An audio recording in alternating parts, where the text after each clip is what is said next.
Has been a juggernaut of a game for more than a decade. Simple on the surface, but deeply complicated mind twister if you get it on a good level.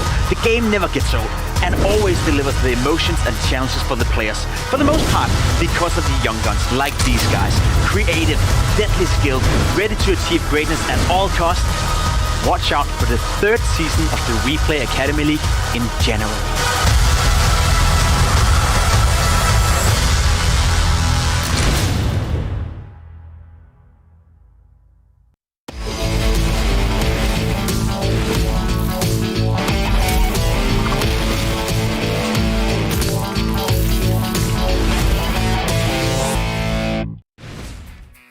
There are not a lot of people that like Mondays, but we are ready to improve your evening. Hello and welcome to the VP Academy League Season 3, Day 8. My name is Heku, I am your host, and luckily for me, I am not the only one here at the analyst desk because I have Mr. MOUZ and Mr. Pimp. Good to see you, good to see you. Something happened to your hair today. Look at this volume, like, I'm loving it. You think you can pull that off? It's a mane, it's a mane. I mean, if I grow my hair out that long, there's gonna be, you know what? Yeah, That's you know what? It's gonna happen. Let's do it. We play season 7. That's how long it'll take me to grow my hair that long. We'll make it, right? Surely we're gonna have that many. I'm gonna be jealous. So. No, I'll be envious. You already have the mane though. Wait, yeah, but I want to be like match. the main one, like with the volume and stuff, you know? Okay, all right. Maybe one day. I don't know. I'm wearing all the yellow today, so I think that if I had it, I would look like a lion. You know, I got the yellow pants. I got the yellow polo. I even have yellow socks. You know, there's a lot going on here in terms of yellow, so I got to bring it together with the mane. Yeah, but let's just make a recap of what actually happened yesterday, because we were pretty surprised by the second series, but let's first talk about what happened in the series with fnatic Rising and Astralis Talent. We were expecting to see a Vertigo. Luckily, we changed the vetoes, so we saw only one match. We only saw one Vertigo, that's true, but we did see Astralis play well, and it surprised me that those words came out of my mouth right there, but they did play well yesterday on Vertigo. They had a massive performance. I think a lot of the players that we kind of expected more from in general in the season stepped up yesterday. They kind of showed us the potential they have. Brisa is a guy who did fine with AWP. Altrix in particular had a fantastic showing. We see him right here on the screen. Did a fantastic job shutting down fnatic Rising, who were at one time up 4-0, and yet they were still never ever even close winning Vertigo. So I will say we've been critical towards Astralis throughout this season with good right. I think they have disappointed even themselves, right? I think Astralis is a team that also expects more from themselves. But yesterday on Vertigo, that was probably the best we've ever seen them play in this league. I'd say on the flip side of that, it's a bit of a disappointment for fnatic Rising. The game that they played there, I mean, losing 16-6, and man, I really just hate hammering home this narrative, but Regali's not delivering in the way that we know that he's capable of. And this is kind of me making a cry for Regali to step up. You know, I want to see more from him in the future. Their backs are against the wall right now in terms of their standing in the groups. He needs to be a difference maker for them. Yeah, and actually the previous series was incredibly important for fnatic Rising because they were looking forward to find at least like one game, because the next series is going to be against bo1 Academy that managed to win against Young Ninjas. Yeah, that's the thing, right? They played well. I don't know what to say about bo1 Academy. We haven't said yesterday. It's all positive. I mean, they're playing the best Counter-Strike we've seen Big Omen Academy play in the WePlay Academy League season history, and that's despite them qualifying for the LAN finals in Season 1, and somehow, some way also managed to do it in Season 2. Right now, Big Omen Academy, to me, is the team to look out for. They are by far the most interesting team. They are by far the team who has surprised us the most. I don't think any of us truly believed that they will be able to clinch the #1 spot in Group H, which they're just one win away from doing. If they beat Fnatic Rising in just one of the 2 games they have tomorrow, they will qualify as the first team of that group. So all but praises for Big Omen Academy, but on the flip side, Maui, Young Ninjas? Young Ninjas, despite the fact that we pegged them as the clear group favorites coming into this, they have not lived up to the expectations that we set for them. I'd say that Young Ninjas right now, we're not really getting the T side, the level of strategy that we would have expected from this roster. And that pains me to say, because I'm a big ZTR fan. I think that this guy should be one of the best in-game leaders in the tournament, in the league, and he has shown that in prior seasons. Some of his mid-rounds have been excellent, but I'm not seeing that this time around. I don't know if they need to get a revamp in their strategy or what, because you think on paper this is the strongest roster that Young Ninjas have come into the league with. They replaced Debo, who was their weakest player in Season 2, and they brought in LNZ. The guy played at a top 8 of a major, for God's sakes. He had impact in those qualifying rounds to get to that point, to get to the playoffs of the major, and yet LNZ is the 2nd worst performing player on this roster if you look at just HLTV statistics. So there needs to be a change in mentality for Young Ninjas if they want to bump their stake up. I think they can still make it to the LAN. I think that Big are the heavy favorites to qualify via the group. I agree, and I think it brings me back to something I said coming into the league, right? For a player like LNC who's tried to play at a major, who's tried to play with some of the best players in the world, in Device, in Hampus, Rest, etc., then having to go down to play Academy League all of a sudden, for some players, they don't have the mentality to do that. It will be a downgrade in, motivation. It'll be a downgrade in their own understanding of where they're supposed to be in the ecosystem of Counter-Strike. And I'm not going to bash too hard on LNC, because it could be the case that he's just having a bad couple of games, a bad couple of weeks, and he'll bounce back. The potential within Young Ninjas is still immense, but I'm afraid that LNC is right now making a case for him not to be strong enough to be in Tier 1 Counter-Strike. Because if he can go down to the next best level or the 2nd best level and perform at a high level, then what's to say that you could do it again on Tier 1 Counter-Strike? You won't get any opportunities if this is the performance you're putting on right now. So it's a wake-up call for the Young Ninjas, and it's definitely a wake-up call for LNC as well, who has to step it up. The good thing is we know he has done it before, we know he can be better, so I'm not worried on that behalf, but it's a mentality thing for him. He needs to work hard, he needs to take it seriously, otherwise that could very well be the last time we ever see LNC on a top-tier Counter-Strike team. Yeah, and by winning those 2 maps, Big Omen Academy right now have 5 wins and 1 loss. Right now they are in the top. There is a scenario where, like, for example, NAVI Junior can potentially get like those 6 wins in total and like be above them, but then they need to win both of the maps against Young Ninjas. That seems like a pretty tough task for Navi Jr. to 2-0 Young Ninjas. So I think that right now there is potential that there will be a tiebreaker, but I'm going to say that Big Omen Academy right now are pretty strong favorites to come out of this group on top. Young Ninjas, though, they're going to be having to play against Navi Jr. pretty soon, and that's a matchup that I'm incredibly curious about, because to me, Young Ninjas should 2-0 Navi Jr., but Navi Jr. has looked hotter than expected coming into this league, despite the roster changes, the fact that they subbed out 4 people and brought in 4 new guns into this team. I think that right now, Young Ninjas are still my pick to come out second in the group. But right now, FURIA Academy and Eternal Fire Academy, they're looking forward to get that 2nd win, because so far they managed to get only 1 when they played against each other. So right now, FURIA Academy will play against Spirit Academy. Spirit Academy, the only team that actually managed to get a win against MOUZ and XD. Yeah, Spirit Academy have been playing well. I'm not sure if I want to say surprisingly well, because I think we kind of knew that they were going to be competitive coming into this league. A lot of people requested them to join Season 2, and now finally here in Season 3 they're coming in. A couple of roster changes to that lineup, but there's been a couple of players within Spirit Academy that are very, very interesting to follow, that has performed very, very well as well. So I'm curious to see what they can do in a matchup where I consider them to be the clear favorites. Yeah, but what about VP.Prodigy and Eternal Fire? I think that VP.Prodigy right now have been another one of the surprise teams for me here, because all they did was they swapped out one player in Exercian. Don't get that confused with the MOUZ NXT player. It's just a different guy, similar name. And they brought in Delusion, and Delusion has been one of the stars of this season. He has been an incredible opper for them. I think he's in the top 5 in terms of overall rankings right now. And he has seemingly changed the mentality of the team, which is combined with the fact that they're in a boot camp. They've always been playing at home in Season 1, Season 2. They had kind of issues where some of their hits were a little discombobulated. They weren't trading very, very well. If you look at some of the team stats for this season for VP.Prodigy, almost all of them have improved. Their boot camping has worked for them. It seems like the players are holding each other accountable for their actions in the server with being able to talk to them face to face. It's a huge boost to their morale, because also on top of it, we heard how Resalt was saying, we think we can beat just about everybody. We think we can win the whole league right now. Those words of confidence come from the morale that is just uplifting the VP.Prodigy camp. We will see VP.Prodigy in our second series of the day, but right now we will focus on FURIA Academy and Spirit Academy. FURIA Academy, we had them right from the beginning. We had them in Season 1, in Season 2, and so far. In this season, they managed to win only one map, and that was against Eternal Fire Academy. When it comes to Spirit Academy, I already mentioned, those guys, they have right now, like, I think only 2 wins and 2 losses, but that 1 win was against the champions of Season 1 and Season 2. Yeah, that was the most recent one. A very impressive win from Spirit Academy. Despite having lost 2 games, I think they've done a good job so far.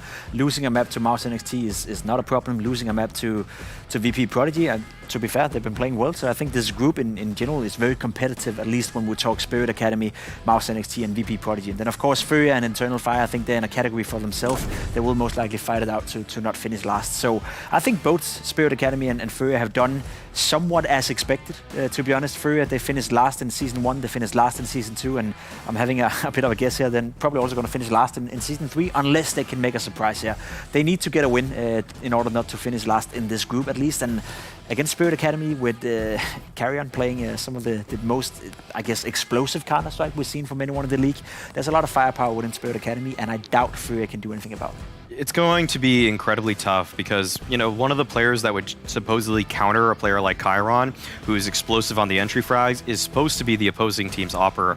And right now for FURIA Academy, their opper, ZMB, he's the in-game leader, so you give him a little bit of leeway here, but he is the lowest rated player at the entire event right now. And if your opper can't take down the opposing entry fragger, he's just going to run amok on your team. So I don't actually have the highest hopes for FURIA Academy. This is kind of a sobering take for me, but I think they're probably just going to come in last year. It's really tough to imagine that this team improves, and I think that if I were FURIA Academy in the future, I might have to think about maybe replacing the in-game leader or trying to find a young up-and-coming Brazilian opper, because it's been now 3 seasons for FURIA Academy that they've been IGL'd by ZMB, and the results aren't getting better. His personal play isn't really improving. I might want to go in a different direction soon if they can't string anything together here.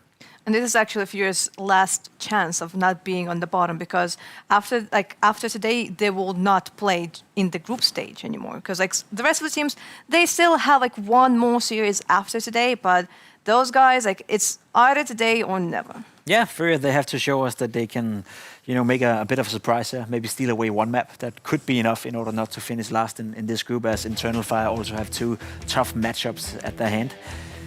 I'm afraid that we won't see it, though. I'm afraid that FURIA right now is in a position where, as you said, I tried to talk them up coming into the first couple of segments, saying, okay, Season 1 was disappointing. Season 2, we saw glimpses of potential. We saw glimpses that it was getting better. Season 3, now's the time. And it's for my taste of money, it's been more of the same. It's been the same mistakes. It's been the same, we're getting close, but we're not winning. Especially that game against MOUZ NXT, where they were leading on Mirage 13-10, and then I think they ended up losing.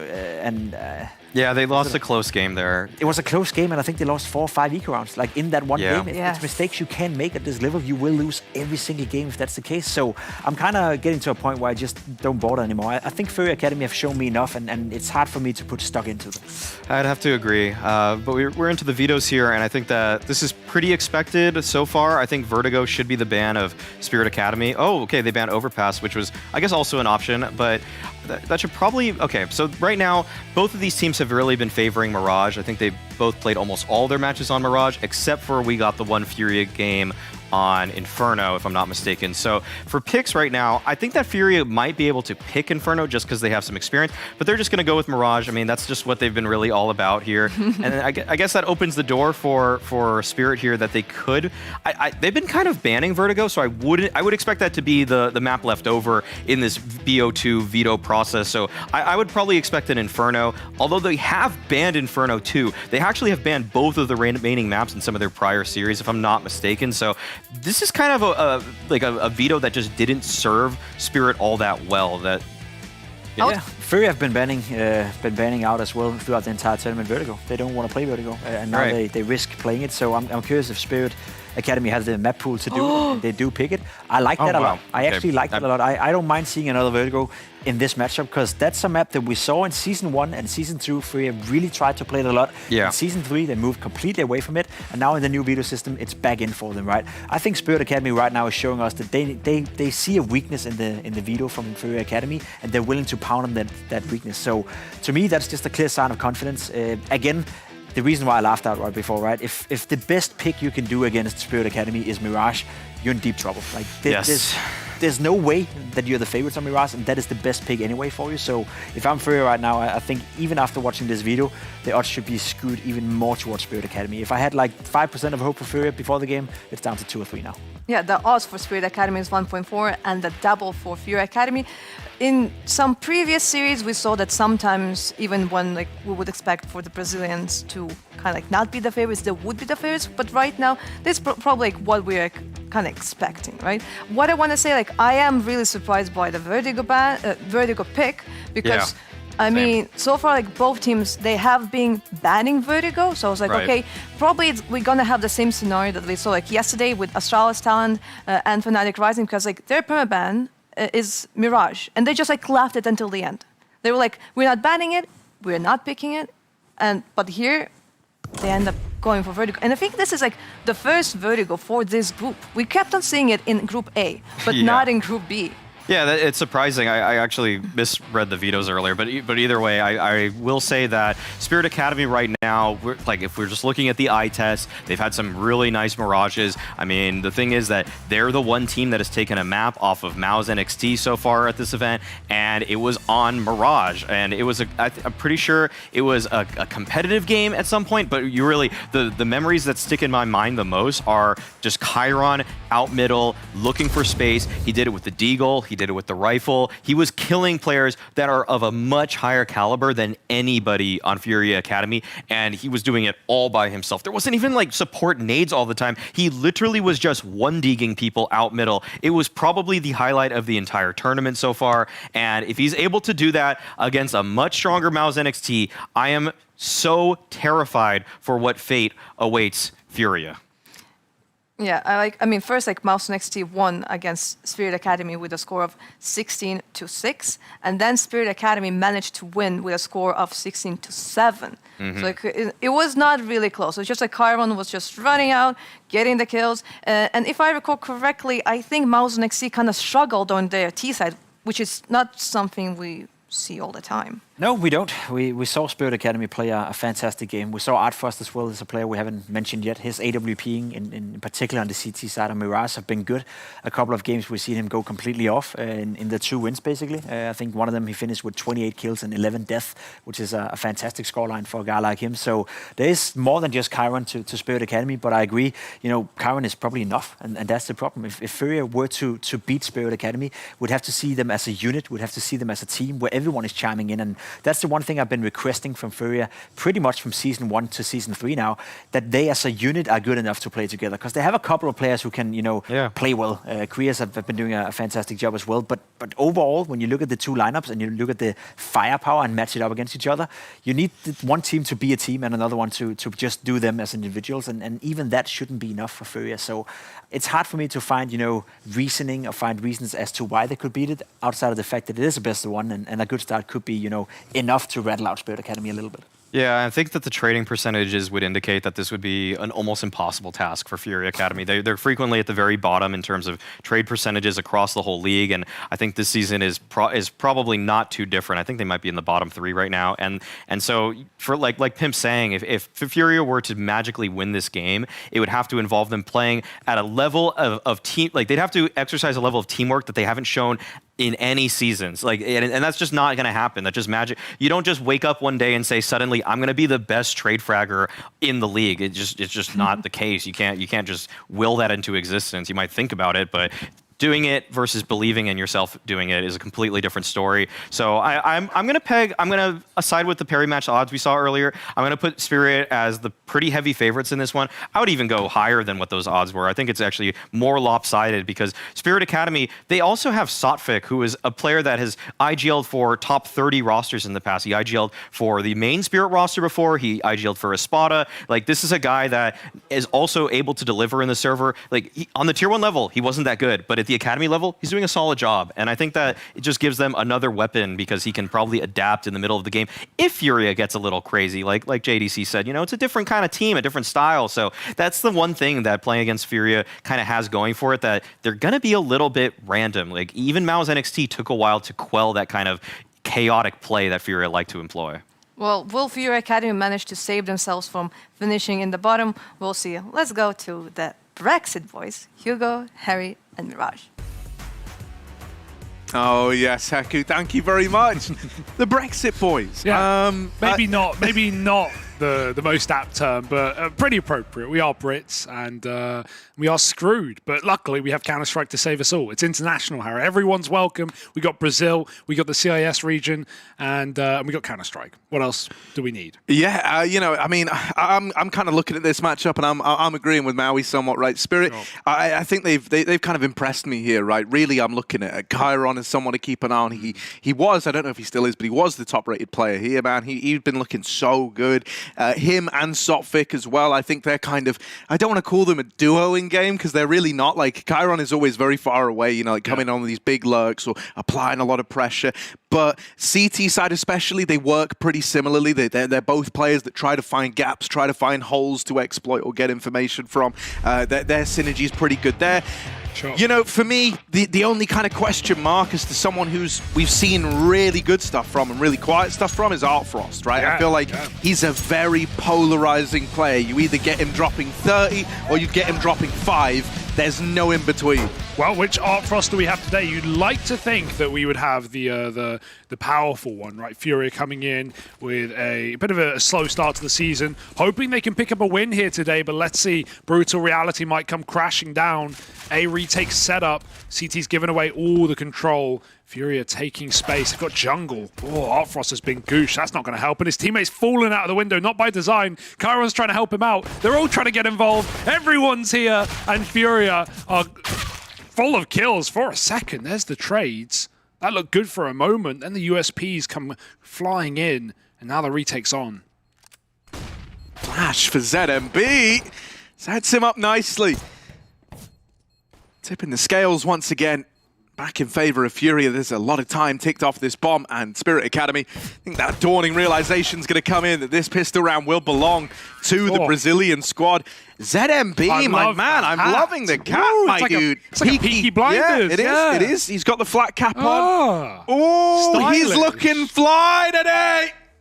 That was very aggressive. I know, I'm sorry, dude. It gets me irrationally excited. We played some games with Pimp earlier. We're full of energy right now. Yeah, you know, almost as wacky and wild as these parry match odds, right? Still leaning in favor of Spirit Academy at 1.44 to 2.65, but maybe a little more convinced after that pistol going the way of FURIA. Yeah, I don't think you're going to get too worried early on. Something I will say, FURIA, their game plan got a lot looser. I think with it got uglier, but it feels like we get more mileage out of guys like ZMB since that's been the case. I also think Kawez has really been the revelation of this season for FURIA Academy. Here's a little A-pop. They quite like these contact A plays, and Spirit Academy aren't really ready for it, so this should be the clean round for FURIA. Yeah, loose ain't always good, though. As talked about, trading has been troubling for FURIA, and so they've got to keep their wits about them, even in rounds like these, especially in rounds like these. But we got Cowards on a mid lurk, should be able to stick the knife in the back if anyone comes in through Con. He's gone the long way round. Wallbangs are good, but there's the lurk, and it comes in at a perfect time. Sophic was putting up a bit of damage, but ultimately Spirit are looking to save, and they won't be allowed to with Cowards in the window. Missed shot from the scout. Does get Chiron killed, but what can you do? At least you died with him. I got some insider info from Chiron. All right. Right? So... Oh, because you downloaded his config. I didn't download his config. All right. He gave, Stole his... he oh, he gave it? Yeah. You hit him up? I hit him up. Okay. And after that ace, yeah, of course. Calling it a D-game, he got 4 out of 5 with the Deagle. I think it's still fine. It was nice. Well, I'll revisit that in a moment. Let's go see what FURIA have to say. Yes. Passagem. Ok. Não, faz passagem não. Pô, nem vou. Falou alguma coisa aí. Vem atrás. Ligou janela. Cuidado batendo. Nada rato. Rato é Tá, meu. vocês Tem fecharam, um L. deixa Vou eu travar flash. ele, vou travar ele. Ele é meu, ele é Flash meu. da direita. Ele é Janela, morto, janela. janela 1, smoquei janela. Mais um L, mais Deu um L, bang mais e um L. liga. Na mesma, Tá, na mesma do L. Desaguei L. Banga ali, Galéo. Banga ali, Galéo. Bang e liga. L1. Liga é minha. Vai ter janela na direita, o Cauê. Mano, mal jeito, mal jeito. 2 L. Esperar o fade aqui, ó. Era os 3B lá, tá? Calma. Cuidou. Vi nada, molei direita da janela. Direita da janela. Toma tiro. Tá meados, boa. Morta. Nada palácio. Vai ser na caverna. Me dá cover, HP. Me dá cover, HP. Dou. Tira ele. Lembrando L, ele é meu. Cuidado janela. Sai daí agora. Sai do banco. Vem pra liga, mira ele. Ele tá? Ele é meu, ele é meu. Vamos. L1, HS. Peguei o L. Boa, pode ter água. Vou olhar areia. Pode ter caverna. Nada areia, Nada nada sanduíche. A brecha caverna, Não tem guys. nada neba, nada neba. Nada base. L morta. Quer brecha Voltar pra caverna, ó? base. Não, vou voltar pra base. Plata. Dá cover base. Base é minha. Parei de mirar ele agora. Mira jungle e amarelo. Minha casa tá onde, guys? Ele vai querer pegar esse pai, hein, mano. Eu peguei sua cara, tem galho meio. Tem galho meio, Bruninho. Vou pegar. Nem vai meio, HP, fica escondido aí. Eu bang pra você abrir jungle aí, você vai finish. Banguei. Nada finish, nada jungle. Salvar pro meio. Assumiu a galho embaixo. Cuidado, HP, você morre com essa galho. Nice. This is a good start to the day, Harry. I don't want to get ahead of myself. Gun round's still yet to play out, but FURIA is starting strong. Right. And talking of gun rounds, with the big guns, you need all the right settings. How would you do that? Right. So, Chiron told me. He said he used to be really bad with the Deagle. Oh, and that came as a surprise. But he made a little change, didn't he? He went from 4x3 to 16x9. Oh, okay. 1920 by 1080 I'm no player longer in the interested. server. Yeah. 1.8 sensitivity. At 400 DPI? At 400. Remember, He actually plays at 800, I'm pretty sure. Remember at home, the settings don't actually matter that much, and all it comes down to is what you're comfortable with and what you're used to. So, keep that in mind. Artfrost, he's comfortable with the AWP, and he's going to show us how and why. One quick kill, dink through the box. The Zontix is fine, and if you're playing Zontix, you've got to watch out for this one way. FURIA are peppering it with spam, Dude, both with nades. missed, He's still going over. And in the meantime, Sophic swings bench, so it's a two-pronged attack from Spirit Academy on the defense, no less. Yeah, man. 2 prongs. That's all you really need on a fork. I mean, forks have more, Harry. They do, and I never understood why. More prongs is You've more seen the food. little forks that just encompass 2 prongs, right? Encompass. Encompass 2 Yeah, prongs. they're like, you like roast a sausage over the fire on a double prong, double get maybe some prong, marshmallows. maybe. Tridents are 3 prongs. They're pretty good at spearing fish. Well, it's like that idea that the trident isn't actually the most efficient way. Okay, If you build it want in the 3-dimension. the quadrant. Yeah, well, no, That's not what you call it. because it would be 5. Yeah. It would be like a quindrant. Quindrant. That's kind of what I meant to say, but didn't. Yeah, you want 3, like a trident, and then As though you've overlaid 2 tridents it's a over the top. 3D trident. Right, yeah, exactly. It's a 3D trident. You got the And reverse that's trident. the optimum way of doing it. That's how you hunt fish. Exactly. Oh, man. Oh man! Wow. Well, Fish or man. fish or man. The new show. If you're hunting man, make sure to equip your what's it called? Quindrant. Quindrant. It's like that show where they take naked people and they reveal them bit by bit. Naked Attraction. Naked Attraction, that's the one. Yeah, of course you know that. I was a guest for 3 seasons. They wouldn't let me in the building, but I kept showing up naked. They just kept bringing you back, like, wow. I this refused guy's really to take my got the clothes goods. off. It was quite a thing.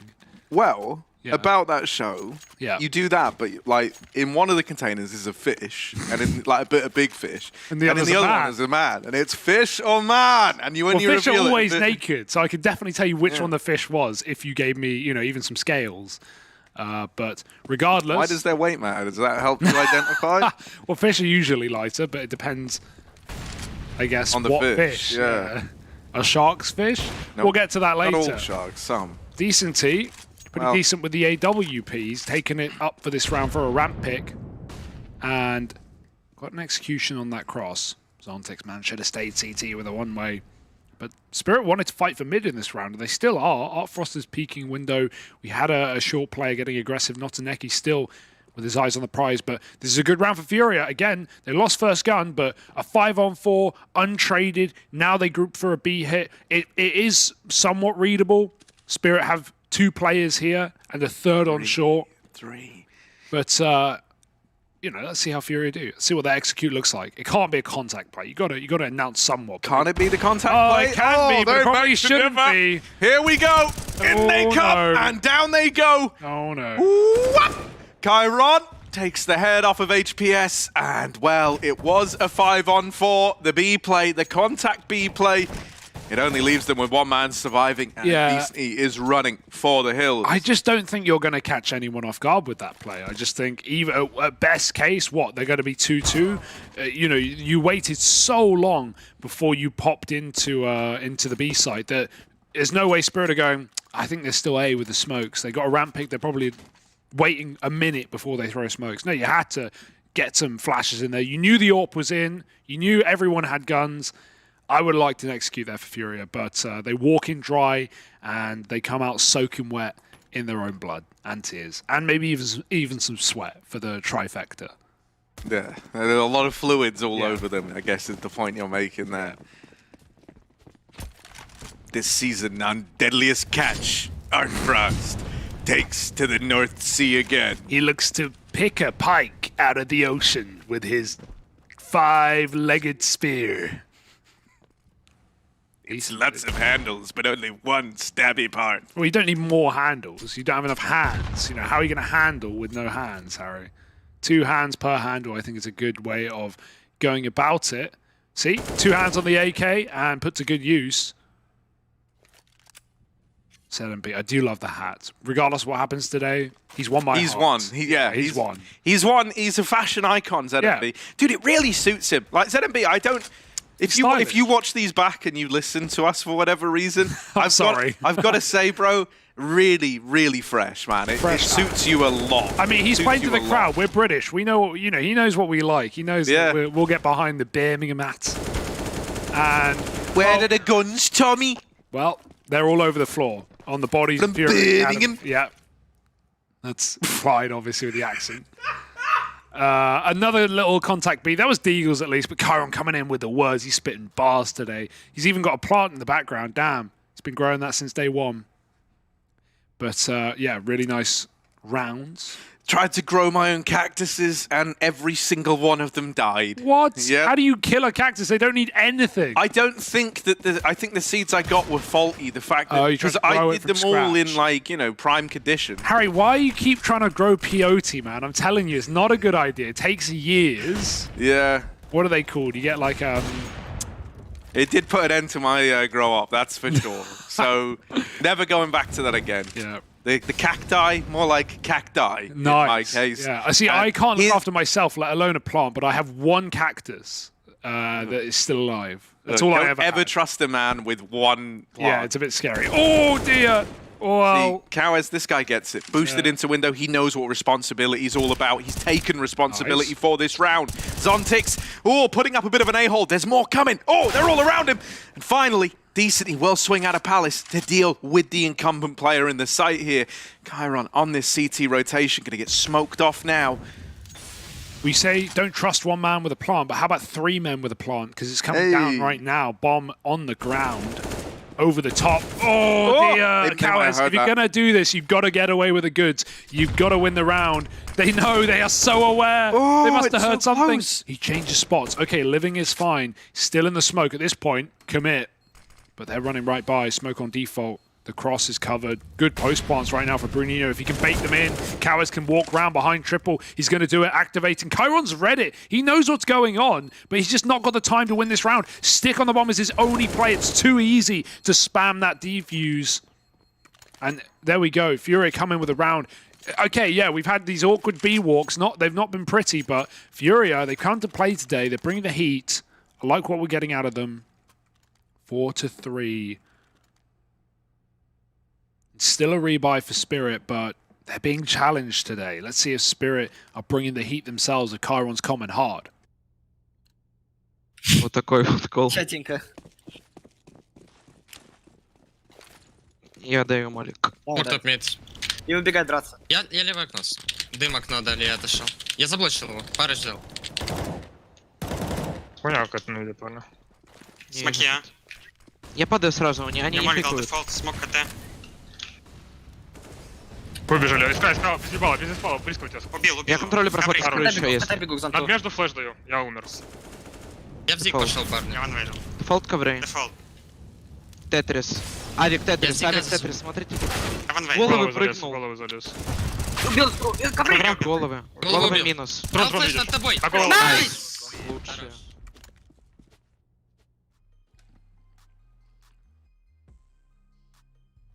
Yeah, big stuff there for Team Spirit. Love to see it. Able to repel that little A offensive, aren't they? And you can hear the celebrations, mate. They are getting pumped up on the Team Spirit side of things. Yeah, they always have hype, this roster. I think it's super fun. Know what it means to them. The odds looking good for them as well. Double down for Furia, 2.8 to 1.4. No shocker, though. Spirit love a bit of Mirage. We've seen plenty of them on it this season. Oh, Frost throwing up into the WOOS. Needs to get himself out of danger. You'll note a little pattern to how I'm saying the words now. Are you okay? Are you okay? Cool, yeah.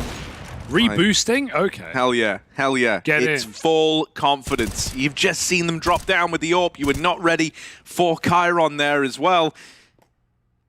And they're actually getting aggressive, getting up in the face of these pistols. It's all good for Spirit Academy. Yeah, they've had really clean anti-ecos in this game already, so this is obviously no exception. We're mostly Glocks for Furia. Bruninho, you guys go B, I'll plant B. JK, 5 alive for Team Spirit Academy, and they keep 5 on the board as well, taking the lead right back. Buy is in for Furia, not going to have that AWP unless it's glass. And so not going to have that AWP.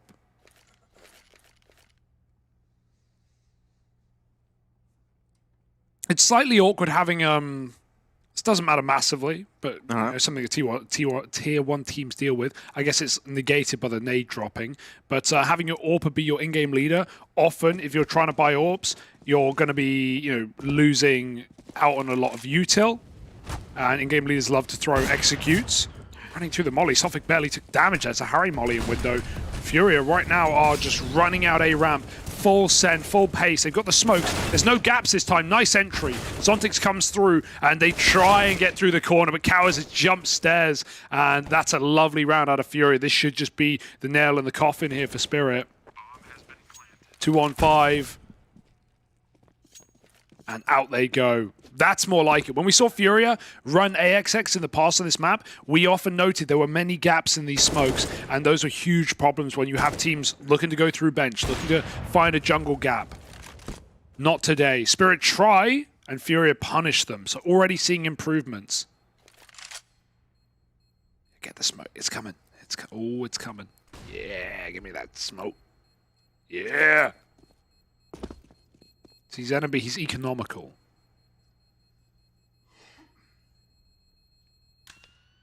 Yeah, we love economist. Economist. Yeah, that's how you say That's it. would be the correct Pronunciation. Pronunciation. Yeah, you know, man, FURIA is always kind of scary how often they can just get away with rounds like that as well. Like, I often find it's when there's like no frills, like nothing like incredibly fancy going on. That's kind of where this FURIA squad actually look the best that they look, is in keeping it like very, very simple. They do a good few of these like contact A plays where they get away with a little bit more room than maybe they should.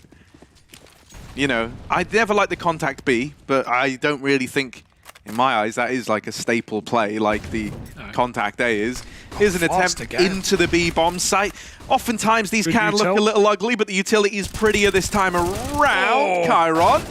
They are getting closer. Homie's only got a few shots left in this A1S. And now he's down to the USP, but he's still putting up numbers onto the AK. Chiron, 4 out of 5. That ain't bad. And you can see why this guy's been so hyped up. ZMB all alone. Even though he taps out the first, he's brought down swiftly after that. How the hell does Chiron get 4 kills there? It got them off the plant. They were going for it as well. That would have been massive money for FURIA, but when he gets a USP out and whips that last player, that third player, they've got to cancel plant. And to think it started with that whiff spray that caused him to have no ammo in the first place. It doesn't matter to Chiron. None of these factors fluster, and he comes in with a massive round. That's insane. This guy is, it can't be oversaid. He is sick. And right now he's showing us. Especially after his teammate gets domed immediately. Okay, that looks like a sick round for Spirit, but I do like the idea for FURIA, right? We saw the contact B right there. Previous round to that, they did A with really quick smokes. They weren't, you know, waiting ages to line up a jungle smoke on top. They had better lineups, insta-pop lineups. And they just did the same thing on B.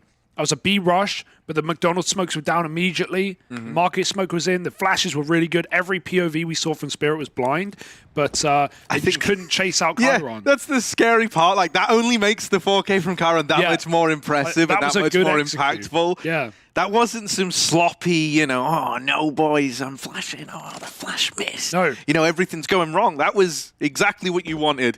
And still, one guy put a stop to you damn near single-handedly. Yeah, poor FURIA, man. They really pulled a good round out there. I hope to see that again. There's not many left in the half, though. And this round is not going to be easy either with Artfrost AWPing. Oh, he's even jumping for info. ZMB ducks the shot. Zontix is such a good angle for another frag, but he falls off. And, well, not just to him. FURIA back out of the A Palace. I mean, we've seen FURIA saving these kind of rounds, Harry. Do you think they're going to do it again? 30 seconds? And they don't have any util. It actually might be the save for FURIA, and I'm not even against it. It's like a VP-esque round. Like, when Spirit win those 2 opening fights, and you have mid-control the entire time, you know these sites are really well stacked with crossfires. You may want to save, but they don't want to let you save. Maybe it tempts Brunino in, but with 15 seconds, you're not winning the round. And so FURIA, a consolation kill, but that does not matter anyway. 7-5. And that one hurts. Yeah, it always feels just especially rough. Like, you know, you might have had all these ideas, you might have had all these thoughts whizzing around in your head, but you get to fulfill none of them, really. Like, you just kind of, you know, whatever the game plan was, disintegrates before your very eyes. You're left saving. Kind of even like a weird spot where you're looking at it and you're almost thinking like, yeah, do Catawares and Co just force buy around this to get everyone on the same level economically? It's a bit of a weird spot to be in. Something that is cool, what with the veto system changing, so far we've only seen Spirit Academy play Mirage. Yeah. I'm actually excited with them picking Vertigo because, you know, it's the one map we have a hell of a lot of data for. Well, that and Mirage. But as mentioned, that's the one we always see Spirit on. They're one of the reasons we have so much Mirage data. Have you poured through the data yourself? I've been pouring through the data. I've been doing my own research on the data. And I don't like how these numbers are looking at me, Hugo. That's the thing about numbers, Harry.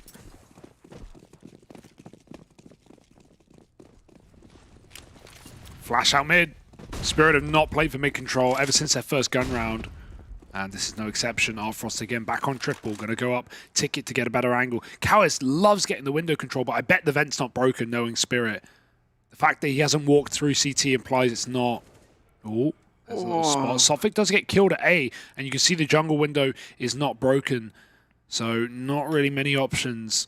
I mean, you may as well break it at this point when you're ready to go, because Spirit know your window. Yeah, but I guess, you know, in not breaking it, they can't rotate silently now. Oh, Chiron will it find a falls way. the other way. Kawez, he was dropped this AK by HPS. Oh! And it's going to get cut down, both of them in this crossfire. Bruninho Ooh. has gotten into A. However, it's not ended well for him.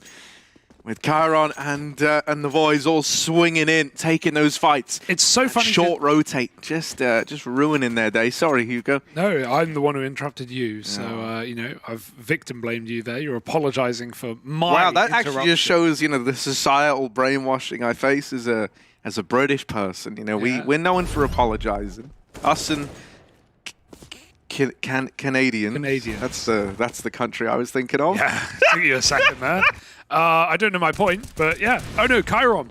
It's so interesting to see him be anchoring as well, considering he is so often like having these massive impact rounds, very quick on rotates. And obviously when he can lock down 4 on B after a beautiful execute, you know, that's even more credit to him. But oh, that smoke hits Bruninho. He's just going to go. They know he's coming though. One more man out ramp gone. And the Glocks eviscerated in this round, as they should be. Generally, we're looking at 9-5, Harry. Maybe even a double-digit half. FURIA have one more pocket strat. Unfortunately, I feel like we haven't seen much defaulting for FURIA. They've done a lot of very quick rounds, but not only is Spirit not giving away picks in middle ever, but in the one round that FURIA did default, which even then I wouldn't even call it a default. They were lining up for an A split. Spirit got 2 picks, and FURIA had to save. So if that's going to be your last round of the half, maybe that's not the play. But honestly, I wouldn't be against seeing that B pop again, because although Chiron's there, he doesn't get that 4K every round, surely. On a bet? I mean, we'll have to see it. But I'd be willing to say that he doesn't get that 4K. Maybe not that exact 4K. No, exactly. That's my get out. You see, Harry? Yeah, we're about to go full Dolly P. This is 9-5, as you say, Hugo. Really, ZMB, I imagine just having a bit of time discussing how it is they want to approach this final round. He's hoping that if he just gives it long enough, they've gone hunting and like he can get a bomb down on A, but no. You know, what did you expect? At least you've had like an extra minute there to sort through this upcoming round. No one thinks you're saving on the Glock round. Everyone knows you're going for it. All right, here we go. What do we have for FURIA? They might do something with middle just because they've been getting that space, but Art Frost AWPing ticket, having a great game right now. We wondered if it'd be 0 or hero for Art Frost. Well, it is the latter. And B has already proven to be a problem. So I don't know how you get through the CT side, to be perfectly honest. Let's see if ZMB has a better call than me. Back to A, and maybe a quick execute again. Mollied at ramp. But they're not in a complete hurry. And in fact, Spirit for the first time are actually trying to get some info. Zontic's going to do his one way, I'm sure. No, he throws out a smoke in front of CT to try and get some control, trying to get out, deny a bomb plant perhaps. They're going to bully him with nades like they have been doing. That has been a nice game plan from FURIA, getting rid of this CT guy when they can. But the bomb plant coming in, 5-on-5 in the post, and they need CT. They need it desperately. Flashed out, ZMB will take it, and options are very open right now for FURIA. Yeah, this is real nice. The one worry to me are these 2 full belts of utility. Now, one of those is on Chiron at least, right? He's kind of lost to this flank right now, and they're waiting for him to set up. So he's not going to be in a rush to throw any of that util. It's the other belt down in Con. You could negate the CT position. Oh, if this player stays alive, but it's only Chiron left. There's one, but he can't convert any more off the spray. It's a nice attempt.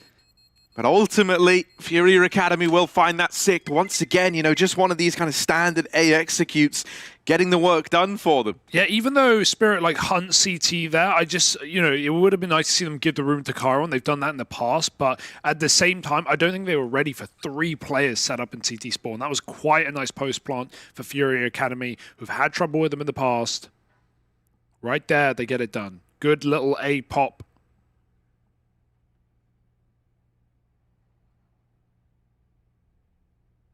And now we go into the second half. But Spirit, they're comfortable. Paramatch odds looking good as well. 1.28345. No stress yet. And with a 9-6 half and their T-side to boot, I'm really not worried.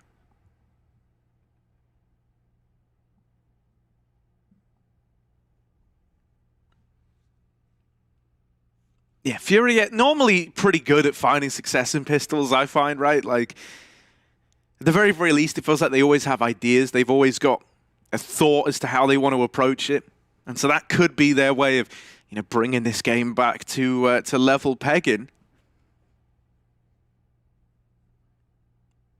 Kind of concerning to me that Decent, he was one of those players who had a bit more of a troublesome half. I mean, like, one of the weird things for him is, like, he's 4-8, right? He's just not really finding as many opportunities as the rest of the gang. Hopefully, CT side, that can change and we can get him activated a bit, because so often when I look at this FURIA team, I'm looking for this double team of Decenty and Cowes as, like, the defining two that can make all the difference. Hopefully, you know, if needs be to get him in it, maybe we can bring that double AWP out CT side. But let's listen in. Let's see how FURIA are feeling. Eu fico fogo fechado. Fogo fechado, eu fico da base. Vai A decente, 4A. Joga abertado, joga HP. Deixa eu ver se eu escuto falar. Vou jogar. Não tem ninguém Palace. Tá, cara da caverna. Vira a liga um pouco agora. Menos pra L. B. B4. D4, tá lá. Pro B. Aí o Pode jogar mercado? 2, 3, Van. Pode. Tá a porta já. Vão. Porta comigo. Tem um forest. Do lado do sol, guys. Vamos sair? Vamos. Cola aí. 2, 3 aí. Não vai fugir. Nada pra fugir. Forest bomb. Forest, velho. Vão. Morreu. Forest. Forest morto. Sol agora, sol. Esquerda só é minha. Foi. Não, ele não come, tem que jogar decente. Tapete morto. Joguei. Direita e Ivan. Direita e Ivan, guys. Sobe, eu tô sem bala. Valeu, foi quase. Yeah, ZMB bringing back the Zeus again towards this B site. It's less than ideal. Maybe it's a classic, like, oh, this works so well in prac. But both times we've seen him do that exact play. Full blind, Zeusing, dead. So, like, I think the only reason you can make a case for it this time, the only one, is that, like, he got dinked on the jump peak. So, you know, maybe he's going, like, I just try go 1-for-1 with the Zeus, I die, and then we're fine. I just don't really love it in the pistol of all rounds. Like, no, I get it after the Goosh, definitely. It's just so hard to use that weapon. I just, you know, on an eco, sure, because you're going to lose anyway. Right? It's like you have, like, such an important round. Right, yeah, exactly. I don't know. Like, the fact that he's doing it, I'm sure it has worked in the past. But we're yet to see that. Yeah, that's now 2 CT Mirage pistols he's tried it.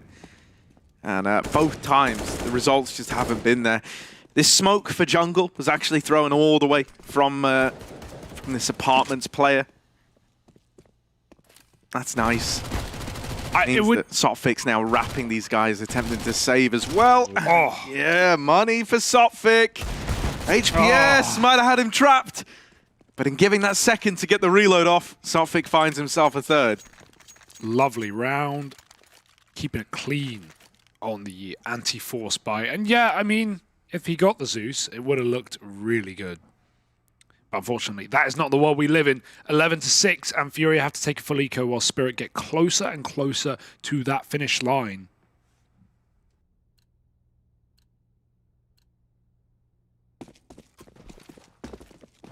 Right now, just 5-7s. Oosps. And mid-control. Spirit take full space. They are splitting A, going into this stack eventually. Oh, we have a Zeus. See, these are the rounds that I am all for a Zeus. It's a very cheap investment. Sometimes, Harry, who haveth the Zeus? The window player. So waiting for someone to climb in. Cowes, you've seen me. You can stand by me in pugs. I've had many a Zeus kill into an AK into a round. I have done it. It can be done. Is that the metric we go by? You can if do I it. can do it, then these players who are definitely better than me can do it. No, that's sound logic. All right, all right.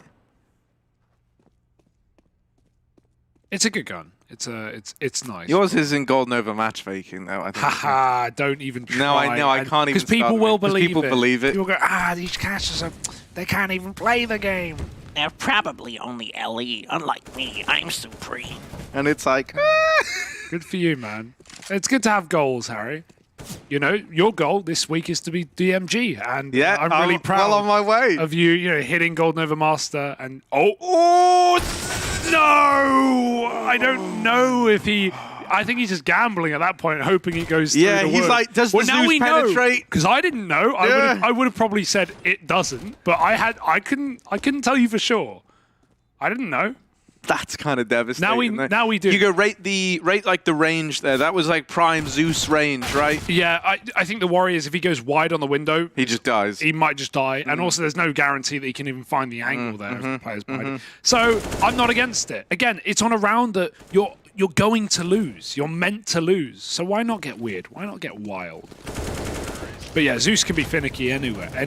How do you feel about Zeus skins as a regular? Come on, Zeus bring user? him on. Yeah, I don't see a good reason not to. Maybe there is one that I haven't considered, but Valve love money. I love giving Valve money. This seems like a mutually beneficial deal. Yeah, that's true. Right? I would buy the most expensive Zeus skin if there was. You could maybe do it with your parry match winnings if you were to have whacked. If somehow Furia were to come back in this. Yeah. You can see how one-sided these odds have got, 1.06 to 8. You can also get 100% deposit bonus on your first deposit, but only for ages 18 plus. Yeah, yeet. Exactly. What he said, and even more. Yeah, I don't see... is there a good reason for those Zeus skins? There's got to be a reason they haven't done it. Look, mate, all I know is there's that one Twitter account. You know the one. Yeah. You know who you are Zeus as well. skin win. Zeus skin win. Every CS tweet. Everything about Counter-Strike, there they are. Zeus can win. And it's a very good question. It's a very good question. You can't inspect it. Maybe it's something to do with that, and Valve just haven't, they've got priorities. The technology just isn't Yeah, there exactly. That's a good meme. But also the priority probably isn't to figure out the Zeus inspect. But first do that, then add the skin. Huh? What would the priority be? I don't know. Well, Valve are probably doing something. I don't know what it is. I don't work for Valve. You think I know? Yeah. No, I told them, Valve, yeah. No, they don't suspect it at all. No, it's fine. Yeah. Two skins never? Okay, got it. Anyway, 12-6, and Furia have a pick in their first gun round. It's what got them on the board last half, but... Uh-oh. Spirit getting picked apart. ZMB's AWP is looking lovely. Oh, that's a tag. Oh, Frost down low. Finish the job, ZMB. Do it.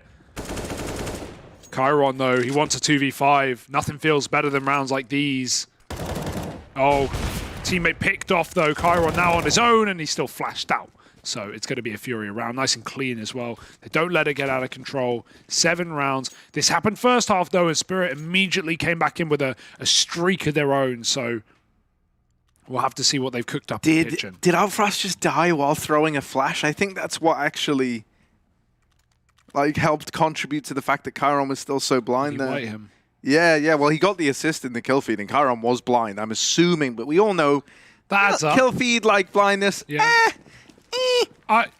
No. Well, he probably blinded him. Yeah.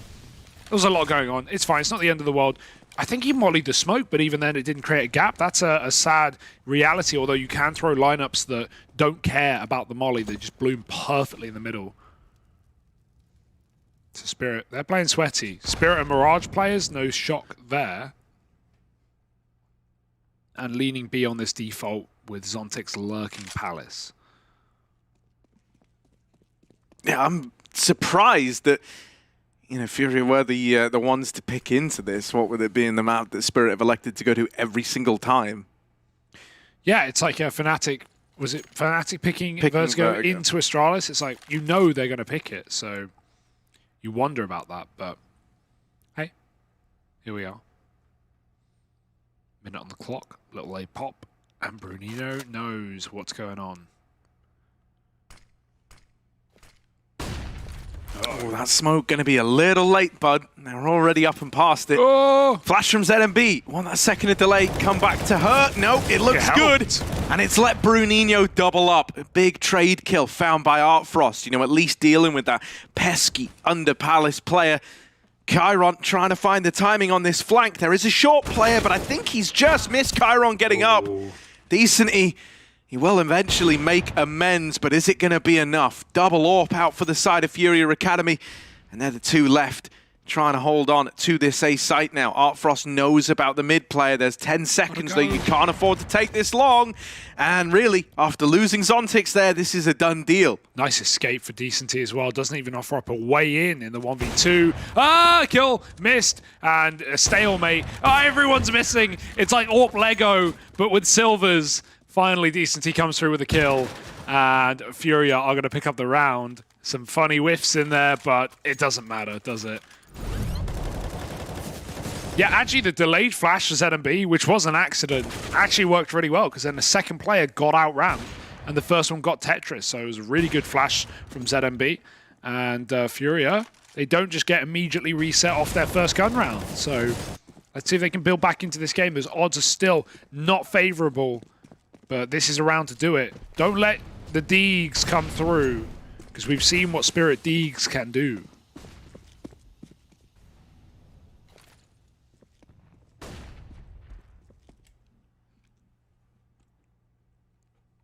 Oh, I think Spirit Academy heard those flashes going into middle.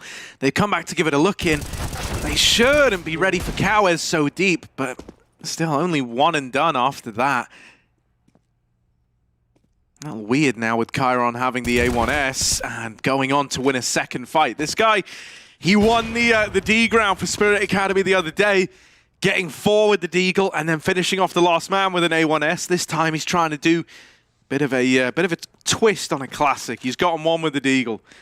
Now armed with the rifle as well. Oh, and while this is happening, Not a Neki is opened up in towards B. You get the info that ZMB's leaning towards this A site. AWP now retrieved as well and in the hands of Not a Neki. And really, if you don't face here, it should be a really, really rough round for FURIA. Yeah, they should know it's double market as well. They not only saw the first player, but then the flash came over and it couldn't have been thrown by HPS. So, oh dear, FURIA are giving it up. It's not even the worst call. It's just a heartbreaking one to have to make. 13-8. And the Deagles do it, Harry. Chiron with a double. And Not a Neki with a B entry. I mean, that's going to kill you. Nothing else to say. Yeah, and I'm imagining FURIA are going to force around this. They'll have access to 4 rifles, but it's all in, and it's all in up against this scoreline, right? 13 to your opponent. You're putting everything on the line if you do force up in this one. And if that means, if that's where rather Team Spirit find their 14th, this really should be GG. So this next round matters a hell of a lot for the FURIA Academy squad. At least that save enables the buy, but that is the only bright side. Got to be getting stressful. Tactical pause for FURIA Academy.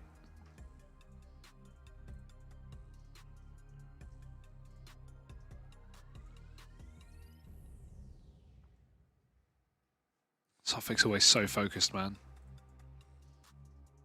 Spirit guys are scary in the server.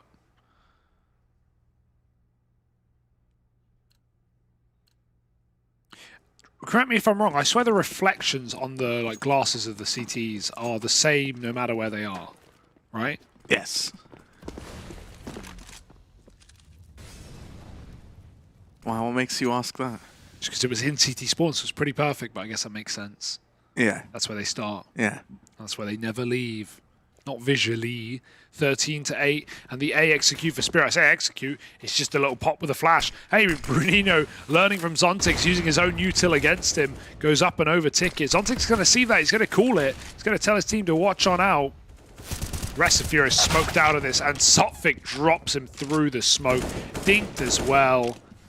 That one's got to hurt. That will leave a mark. Stairs player is spotted. Good kill for Decency. He decides against it, but then goes, screw it, I've got it down.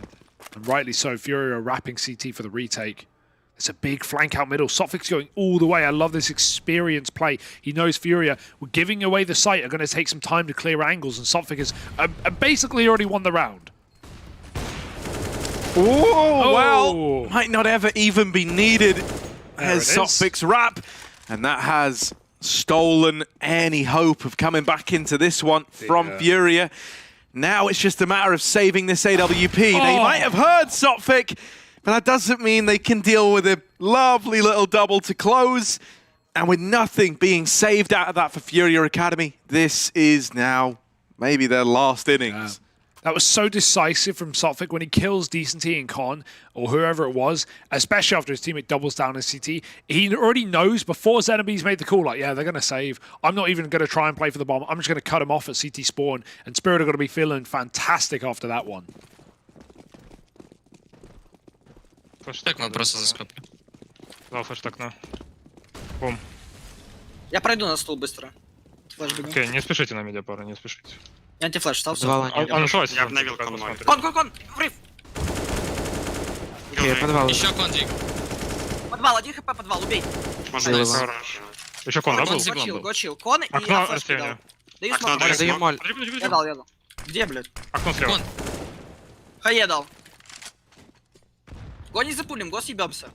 Не спешите, не, просто гоучил. Они на Я миде подвалил. сейчас уже спикают нас.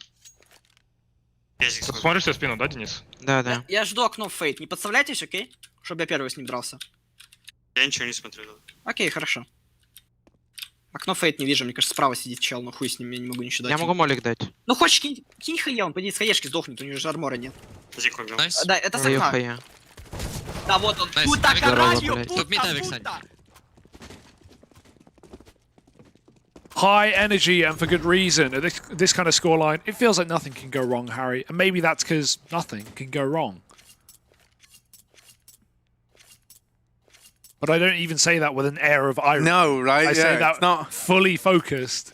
Dude, I think they missed a bit of a trick though with like Team Spirit Academy. They could have just called it Teen Spirit, and then that would have actually been. Teen, T-E-N. Yeah. Ah. Yeah. That's a good idea. That's a good idea. Spirit, you're listening? Write that down. Teen Spirit. What do Teen y'all Spirit, think? Yeah. Not everyone's teenager, but what's the average age? I guess it's They have one of the oldest ones because Sophic is the oldest player in Yeah. the league. I think at 27. 27, yeah. Bruninho ramp. Gonna open up this round. Average Oh, age is Nicky. 19.7 it counts. Ooh, they count. That was almost a lovely turn. However, Cowes will pick up where Bruninho left off. With this rampant Palace aggression now coming through, you're pretty safe in the assumption this isn't looking like the A play. Chiron, you're gonna have to break this, buddy. And that little sound cue. No one's reacted. No one's reacting. No one's reacting. Chiron will get shut down after one. That is a huge trade out of decency at least, right? You don't let it spiral any more than that. Oh, do ya? Now just Art Frost left alive in this one, a 1v2. FURIA Academy, this is a good chance to keep this game trucking on and over. Just this AWP left to get past, 28 points of health. He's low. They should have been calmed across. Flash out the window. It actually blinds the player back in market. You learn about the AWP. I don't think he knows they're out yet, but they've given him a chance. Art Frost dead on the leap across, was not ready for Bruninho. Quite a leap of faith there indeed. Yeah, less than ideal, but just trying to change positions, keep his teammate or opponent guessing. But yeah, the whole point of you not breaking window like that is so when someone does break window, you're hyper aware. Obviously, there's two vents, right? You can think, oh, maybe it's ladder, but like you can't doubt that. Obviously, maybe comms were pretty high and they got distracted, but if you're not going to break window, you've got to be listening out for the break. That is everything. Still, FURIA win the round without it, so it's not the end of the world, but they definitely could have lost the round from that alone. Chiron had both B players back turn, so here we go. Game goes on. FURIA fight tooth and nail to keep this match still moving. And it's only got to move in one direction, because if it swings in the other, this one is done. Spirit on the precipice of success, gonna try and take middle, and Cows is still stuck in the open here. This is nice. Two players leaning at A with a smoke dropped, and it lets them throw that volley of smokes out really, really quickly, as though there's three players here. You don't notice the mistiming as much as if it were just one guy doing all the nades, and that caused Cowes to try and leave mid. meant he was looking the wrong way, wasn't ready for that little pinch, and now the A play is looking to come through. Missed shot for Decency, and he's not going to get any more chances at it. Only ZMB left, and that was a really cool way for this to close out for Team Spirit. I love what we just got to see there, and you know, that T side that they put together, actually I think pretty impressive. Lots of ideas sprinkled in. You know, you can tell they've been putting some real thought into this, Hugo. No, that was super nice, especially considering Cowards is looking for like an underlurker, like, oh, someone's not going to lurk out top mid at 30 seconds into the round. Those are the ones Let alone three players, Those right? are the ones that really piss you off as well, because it's like he just sat top mid for 30 seconds and then he just swings it with no flash. Like, that's annoying, but yeah, you can't take it away from Spirit. They had a really good T side. Kyron had the B on lock. Artfrost had a good map, which is reassuring as we go into Vertigo, and that's where we'll be heading next. So first to break the desk, and then Vertigo between Spirit and Furia. Headshot, nice. Fist bombs go to the teammates. I wanna hear your go, go, go. I wanna see you rolling fast. Win the round. Win the game. Pretty much, they play, you win.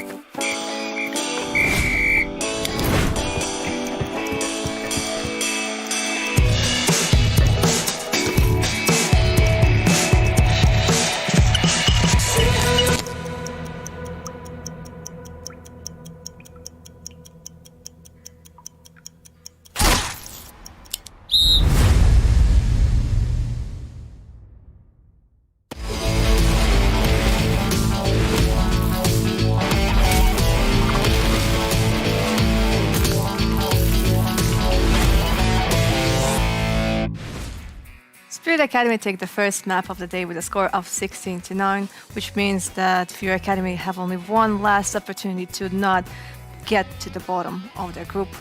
Yeah, that was a rough run for FURIA Academy. I think initially we thought that, okay, this could be a close game, good game. FURIA got off to a decent start. It was a big back and forth. There were a couple of misplays on both sides, I'd say, but the deeper we got into the game, the more, I guess, we restored to normality. Exactly what we expected. Spirit Academy just being one step ahead.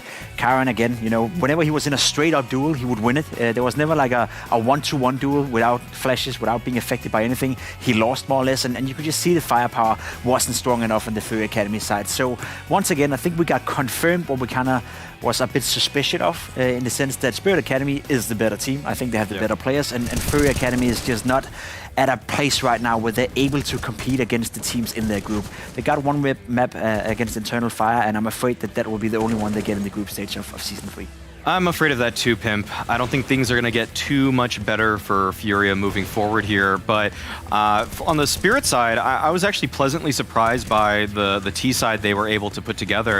I think it showed Sotvik's experience when the way that they closed the game out was a really nice A pinch. I mean, it was really textbooks. You get the mid control, you get the guys going up con, ramp, palace. It was almost like even the way that they peeked out one by one, or kind of like the way they crunched onto the bomb site, just put so much pressure on the CTs. I was really actually quite a fan of everything I saw on the Spirit Academy side once they moved to the offense there.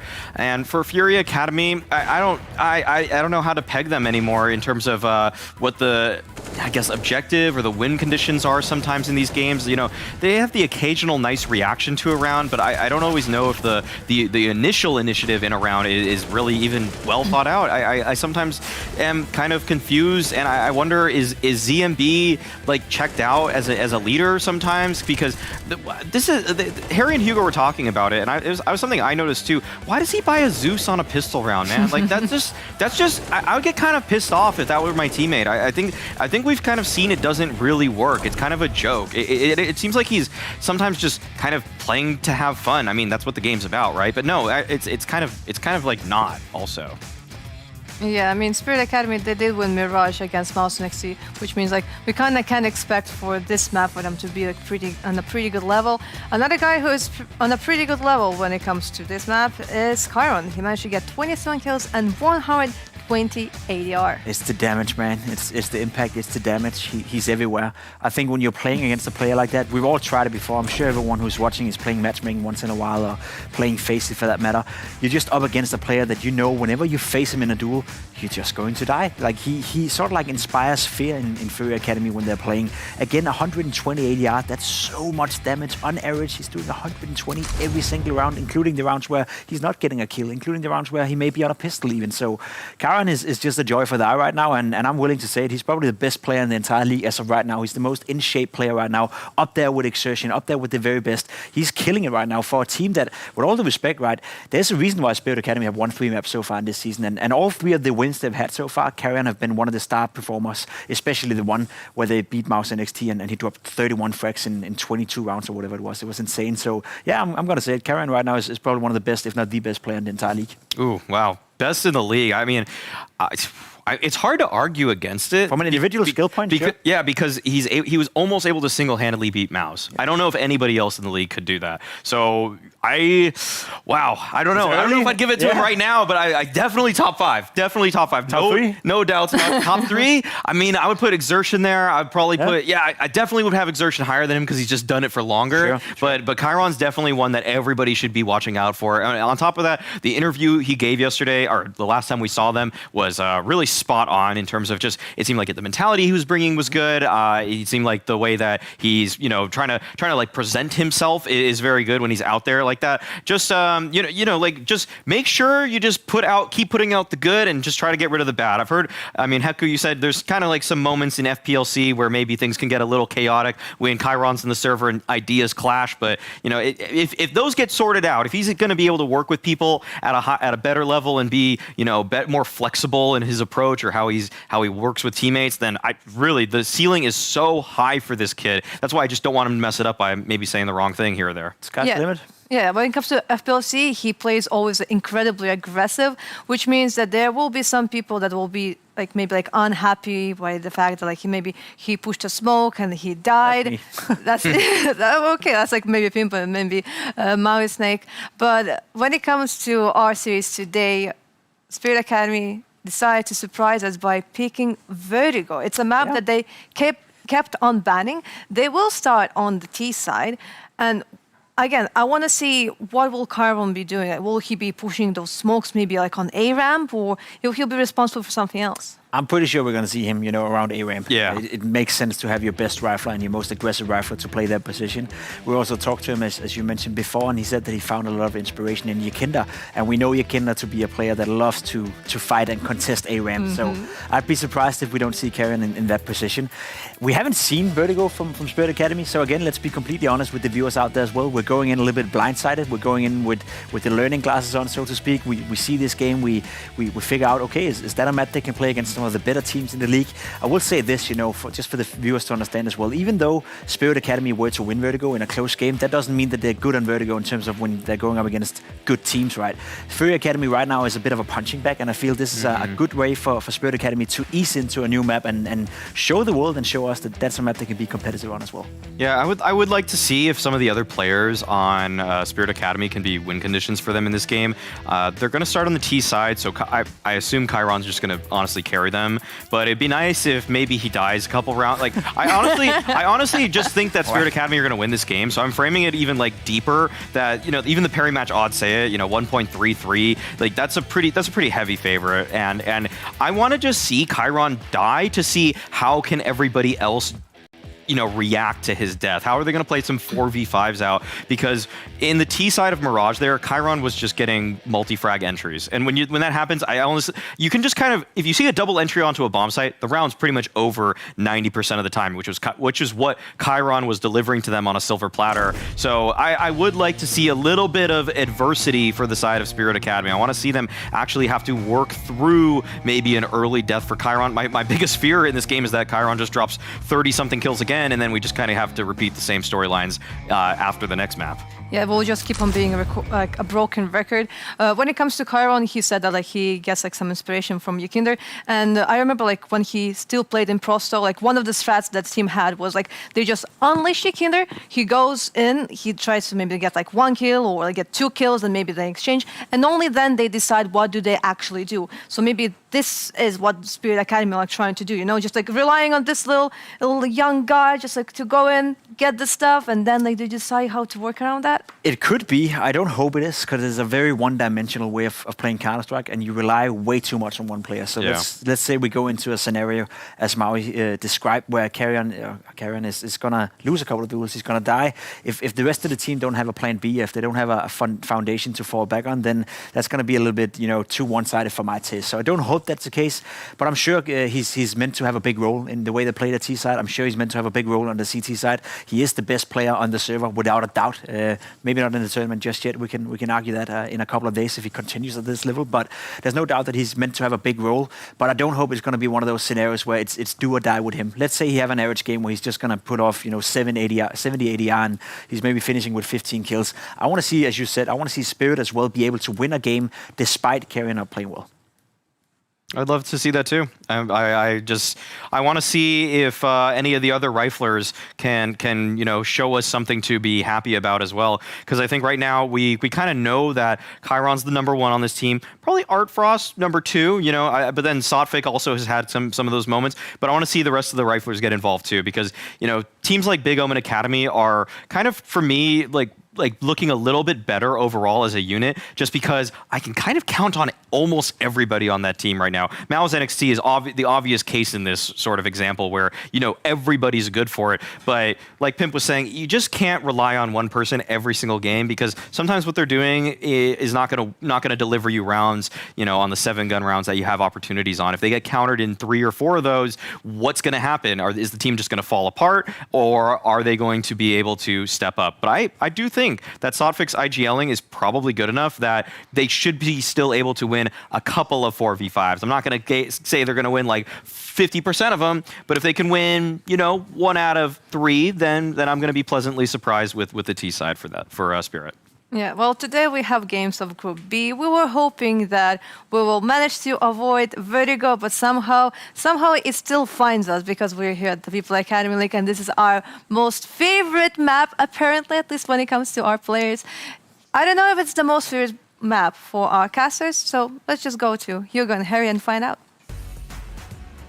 Well, when you do it enough, you've got to enjoy it, Harry. You've got to try and enjoy it at least. No, for sure. It's a good time. It's always a good time, especially now that we're out of the 4 Vertigos a day and we're into 1 Mirage and then 1 Vertigo. How reasonable, Harry? Yeah, it's pretty juicy, right? Our 2 most popular maps getting played today. Yeah, but honestly, you know, I kind of said this in that last map. I'm actually quite excited that we get this. I want to see how Spirit are on this map. We know everyone else in the league can play it. We know everyone else in the league likes to play it. And so I think at this point you have to have developed the Vertigo, right? And if you haven't, you know, I'm not against it being like an insta-ban for a team either, like just because everyone likes it, but hell, man, I want to see how Spirit compare, and this is like a good Spirit level for us to try and judge it again. He tied it in. They should be paying you, Harry. The things that you're coming up with for this team, Teen Spirit, that's a cool name. Yeah, I think I did all right. Average age is 19. 3 of the players are teenagers. Do it. Next season. Lock it in. Hugo, I want you to talk to me then. Try make a bit of a case for FURIA Academy. Do I have to? I would love it if you could. Like, you know, it's just talking about the individuals, right? Like, I guess the point that Maui made, you could tie that in pretty well to this to this cell of FURIA, in the sense of like, okay, well, Chiron is really sick of the B-bomb site. He had some big rounds. His rotates are nice. But if Artfrost is having one of those quiet games, which he can have, and Chiron's not performing, or even if Chiron is performing, who is that next guy to step up? What do we expect from these other riflers? I guess my argument for FURIA is we've seen players like HPS, players like Decency, especially Cowards, come in with unbelievable individual flair, and to throw in ZMB, and if he can best Artfrost in a game like this on a different map that Artfrost isn't pracked on as much right now this season, I think there could be a way in for FURIA. At the same time, Spirit are the favourites. Yeet! That was a lot, Harry. Yeah. But he does it all. He can that's how Maui gets yeeted, man. Look at him. I'm looking at him right now. Purple bottoms. Wait, they're yellow, I meant, Are not you purple. colourblind? Dude, I think I know am. you're a dog, Harry. but Oh, come on. bark, bark, baby. Orange, purple, those aren't even... No, closely close. related. Dude, I meant yellow. Why did I say purple? God, you okay? Purple. I say hello mid. Look at this. Bit of a spot, but he's only seen one guy. The fact that actually this is one away from being the restaurant. 5 guys.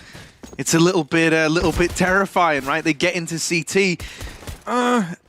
This is weird now. It's getting past the point where it's cool and it's turning to being weird. And Decent, he's actually dodged them, trying to get that 3v1 over in CT.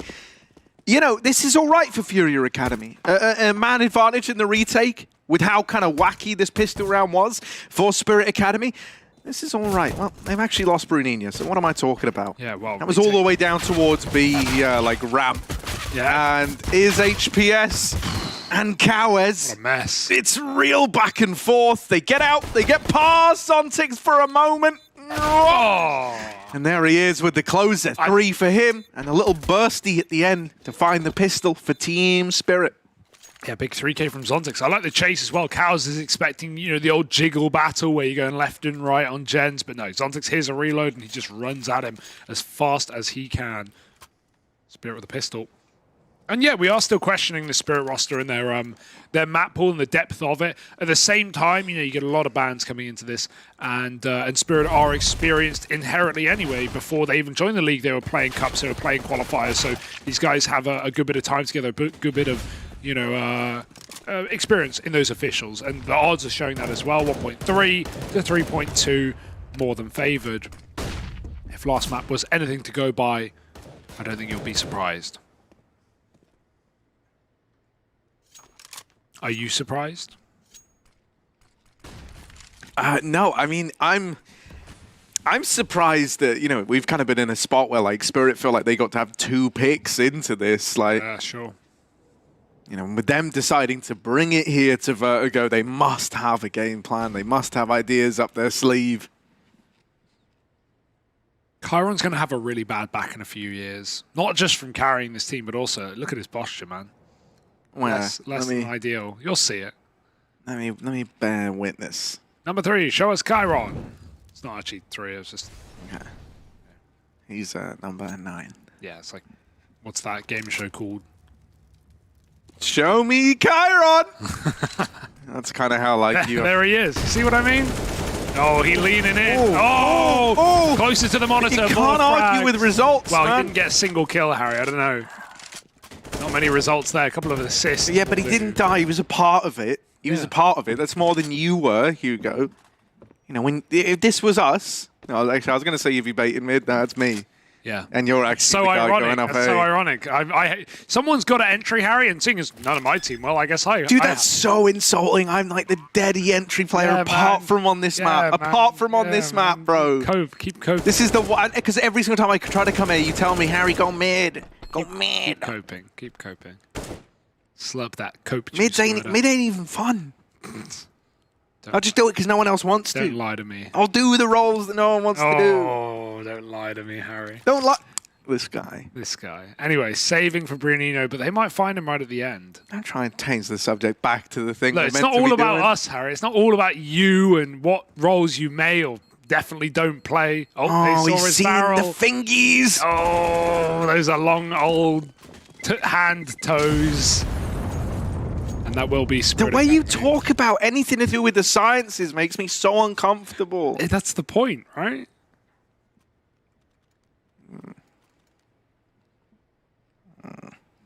I don't like it, man. I just want to hear anyone else in my ears right now. Like, literally anyone else. How about Furia? That would be good. Lembra dos caras comendo até o final? Aham. Então vou bancar 2. Peguei uma. Peguei outra. Bombeiro.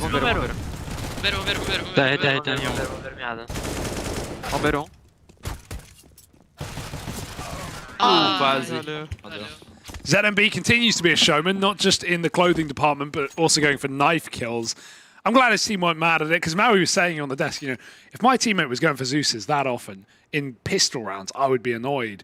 But that was a good round to go for a 9. I think that was a perfectly No, legit yeah, I knife. agree. His team were all on him, on the same wavelength there. They were all upset they didn't get it. 1 health as well would have been very nice, but not to be. Would have bought the AWP out with everything behind it. Well, it's got ZMB does still have it, and he's got armor as well. Not the Milsim military game, no. I mean the thing you wear. Bruninho with a little swing down towards B ramp. So now the question's been poised to Teen Spirit. What do they do when they're a man down? Yeah, they actually have pretty good success at turning these rounds around at times. Chiron tucked on the other side of ramp. We've seen how these gaps can be a real problem through yellow, allowing CTs to really get annoying. Zywoo does it actually super well, where he'll hold like a really tight angle and he'll see the T swinging him through the gap, and then he'll know to shoot, and it will just look like instant reaction, but really he's had like a second to wind up that shot like it's an R8 revolver. See, we have revolver skins, but we don't have Zeus skins. Priorities in shambles. Spirit, man down again, setting up the execute on the A site. Chiron is low. Gonna have mollies over the top. ZMB, pick your side. He's gone short. Committed with the AWP. Trade needs to happen right now, but he tucks and then swings out for a second. It's Artfrost in a 1v4, and damage is all he can mustered. Look at him, ZMB. The Tommy Shelby of this round, mate. All in gangster. I need to ask this guy, you know, where are the guns, Tommy? Because oh yeah, you made dropped them all. Yeah, yeah. No, I get that. Because it's like that show, Game of Thrones. Game of Thrones, yes, dude, a classic. We've all seen it. Hugo, tell me your favorite scene in Game of Thrones. Probably the yellow wedding, actually. The yellow wedding. Yeah, that's what you the call yellow it, wedding is so up there, man. It's like the color of Maui's trousers. And they say, "Whoa, hey, I don't want to play no Game of Thrones." That's like such a good line. Yeah, say the name of the show in the show. Yeah, it's like musical chairs. Yeah, but in like medieval times. I mean, that's kind of like a good metaphor for how many people get killed in that show, I guess, in musical chairs. Oh, spoilers. I haven't seen it. Decent. How many people are going to get killed in this show? 1, 2, 3! Yes, there it is. The mode out in middle. And he's putting the guy who wrote Game of Thrones to shame. What was his name? Harry Penfold. J.R.R. Tolkien. No, that's the Lord of the Rings guy. No, no, I don't know. I haven't seen it, I said. Martin. Freeman? No. Also Lord of the Rings. Just Zontix left. And oh, he was checking it, but walks into the angle. Nice 5 alive round for FURIA. Okay, I'm actually super hyped to see FURIA on this map, to see what they can bring to the table. Already the litmus test is tasty. You probably shouldn't eat them, but it just looks so delicious. 5 alive with their second buy, and Spirit Academy coming in with a bit of a desperate force. 2 Deegs, 3 rifles. No AWP though for Artfrost. Very hard to get that AWP going on T side. Seen a lot of ramp fights this week, Harry. Oh, George R.R. Martin. It is, oh, yeah. I did say R.R., even though... Well, that was actually what threw me off. Yeah, it's J.R. token. I don't know, man. I just know CS, and even then... I like how actively they're willing to fight for this ramp control. Also, a bit of a swap from this AWP, taking middle. Definitely catches Spirit by surprise.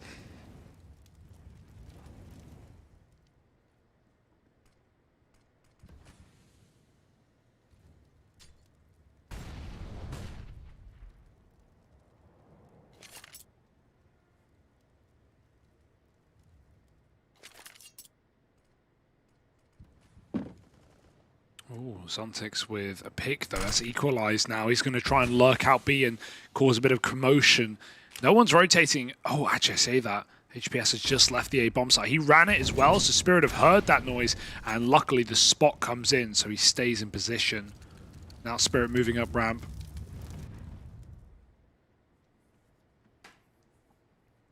they're not getting enough respect for FURIA to play behind a wall of smokes. In fact, they're going to try and get involved before those smokes come down, and that might be their undoing. HPS flash peaked. Going to get cleared. 4-on-3. There are the smokes. Decent. He does want to fight in front. Does get spammed. Dude, that tag damage is really unfortunate. Yeah, he wanted to fight this. Maybe all right. He's going to make it work in his own way. Molly for plant. That's really, really bad with only 15 seconds left, mate. That Molotov could be devastating, but the bomb plant comes in. The Molly never gets thrown out. You're not going to check Zontix, though. After that kill, Zontix just can tuck in. He swings, though, and his teammates out in the open as well. There was nowhere to go and nowhere to hide. ZMB no-scoped him. Crazy. As FURIA find that retake round. Yeah, a couple of weird ones there for Spirit, but also, you know, everything that went wrong, could have gone wrong, did go wrong. From, you know, not being able to escape because the smoke's going down, to getting no-scoped, to getting smoke spammed. FURIA already feeling a little bit better. That's the closest we've had to a smile from ZMB today. So they're getting there. They're feeling more confident, and good for them. Yeah, it is very relieving, right, that you definitely had some things not go, you know, 100 that round. Like the spam, as you pointed out, did decently. Well, he still got a kill, didn't he, through the smoke, and the Molly not coming out. I thought really that could have screwed them. I was almost as surprised as when the Take On Me musical number was in Game of Thrones Season 3. I remember it like it was yesterday. Well, mid-rush. ZMB here with the AWP, but alongside him is decently. It's the double mid-hole between the two of them. ZMB doesn't want to risk giving the AWP away.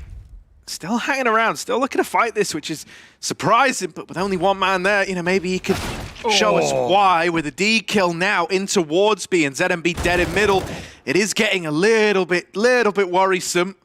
2v2, and Zontix has gotten aggressive through CT, going up and over HPS. Oh, he just looked away.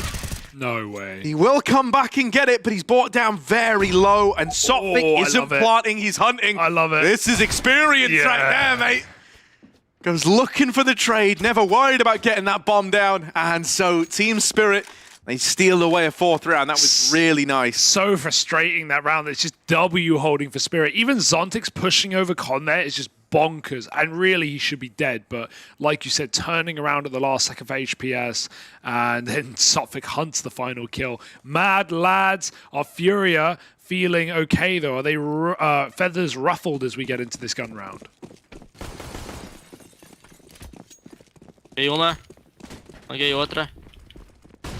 É o final. Já cancela. Não vai mais, foi. Não foi. Faz Tem um B, tá? Tem um B aqui. Tem smoke, me dá? Tem. Tem uma bangzinha, Bruninho? Não, né? Quero daqui a pouco, calma aí. Tá, tô com o Bruninho B aqui, guys. Tô no pezinho na direita. Já mole. Tem flash? Tenho, ó, banga madeira. Banga. Nada aqui. Pode vir embaixo. Me dá um pecone, Calma aí, tô. Fiz no way. Pode voltar. Pulou cimento agora. Tá mirando no way, ele sabe. Tô sem bomba nenhuma, decente. Tampa é minha. Vai ser A, guys. Tá comigo, Léo. Parte de vida. Calma.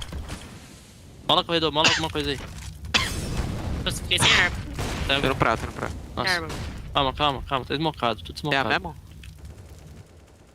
Tem aqui, velho. Ah, plantaram. Para. Mano, tava bom, velho. Pegou uma. Tô cego. Tem uma tava cimento. Up e cimento. Direita. Up cimento. Tava cimento, sai. Cego. Up cimento, saiu. Banguei, rampa. Cego. Vou bangar outra rampa. Banguei outra. Eu defuso. Eu clique. Corredor. Fallen e corredor. Guarda. E um rampa.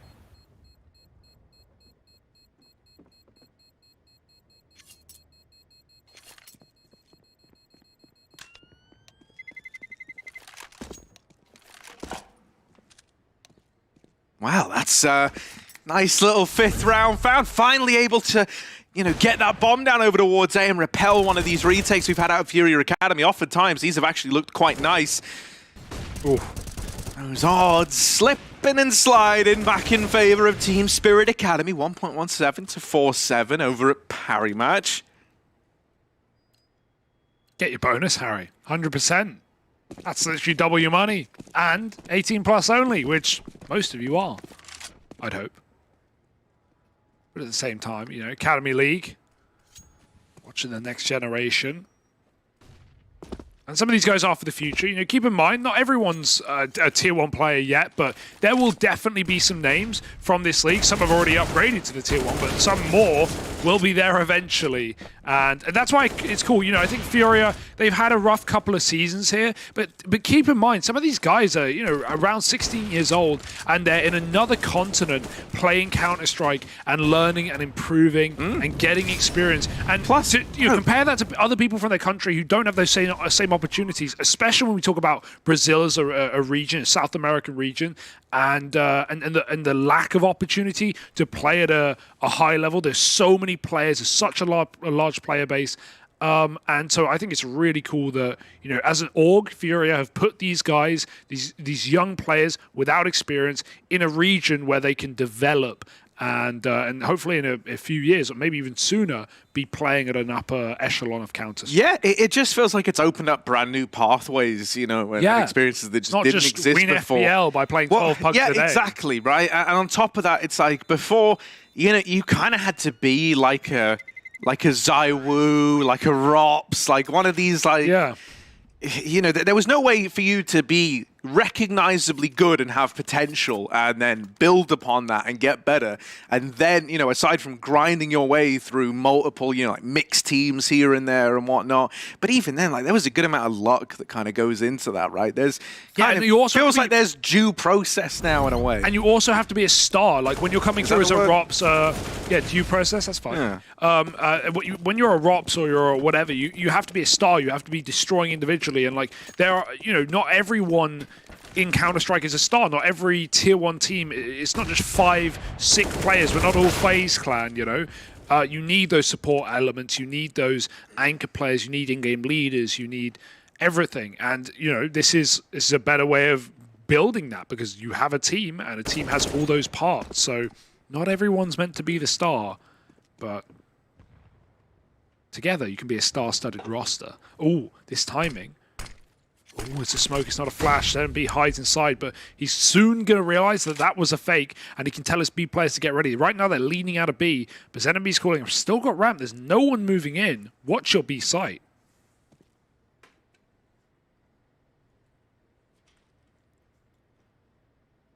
Yeah, Spirit think they're being very sly here, when in reality, FURIA know it's the B play, and they have done for a little while now. Utility holds back the initial push. There is a player boosted up and over. This is something Bruninho is going to have to bear in mind. Here's the flank from Cowes. It's only going to deliver one. Still, with so many bodies in the B site, mate, you're not getting through. And that's a realization that might be dawning on Spirit Academy now, as they've been whittled down to just Art Frost and his AWP.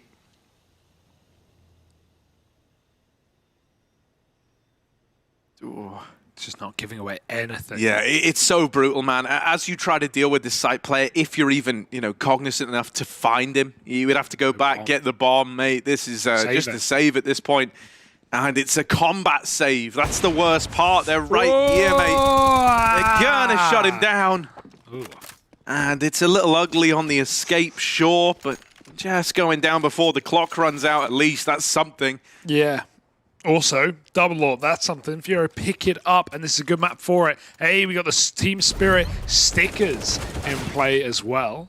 You also quoted, accidentally, a song I love. Oh, yeah? Which is, you know, there's a song called I'll Never Be a Star by Ylvis, who you might know, popular Norwegian band. Yeah. You know, they came up with the... Yeah. What's the lyric? What's the lyric? What the Fox Say was their most popular song, but it shouldn't have been. They've actually got way better ones in their repertoire. You've brought them up a lot this week. I don't know why. Yeah. I don't know. Massachusetts is probably one of my favorites. Ylvis on the mind. Ylvis is on the mind right now. Very, very funny. So we just have different tastes in music, I think. Look, mate. I just have a wide taste in music. Yeah, you meanwhile, you just listen to dubstep mixes all day long.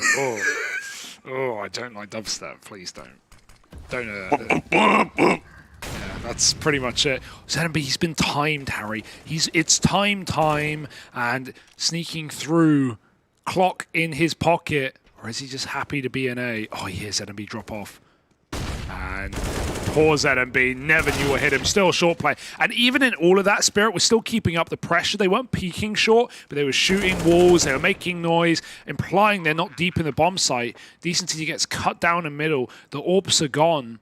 Brunino leaning out of B, but he knows how much space they've taken, and Chiron is just hunting, man. He wants those kills, and he's going to get them. And you got to respect it. Like, it's honestly bonkers CS from the guy, but he just gets away with it time and time again. Yeah, dude, I feel like he's already ready for another level. Yeah, I mean, dude, those are the kind of things that Chiron's been religiously able to get away with back on Mirage as well. Like, he's so good at finding timings, finding gaps.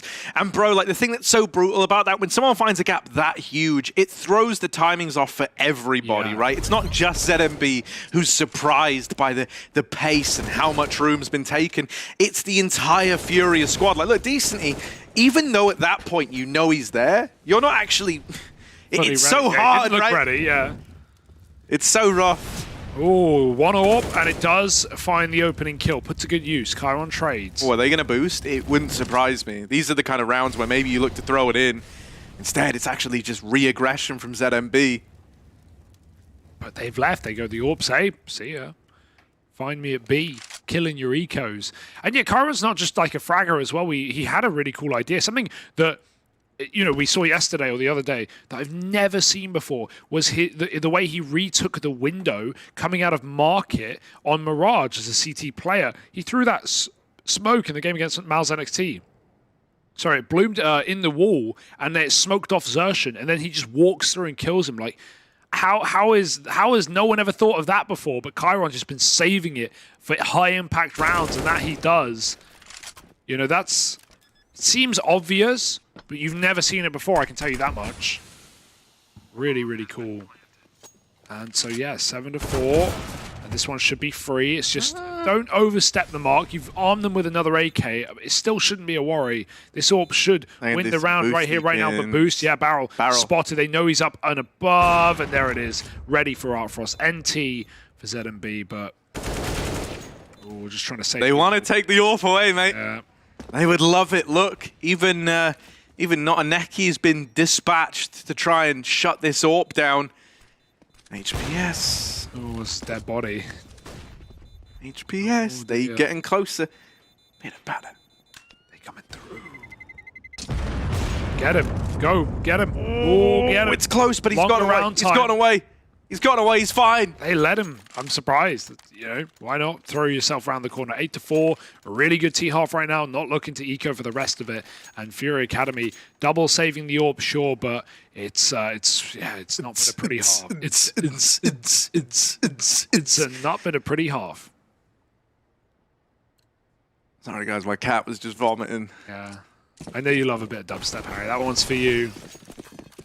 I think your old YouTube name was Skrillex Fan 17. XXX Skrillex Fan 17 XXX. Yeah, man. Ooh. That is what they used to call me around my ends. Yeah. They call me Bangarang. Bangarang. Bass. Sorry. sorry for headphone users for that one. I'll try and control them, but we are indeed particularly unhinged today, Harry. Although, when are we not? I do like this mid take. You know, of all the times to have pulled it in, this is a good one. You've got the info, and you can either use Decently as peace of mind to clear the B bomb site, or you can go for an immediate A-Rap where you've already had contact.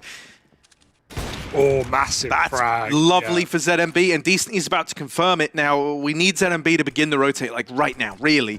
Decently's already moving over as well. This is perfect. This is it. This is lovely. FURIA, can these players in the site hold on? Because if they die right away, the flanks mean squat.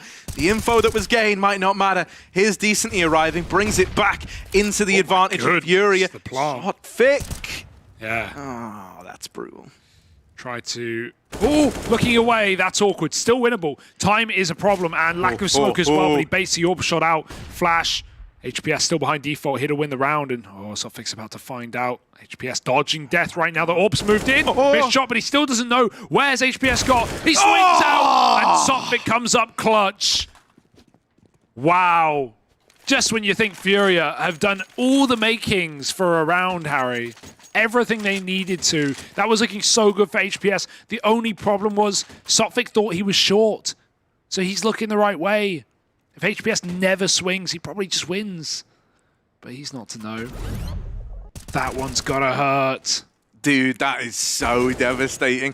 But to give credit, like the other way, Sophic has been phenomenal in clutches. He had, I think it was versus MOUZ NXT the other day, he almost had that 1v4 if you remember. He got like 3 out of him.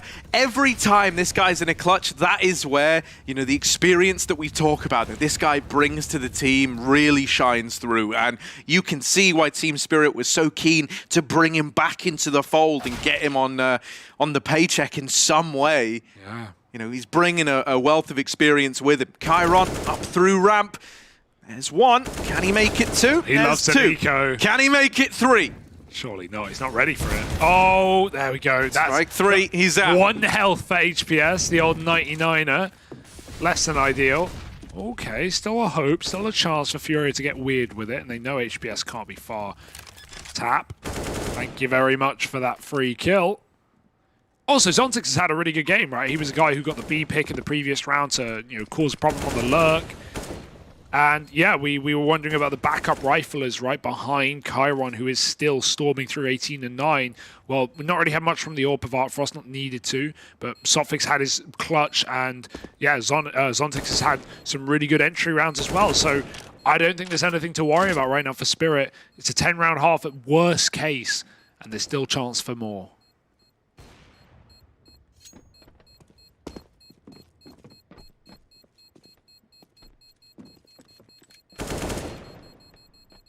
Yeah, I mean, I've been you know, very, very happy with what we've got out of the Team Spirit, right? Obviously, them and Eternal Fire. What? No way! How do you catch that? Jeez, He even hit the Deeg, but our observers still caught the wall bang. You could see it coming. Great work. What I was going to say is, yeah, he's you know, like, all right, I'll take it. Team Spirit Academy, Eternal Fire Academy, they're the 2 new arrivals, right? Yeah. And I've been pretty impressed with what we've had out of both of them, right? Don't get me wrong, Eternal Fire not doing so hot if you look at their standings, but I still think they've left this season with, well, I say left this season. This season, Harry, just begun. Left. There's still time left, yes, but you know, they've entered this season, they've still got some stuff to be proud of, even though they've mainly fielded losses so far. They've had competitive games, severely competitive games against some of the best teams in the league. So exactly, you know, they still have to play some quote-unquote easier games, and I'm hyped to see if they can start to rack up some wins there as well. But out of the 2, Spirit unequivocally, which I'm sure you'll agree, are looking like the better addition. And that these guys have been, since WePlay announced Season 1, people are going, bring in Spirit Academy. These guys have been grinding. It's not like, you know, the org didn't pick up this team for the league. No, they had an academy team. It's like how MOUZ NXT, you know, like already had that squad, you know, running tournaments come the first season. For sure. Now Zontix, the space creator, you know, they say that matter cannot be created nor destroyed, but Zontix is doing it anyway. Yeah. Don't worry, Harry. Cheers. I know a bit of science. I got a bit of it. Oh well. This Zontix guy is the science guy right now. Call him Bill Nye. That's 11-4. God, it's all over the place today, and not just in the casting booth. FURIA 11-4 down, and it started strong, man. Like their first look at that little hot streak at the start, I felt like FURIA were going to have a good game here, and they even had some really favorable rifle rounds as well, where they knew what Spirit were doing, but that sometimes just wasn't enough. You cool? Sorry, I've seen a really heartbreaking article here from the Daily Mirror. Yeah.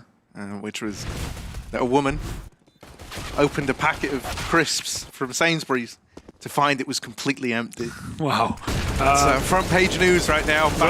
We'll light a candle for that woman in particular. I'm sure she's listening. It's a pretty heartbreaking day. Wow. You know, I mean, that might not even be the most shocking news, of course. Right now, we're looking at a potential Team Spirit 2-0 and very dominant at that. You cool? That's almost as exciting as opening a packet of crisps and finding, you know, double the amount, for example. But where does all the air go? There shouldn't even really be too much air in there. I think it's just wasteful. TBH. I'm not going to start my rant on capitalism and I think it's corporate greed. I think it's just about crisps. I don't think it's that deep. Mass production. Look at this. We've had a lot of wonderful antics out of Team Spirit, man. Yeah, Zonix has been a pretty big driving force. I feel like these B lurkers are always proven to be pretty key. But let's go listen into FURIA. See if they've got a B lurk going on. A lurk. Rasga o cara a torre, ô Cauê. Tá.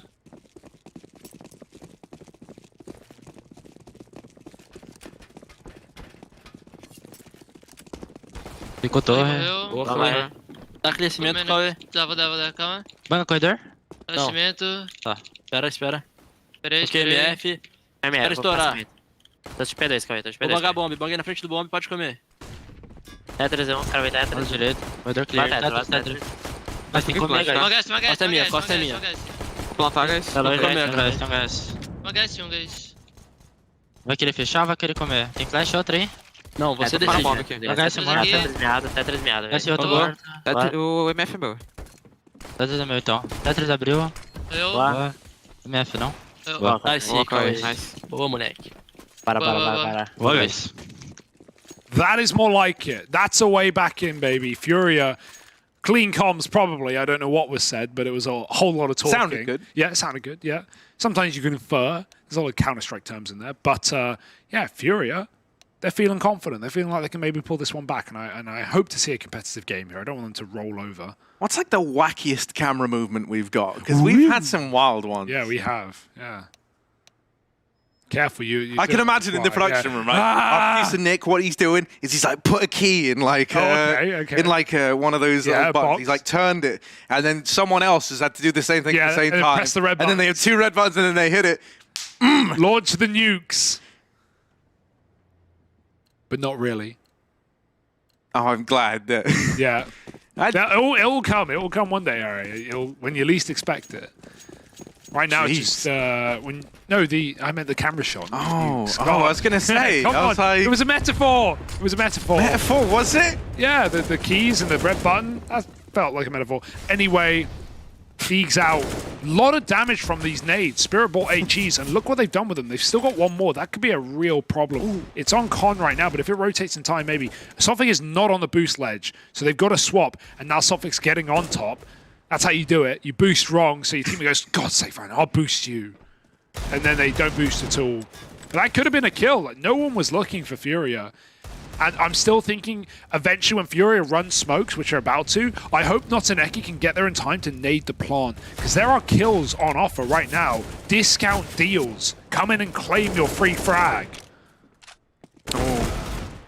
Push on the short side. 3 strong. The flashes hold them back, and they might not get there before these site players do. Oh, Chiron's dropped the bomb. He might be blinded. He's getting chased down. He needs to turn. What? Oh, Bruninho, no! He thought he did it. Turns around. Tries to deal with Notaneki's rotation, and it's all left onto Kawes. Then neither looking at him. But Chiron turns at just the last second. What the hell just happened? He headshot him. Chiron's built different. He's got 2 faces. He's like Voldemort, Harry, down in the dungeon. You've only shot the back one off. The front one's still fine. In fact, you've probably done him a favor with that. And boy, is that a chess game for Spirit. That's the thing about Chiron there. You know, I can't do accents. The midfielder, he's just so excellent. He's got the ball right up the field. I don't watch football, so I don't actually know any terms. No, yeah. Oh, he's kicked it right in his goal hole. And that's the thing about the defense. So, yeah. Little B push, maybe. Maybe a mid lurk out of ZMB as well. Little boosty. Little woosty. Oh. Again, no one can make up their mind. Who is on top? No one. Because, screw it. If I'm not on top, no one is. So, regrouping for FURIA. Center B leaves the mid luck. Passive mid setup. We haven't even started seeing flanks from Spirit, something that FURIA didn't even do at all in that CT side. I think they had one B flank when they pushed down ramp with the AWP and got the info. Otherwise, it was pretty empty. Mid just hasn't been utilized in this game. We've seen that in a few Academy games. Oh, Frost. And Zontix just trying to farm. But they even get out of there, man. 2 kills. It would have been easy to stay around and finish off the Deegs, but they just want to play safe and let Sophic get involved. He has a piece of the pie, and no one turns around. And so it's all his. Yeah, you know, I mean, if this were a team like NAVI Junior, for example, no, Siri! With a high of 49. There's not showers with a high of 49. See, I turned off Siri on my phone because I would find when I cast, I would say the word seriously, and it would go, yes, Hugo, how can I help you today? No joking, that happened multiple times, so I had to disable it. Well, so luckily enough, it was in the pocket, so maybe it didn't even go through, but we... No. There will be showers with a high of 49. There will be showers today. Right so now, the tears of FURIA Academy will be pouring all down from floor 50 to the ground. Okay, this is going to get reckless. Glocks, nades, flashes. Oh, blinded is Sophic. These AKs going to try and stay here. Stop that gun from getting picked up. I mean, they don't really have any choice. There's a player up short. Hello! Frost. Oh, God, Chiron! How are you going to navigate this? Oh, how does he get all three? He can't keep getting away with it. Dude, that is wild. It's like, they're only Glocks. They're only Glocks, right? He should have been able to win that, but everyone else had died for crying out loud, right? They grab guns. Suddenly there's a plant. Suddenly there's a route to madness. Instead, wild. He avoids it completely. This game is mad. Chiron has 142 ADR. Sheesh. Dude, that is wild. That is wild. He's having, honestly, ever since that D-Gaze, he's looked like a different man. Let's listen into some team speak, though. Spirit, take it away. Подай не слышу. Подай не топай, дай Александр. Молик дали флеш. Я жду контакта мидл. Убивают рам. А я ушел пару. Ладер один. Мидл чел. Просто бьет коробку. Я себе рефреш дал и сел в смог. Окей, я на кране. Хорошо. Хуй знает, что это. А, он с ладдера, блядь, прошивает. Можешь желтый пикать аккуратно. Я смог. Да. Я просто шью дерево. Я желтый просто взял. Короче, останусь тут, да. Давай. Ладер. Флэш мид. Это на... Это еще, Я ушел да, в красный. Остаюсь. Нижно. Слушали, выходит мидл. Один красный. Это без блиц. Два мид, драться надо мидл, помогай. Три мидл. Еще два. Один полевой стенка. Близко кон. Даю. Еще красный. Там же чел. А я не понял, я думал, ты какой-то... Beautiful flashbangs, and like the comms are just so scurried, so frequent, but it's kind of entertaining to listen to. Even at 14-5, Spirit aren't just sitting here thinking it's a done deal. Bro, they want to keep this one-sided. One of them sounds like the Russian Henry Greer. Like I heard someone say something at one point, man, and I was like, hello? I did not hear that. Yeah, man. Well, I got a keen ear for the Greer. Nice. What do you think? You know, Hugo, that's like your whole thing too. You kind of sound like him.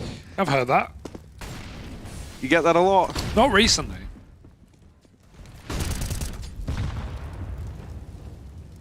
But for now, this is a bit of a beating, Harry. No other way to frame it. Yeah, and I mean, there's been no freaking timeouts really either. No. That's NFTs for you though. Oh, Frost. Gonna get swung by the Cowes the Eagle. All right, we've been waiting for this guy to relive some of these big performances. Oh, Cowes the Eagle. It's about time. He did get that ace with it. I mean, these were the two best Eagle aces out there, and Cowes is looking to add another one. Let him get all 5. Come on. Just not an Eki left. Go on, Cowes, mate. You might have 10 points health. You might only have 10. But come on, baby. Add another Deagle ace to the belt. Here he is. Oh, it's such a good try. Commendable effort. Lovely Deagle work. And yeah, considering I think we have 2 of the best Deagles in the entire league in the server right now. Cowes had the Deag ace on Mirage. It was the actual Deag ace. All 5 won Deags. Chiron had 4 and then the M4 kill. And Cowes, that's pretty damn good. But ultimately, still 15-6.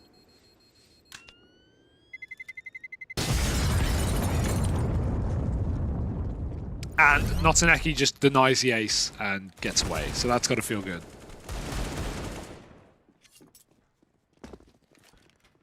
Yeah, you know, something that you kind of mentioned was it felt like Spirit Academy were... Oh, look, we're just getting the whole thing. I like this. It is worth Bada rewatching. bing, bada boom. Oh, it's just so clean, isn't it? Yeah, but you know, you were mentioning how like Spirit Academy have done a good job of stripping players away and then just leaving ramp, getting away with it, right? And playing the numbers game. There they hang around for like these kind of later ramp fights without having the short control. Gives him a lot more room than maybe they've had in rounds gone by. This time it's back to these ramp fights.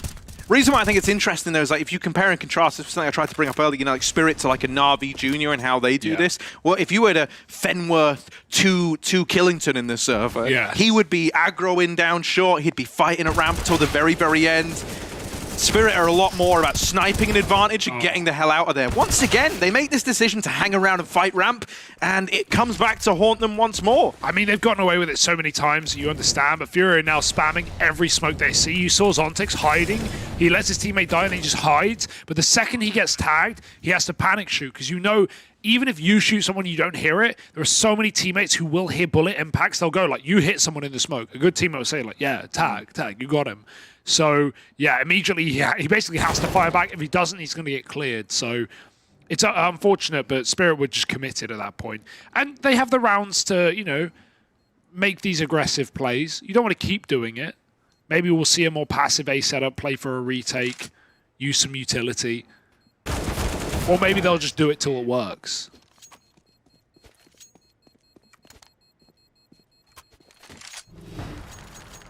Well, probably not going to work this round, as it is just pistols. Wonder what they're going to look to do here. Probably just die and play for next. You know, that's the preferred method. It's a good strat. Get a Zeus, maybe. Zontic's got 2,200. When I have 2,200, I buy Zeus. Here's a question for you, because I was going to make a joke about, like, it keeps coming back to haunt them and the Waluigi board. Okay, but I make that all the time. Yeah, so I'm so not, don't do that. But you basically did make a joke without any of the humor. Mario film coming out. Chris Pratt playing Mario. Yeah, not going to watch that. Just being honest. Yeah, fair enough. Did you watch the Sonic film? God, no. Okay. Did you watch the Emoji movie? Yes, I have seen the Emoji movie. Have you actually? Yes. Was it good? No. Oh, it's almost like these films are a waste of time. Crazy. You watched the Lego movie? God, no. Although I heard that actually was good. I heard it was good, but I'm still not going to watch it. All right. Tough. What are you going to do? Make me? No. You strap me down, open my eyes like it's the Clockwork Orange. Feed me average children films. I just think you should have been Mario. You do a really good... Wahoo! Yeah, like... Yahee! Wahoo! Yeah, I actually voiced the video game. Little known fact. Back in the day, yeah. I'm more of a Waluigi type myself, but that's fine. Uh-oh. Don't say this is the round they win. Yeah, they no, shouldn't. he won't get the gun. Okay, yeah, going for the AK. Luckily enough, he might have been... Yeah, not even close. This is still a bit awkward. You can maybe grab the gun. It should be okay. How long are your arms? Well, not as long as your legs, as they run your way down short into the gun. And yeah, deep space for decency. Even if Notaneki surprises one of these ramp fighters, he's still going to get flanked in a second. Here it comes. Oh, and there it goes. Bro, yeah, that's scary. the thing, mate. You got to hope they were not a checky that corner back in back in CT, man, and decently on the flank. Will. Good one. I mean, not good one, but you know, all right one. I don't want to hype you up too much. Got to keep you grounded, Harry. Down to earth. Yeah. Respectable.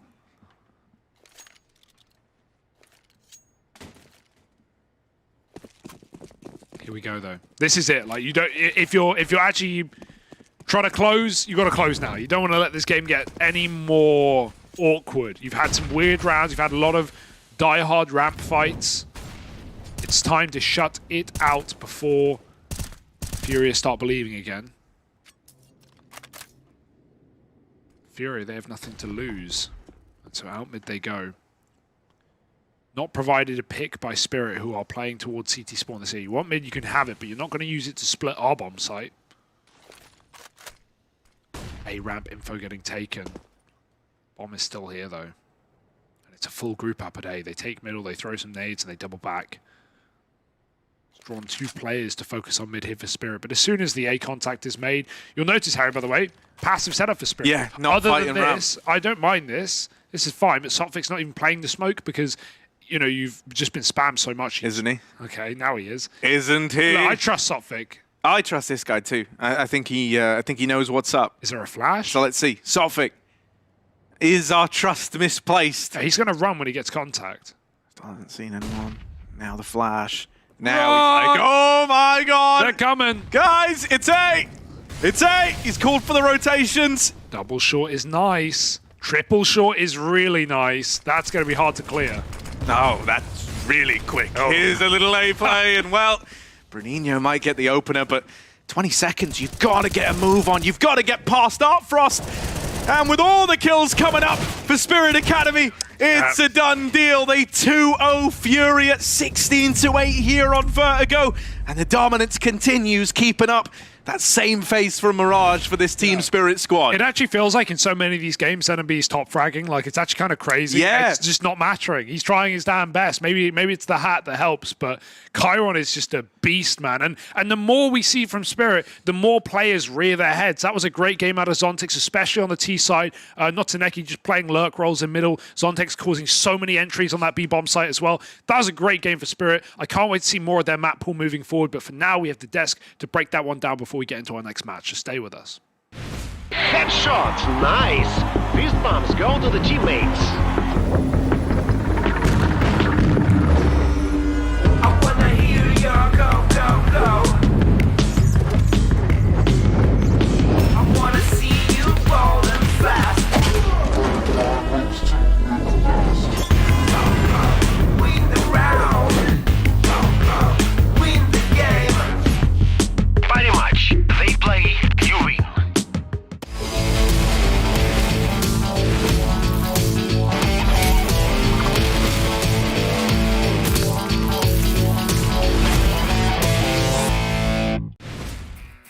Spirit Academy win Vertigo with a score of 16-8, which means that Fury Academy, unfortunately, will be in the bottom of their group. They managed to get 1 win, and now they have 7 losses. It's not looking too good for them. Spirit Academy kind of surprised us by picking Vertigo, and another thing that kind of surprised me was the fact that Chiron was actually not playing A-ramp on the city side. I suppose that's a surprise, you know, but I think Sotvik did an admirable job at it. One question I had before going into this game was, could Spirit Academy still win rounds if Chiron doesn't find entries for them? And they responded with a resounding yes. Sotvik in particular delivered a great clutch himself. Honestly, the Spirit Academy team was just leaps and bounds better than Furia. It's kind of just as simple as that in my eyes, Pimp. I agree. It was not even a game. It was not even a contest for the points right here. Furia is right now at a state where it's not working out for them. I think that's been the picture we've been trying to paint of them throughout the entire season. Coming to think of it, right, we had them in Season 1 as well, where it was a similar group stage format as well. They played, was it 14 games and won 2 of those? And now here they play, 8 games and win 1, you know, so they're at a combined 3 wins and 19 losses in the WePlay Academy League stuff in group stages. So it paints a clear picture right now that whatever they're doing with this set and B constellation, him being an in-game leader and the talent he have, you know, available right now is not working out for Furia. I'm thoroughly a little bit disappointed that they weren't able to show improvements, because I think that's been the case for pretty much all teams apart from Furia. Astralis talent looks slightly better, VP.Prodigy definitely better, Big Omen Academy have been a surprise, definitely better, and Furia seems to be the only team stagnating. So I'm sitting back with a bit of a bad taste in my mouth. They are most likely going to finish last in this group, depending on whether or not Internal Fire can get another win, but they deserve it. They haven't played good enough in order to not get last. Yeah, they lost 2 best-of-3s in Season 2, and they were out almost like right away. But right now, even if they finish in the bottom of the group, they still have an opportunity technically to get to the land.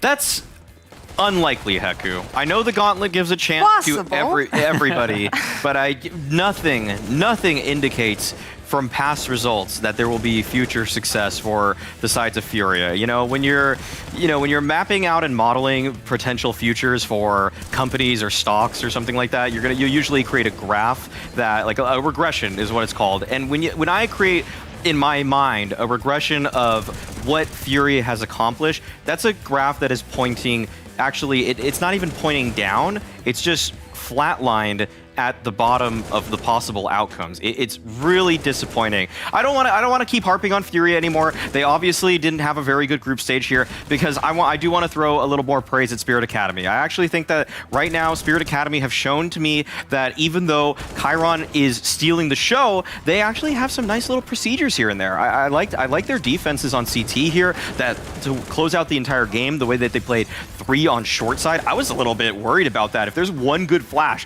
that can really decimate that whole setup. But you know what? I think their positions actually would have been good enough to counter that. And even when we saw in that exact situation, that last round, for Chiron actually gives up a kill, but they still were able to manage to hold on. And those kind of moments to me say that, you know, Spirit Academy actually are sometimes greater than the sum of their parts, that even when Chiron does fall, the other players can pick up the slack, and that gives me a lot of hope for what Spirit Academy can accomplish in the future games that they play. I agree. I think Spirit Academy have been a great addition to this league. I think they're playing way better than we would have anticipated. Once again, we got to highlight him. Chiron, 126 ADR. He was 120 ADR in the first map, so we are in the area of 120 plus ADR over the course of 2 maps. That is insane. Right now, he is the highest rated player in the entire tournament, and by quite some margin as well, considering how many games he's played. So Chiron right now is making a case to be the most informed player in the entire league. I think this only reassured me that was a fair statement to make just before, especially considering his performance against MOUZ NXT. I also do agree with what you're saying, Maui. It is the Chiron show right now, but it does feel like Spirit Academy have something behind him, right? They're winning 16-7 in this game, or 16-6 or whatever it is. And even without Chiron, you know, dropping that amount of kills and that amount of damage, they would have won regardless. So it's a good team. This round from Sotfik in particular just showed that even when Chiron died first, there's other people that can pick up the slack, and that's exactly what I like to see from in-game leaders. You know, this kind of scoreline, it doesn't pop out on the page or anything to you, 59 kills, 15-15, but he's definitely calling the setups that Spirit were running on that CT side to make sure that they were in positions to trade when FURIA were coming at them. He was the guy jump spotting at the ramp, and his jump spots were tight. I'm gonna say that. Like, sometimes people jump spot and it's obviously too wide. Like, it's clear that Sotfik has done this before. You know, he's actually played the map at a high enough level that he's going to like just show that sliver of a shoulder above the sandbag. That's when it's actually tough on some of these oppers. And with the quality of oppers in this league, you actually need to have those tighter jump spots, because if you do a bad one, I mean, they're going to snipe you out of the sky. And Sotfik, he wouldn't let that happen, even if ZMB were posted on him.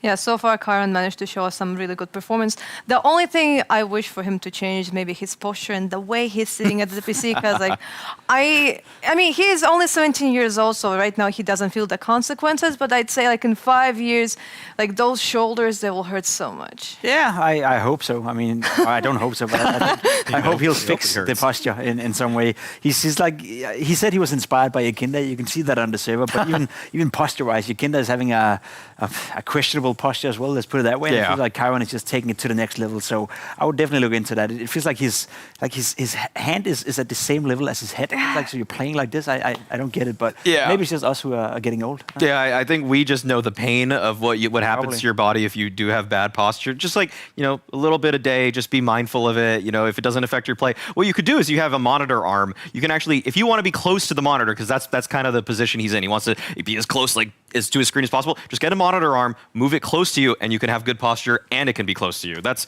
kind of the win-win here in my eyes. Yeah, well, we hope that Chiron maybe will change his posture, maybe not. Maybe this is the reason why he's so good, because he is capable of seeing everything so up close. But we will just focus on the second series of the day. It will be between Eternal Fire Academy and VP.Prodigy. And just like in the first series, like we had a team that's like trying to like not end up being on the bottom. The same thing goes for the Turkish lineup of Eternal Fire Academy. So far, they had only one win. It was against FURIA Academy. And VP.Prodigy, I mean, the guys managed to play all of the seasons. They changed only like one player. They kept on like 4 players, like the core, untucked. Like they didn't touch them. They didn't change anything. And right now, this is the season where their organization said like, okay, guys, you need to get to the LAN. If not, we're gonna go for some changes. It looks like they're gonna. They have a great chance. If I made some power rankings today, I would definitely put them in the top 5. I think that Spirit Academy is maybe giving me a case that they could potentially sneak in there above them right now. But VP.Prodigy is a team that we're happy to see in the Academy League because from Season 1 to Season 2, they didn't improve their record, but they definitely look like a stronger team. And this Season 3, I mean, they actually are improving even further. They're taking their game up a notch every single time we watch them. The boot camp has helped them out. I think their structure is looking tighter. They're trading off of each other better. And the fact is that they've increased their potential because they've added an Opper in Delusion who has been delivering massive kills on the server. Like, he is seriously one of the players to watch in Season 3. Not to forget that VP.Prodigy right now are potentially still playing for a spot to go directly into the LAN final. They have Internal Fire today, which I guess we both assume that it's going to be a 2-0. Question is whether or not it's going to be competitive and if Internal Fire potentially can make an upset. But if they were to 2-0 Internal Fire today, then they have MOUZ NXT not tomorrow, in 2 days. And if they were to 2-0 them, they will qualify as the first team in this group potentially. So there's still a lot to play for VP.Prodigy. They come into this game as favorites as well. And honestly speaking, right, they've looked good so far. As you said, they're looking much, much better than they did in Season 2. Delusional is a clear upgrade to the lineup. So Internal Fire, what we've seen from them has been okay. What we've seen from VP.Prodigy have been stellar. I still think there's a potential for them to maybe make the upset, or at least make it competitive when it comes to who's going to finish first in this group. Yeah, when it comes to the veto, the thing is, Eternal Fire, so far they played 4 maps. It was 2 Mirages and 2 Infernos, but VP.Prodigy, they perma-banned Inferno. It's gone. There'll be no Inferno right now. So the question is, like, how flexible is Eternal Fire's veto? Like, are they capable of playing maybe some other maps? There's now just Mirage and Inferno. I'm willing to bet my left kidney that we're going to see Mirage in. Yeah, I think Mirage is going to be the pick of Eternal Fire. One of the questions for me is, what do VP.Prodigy go for? Because Overpass right here, I mean, this is a map that they wanted to pick a lot throughout the previous season. So with that out of the picture, you have to wonder a little bit. I mean, Mirage is probably going to be the Eternal Fire pick, so you don't want to pick that. Then you're left to, I think, Nuke and, I'm sorry, what's the last map? It's escaping my... Vertigo. Vertigo. So, yeah, I mean, how could I possibly have forgotten that in the WePlay Academy League? Because that is what they're going to go for. Okay. Yeah. That must mean that we're getting to see Mirage in this map. It's going to be Mirage. It should be. I highly doubt it's going to be Nuke coming out, and there we go. Right. So we do get Vertigo, we do get Mirage. It's 2 maps we've seen a lot, but again, for this matchup in particular, I think that's a good even map pool for both teams. I think we have seen Internal Fire play some decent Counter-Strike. I'm not going to write them off. I'm willing to say that they've looked better than FURIA. I'm willing to say that they have been more competitive in their losses than FURIA have, and that's, you know, a positive sign. Do I think they're good enough to beat VP.Prodigy on a map like Vertigo or Mirage for that matter? Questionable, doubtable, but I think we have a case here to be made that this could be a close game that has some nerve to it. Yeah, the odds are supporting VP.Prodigy. 1.4 for them, 2.8 for Eternal Fire Academy. I mean... we even changed the veto system, and I was hoping like that we'll get like some diversity, but in the end of the day, we end up having Vertigo even in this group. Like, now it managed to somehow like to sneak in. As long as it's not, you know, the 2 Vertigos in a row. Yeah. I'm all aboard it. And I will say, you know, as soon as we get into the gauntlet, as soon as we get into the best of 3 scenarios, I'm going to say it out loud, and I'm going to be very blunt here. That's when some of these, you know, teams are getting punished big time. If your map pool is not strong enough to play in a best of 3, then get out of here. Then there's no way you're getting to the LAN finals, and there's no way you're going to succeed in the Academy League. So yes, in the group stage, let's put it this way, the work conditions for some of the weaker teams, the work conditions for some of the teams who don't have a deep map pool have been easier. So if you're already struggling by now, going into the gauntlet, going into the best of 3 scenario, you're going to struggle big time. So let them play all the Mirage, let them play all the Vertigo they want. As soon as it gets down to the nitty-gritty, they will be the teams who are going to be punished. So I don't really give a damn. They're only doing it to themselves. That's true. That's true. They just won't have enough good practice. No practice in officials. I can tell some of these teams are probably, you know, there's no way that you're practicing every day and you're only practicing 2 maps. And if you are, then you're just doing yourself a huge disservice, like Pimp is saying. So if this is the pool, the puddle for Eternal Fire, you know, yeah, they look better than FURIA, but they're not going to finish much stronger than them if this is all they've got to show. Do you think that there's a possibility that they're just a big brain and they just like don't want to show their stress on other maps? No. No? No, Saving stuff for the major, yeah. Yeah, there's nothing to say for, honestly. This is where you should get your victories. This is a chance for a lot of these teams actually to improve their HLTV rankings, because these are bo1s. If you're taking down a team like MOUZ NXT or a team like Young Ninjas, who are, you know, at least in the top 100 of HLTV rankings, that's a huge boost to your potential to get invited to even just like the qualifier stages of things. So, you know, that victory that Spirit had, for example, that's going to boost their rank a good amount. And that's going to help them progress, because, you know, those close qualifier invites, they're worth a lot for these kind of teams. And let me phrase it this way, just so we know what's at stake, right? I said before, VP.Prodigy with a 2-0 here, they can still reach #1 spot in this group, still go directly into the LAN finals. Whereas for Eternal Fire, they now know that FURIA Academy are not going to get any more wins than done for. So they have 4 maps now, 2 against VP.Prodigy, 2 against Spirit Academy, and all they theoretically need in order to be not last in this group is 1 map victory. So they're also having a lot to play for right now. So I think both teams are coming into this game super motivated. Yeah, Eternal Fire Academy are looking for a way to get at least 1 win to end up above FURIA Academy. Will they succeed on Vertigo? We don't know. So let's go to Hugo, Harry, and their beloved map, Vertigo. Oh, yeah, man. It's like, you know, it's like our child that we don't love enough. You know, that's how I'd look at our Vertigo, Hugo. Okay. Right? We're spending all this time with it, but do we regret having it? You act like a science expert, but I don't think that's feasible, Harry. Not from where I'm standing. Either way, yeah. It wasn't a very good analogy. No, you took your second. It wasn't one of my better ones. No, right? And that was done live. You can tell by the look on my face. And that was live and unscripted. Yeah, we'll keep it unscripted for now. The only thing that's scripted are these vetoes, because damn, Mirage, Vertigo, and then Mirage and Vertigo running it back for one more time today. And I'm down for it, right? Eternal Fire, actually kind of an exciting team to see on Mirage as well. And VP.Prodigy in general have really impressed us no matter where they've played so far in this season. Yeah, you know, I mean, that's kind of talking about this, right? For Eternal Fire, there's actually a good bit riding on this. You're trying to get above FURIA in those rankings, right? And even taking 1 map today, you know, that's kind of, you know, steps taken for this Eternal Fire squad. And with how they've looked, this was something you brought up in that last game. It's like they're always making them close. They kind of, you know, hesitant to make this comparison, but almost like an Astralis talent in that sense, where like they're always getting close games, but they're never getting over the line. With Eternal Fire, I'm more willing to kind of give them the benefit of the doubt, right? With this being like the first time of us seeing them in the league, I think that, you know, they still got some time to grow.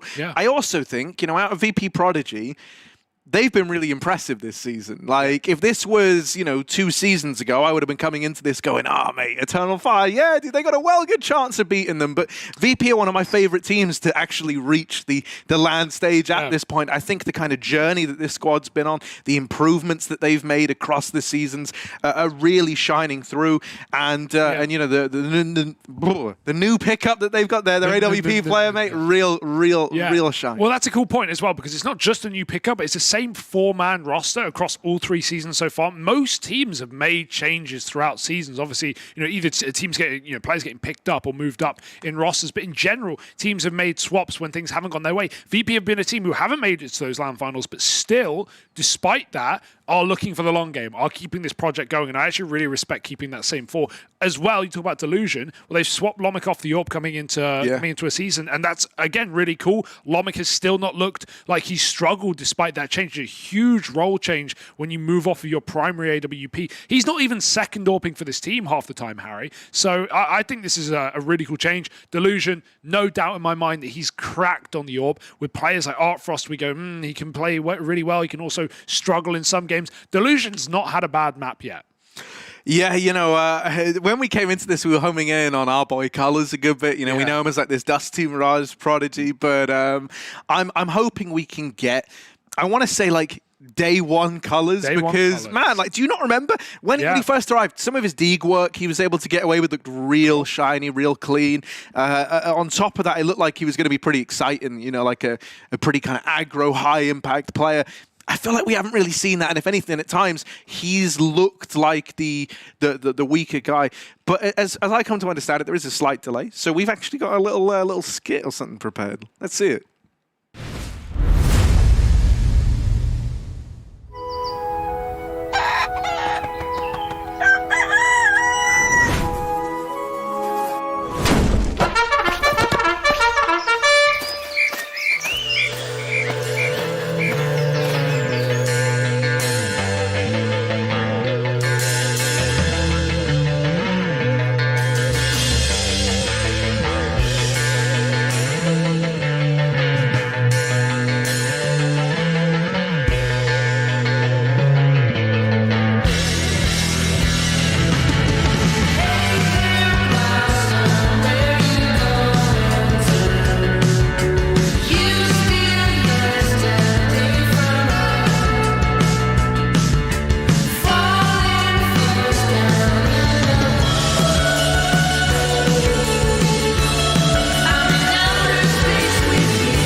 that might so be cool. the best piece of Counter-Strike content I've ever seen. Dude, so just quickly, I want to take some attention away from the pistol that is playing out right now, so I'm going to be really, really quick. But I love that piece that they made there. I've actually watched that multiple times. Mesmerizing. I find it hypnotizing, man. It's like a music video. It's so clean. Dude, I'm so full of dopamine right now, and not just because of this pistol stack, but damn, this is pretty cool, man. This is something special. I mean, Colors has to hit his shots if they come up ramp, or his entire team is going to get eviscerated. Nothing worse than being on top of the boost and your teammate below getting knocked down and you're just stuck in the air, inaccurate. Oh dear, Lomic's going to find out the hard way. Or maybe the easy way. We'll have to see. The bomb is crawling up A ramp. If they go short, they are about to walk into a world of hurt. Oh my goodness. Oh, here it comes. Get ready. Good luck. Have fun. Well, the Observer picked the right person. It could be any of the 7. And so he'll go for all of them. Oh, it's Lomic doubling up on the entries in through the site. They're still pressuring the short man, but Kenshin's just gotten away. Sneaky. Rufire's giving chase. Oh, he's got the bomb. Still elects to take a swing and juggles the bomb out of there. Wouldn't want to be Gobi. Oh, they ain't even planning on A. They're running around the world, Hugo. It's a good reaction. You know, just put distance between yourself and the madness that's going on this A site. Quick stairs flank. Dougie's here very, very fast. But they've seen him and they hunt him down. Good call for VP. Always ready to run wild. They'd love to go A, but 20 seconds. Oh, fake? Are you really going to fight again? Full blind. Hunted down. Kenshin with a round. And it's won by Eternal Fire off the back of that pistol stack. I love it. Rufire, bro, I love you. But... the fake plant into the fight, I don't know if that was it. I actually like that play. The reason being is well, firstly, Paramatch odds favouring VP, as we'd expect. But if Eternal Fire have more to show us, those 2.6s might close up quick. But the reason you know, it's obviously a plant, might have come in, but you know you're going to get rushed there with like 10 seconds on the clock, hoping your teammate can cover it. God, yeah, but that... Rufire wins around if not for Kenshin's flash. No, but therein lieth my problemo, Hugo. It just felt like that was two different ideas with how to play the same teammate 2v1. wasn't ready. Kenshin wasn't with him, so there wasn't the trade potential. And it looked like Kenshin was backing up to be Not like, Kenshin. just plant. You mean... yeah, Kenshin was a clutcher. Oh yeah, what am I talking about? The other VP player. Yeah. The other VP guy. Yeah, don't get me wrong. Like, yeah, it seemed a bit panicked. Definitely seemed a bit panicked. It just felt like I say, two different ideas for how they wanted to play that. Because the other fella started to fall back to ramp as though like he was going to play around the bomb, was going to watch for the cross. Like, oh, don't worry, you won't get rushed. And you know, you can't make both wine and raisins out of your grapes, Hugo. You got to do one or the other, as they say. Grapes only do one thing, Harry. Wise man once said that. Yeah, don't know who, but I'm sure we'll find out. Let us know. Ooh. Oh, thank goodness Dougie spots Lomic, or he could have just walked up on Kenshin. Lovely nade. Kenshin's utility right now bailing. Eternal Fire out. Good shots from the MP9s. And a Deagle to retrieve. Back they go, resetting from the B-bomb site. There's a flank on, they just fake flash with the bomb, and Fola kills them all. So, nice and clean, as it always should be. And now we have the buy from VP.Prodigy. I'm still, like, a little shocked at the bomb video. That's just so awesome. No, it really is. They released that a little bit before this season. I've been listening to it for a while now, man. Banging, it's so right. good. You know, let's listen to something else that's banging though, Hugo. The VP comms. Хорошо, что они слышали, как у нас называется этот раунд. Я довольно. Гэп есть. Тройнуха, походу. Я дал. Там очень много их. Жди. Под Б дым глубокий. Кидай. Дал. Бум. Не видел. Я не пикаю уже. Дефолт. Эрик. Мы играем 2Б. Дефолт делал. Еще. Хорош. Живи. У вас нет, не? Нету. Нет, Похоже, четыре нет. было. 4-1. Я дал моликочку. Под очком. Спину забери. Забрали? Я забрал. Очко не пикал. Забрал спину. Смоку делюги будет, Ребят, КТ могут сделать на нехорошей позиции подсадку. Можешь когда обновить? Да, обновляй.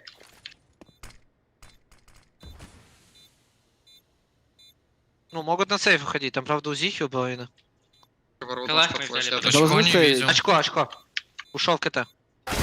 Очко, не, пикает. Еще очко. КТ еще.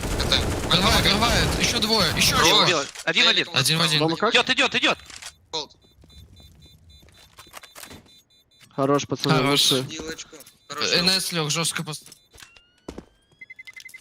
Couple of Hiroshes drop nice and early. Nice. Nice. Nice. Little round locked in from VP nice and early, and yeah, it was... there looks to be a small fire in the VP side of things. No. Cheerful just having a little vape. Yeah, the fast mid to be was nice as well. Bloomin', what's his name? Rufire, there it is. Coming in with the goods, giving us the entry kill to get that mid to be rolling. But it was only a bonus round for Eternal Fire, and they got pretty damn close down to the 1v1. So now they get to full buy, now they get the M4s, and we get to see a bit more vertigo from the Eternal Fire boys. Something I've just been thinking about. We've seen a lot of vertigo. Haven't seen a single run boost attempted. Yeah, because they want to win. It's not the best play, like being objective. It's not the best play. Look, mate. Yeah, it's not. There are some high teams out there that value. like to buy the Zeus and pistols. Yeah, okay. I'm not agreeing with that either, to be honest. You know, I think the run boost is a damn sight better than that. I agree, but you don't have to make. I'm not gonna. I don't know. Don't have to make an omelette out of sparrows. Yeah, just because that's all you've got on hand, right? Just don't make an omelette. Either way, little A execute and some eggs to be poached on this site. Eternal Fire out in the open, but 4 CTs here. Can't pick a side. Delusion will trade. Cardi keeps it clean though, up in a 4-on-2, and Kenshin with a lights out headshot. They're just moving in. They're hunting the kills. Eternal Fire, there's one thing you can't doubt. It's the individuals on this side. They are looking for their second win, which would put them up above FURIA Academy, and that's where you want to be. You don't want to be down in last. Yeah, so let's look at some of these individuals, shall we? Right? Yeah. I think Kenshin has been a very exciting player to watch. Yeah. Right? Obviously, Don's the main AWP for this team. Definitely someone to keep an eye on there. Yeah, it was Dougie for a couple of games, and then they... For the first day. For the first day, yeah, so a couple of games. And then they swapped it out, and actually that change did look really nice. Kenshin's had some big rounds off of that. And Dougie can still follow up with... Harry, did you just call the... Psych, you thought VP can hear our comms. They just went for the run boost and then changed their mind. Oh, dude. Oh. They were about to really cement themselves as my favourite team. Your favourite team. Now it's just plain as can be, walking up A with Glocks. Oh. Go back, do it late. No one expects the late run boost. Yeah. Okay, what's this skin, Harry? What's this A1S, rather? What one? Not this one, the one at Sandbag. I think it was Barry Camo, or however it's spelled. Oh, actually, no. I've never seen that. Let's put me back on that. Pull that up. Please stop. Sorry. There it is. It's on his back. Colours. Just look at him, please. You're the one looking away another one from here. the There's another one monitor. here. There's another one there. Yeah, there. Oh, there it is. Dude, they're throwing it around. Is this We're a getting meme? trolled. Are we actually getting trolled right now? Yeah. Ooh. You know what I mean. If you haven't seen it at this point, Harry, that's on you. Open your eyes. Nice spray from Dougie. Boom. Ooh. All right. 4-1. Eternal Fire, strong start right now. I'm happy with what we're getting out of them. This one. Dude, I've not seen that. No, right? That's what I was asking. It's crazy. I've not seen that. I don't know what that is. Wow. Any skin experts in the house, let us know. Skin up. That's a good one. You know. Steamed hams. Steamed hams. Look at this little B-pop. Little B-pop perhaps. In they come. Lomic. Oh, quick with the turn. Tries to wrestle with the AK. Will end up falling just a little short of where he wanted to end up. They're going to try and keep moving. Going to try and keep swimming forward. Or he would be proud, but not Nemo they're looking for. It's a bomb plant right now, mate. They're going to have to reroute, wrap back round, look for some other avenue into the round, because B, when you take that long to get in, you almost don't want to commit. You're so panicked about there being a full stack over here. Oh, that's unlucky. That angle is full on Ellen Degenerate right there. Cheerful can't find the headshot. 2-on-4. And you lost one of your 2 smokes on that B play, so now Rooffire's got the only one. They're just going to try and fight their way into the site. Bomb makes it. The hunting kills, but there's crossfires. bo1 swings in for the round, and lovely baiting from Wicardia. It's all good in the hood. bo1 saving the day, and 5-1. Eternal Fire, very good start to this map against, you know, a promising VP.Prodigy lineup.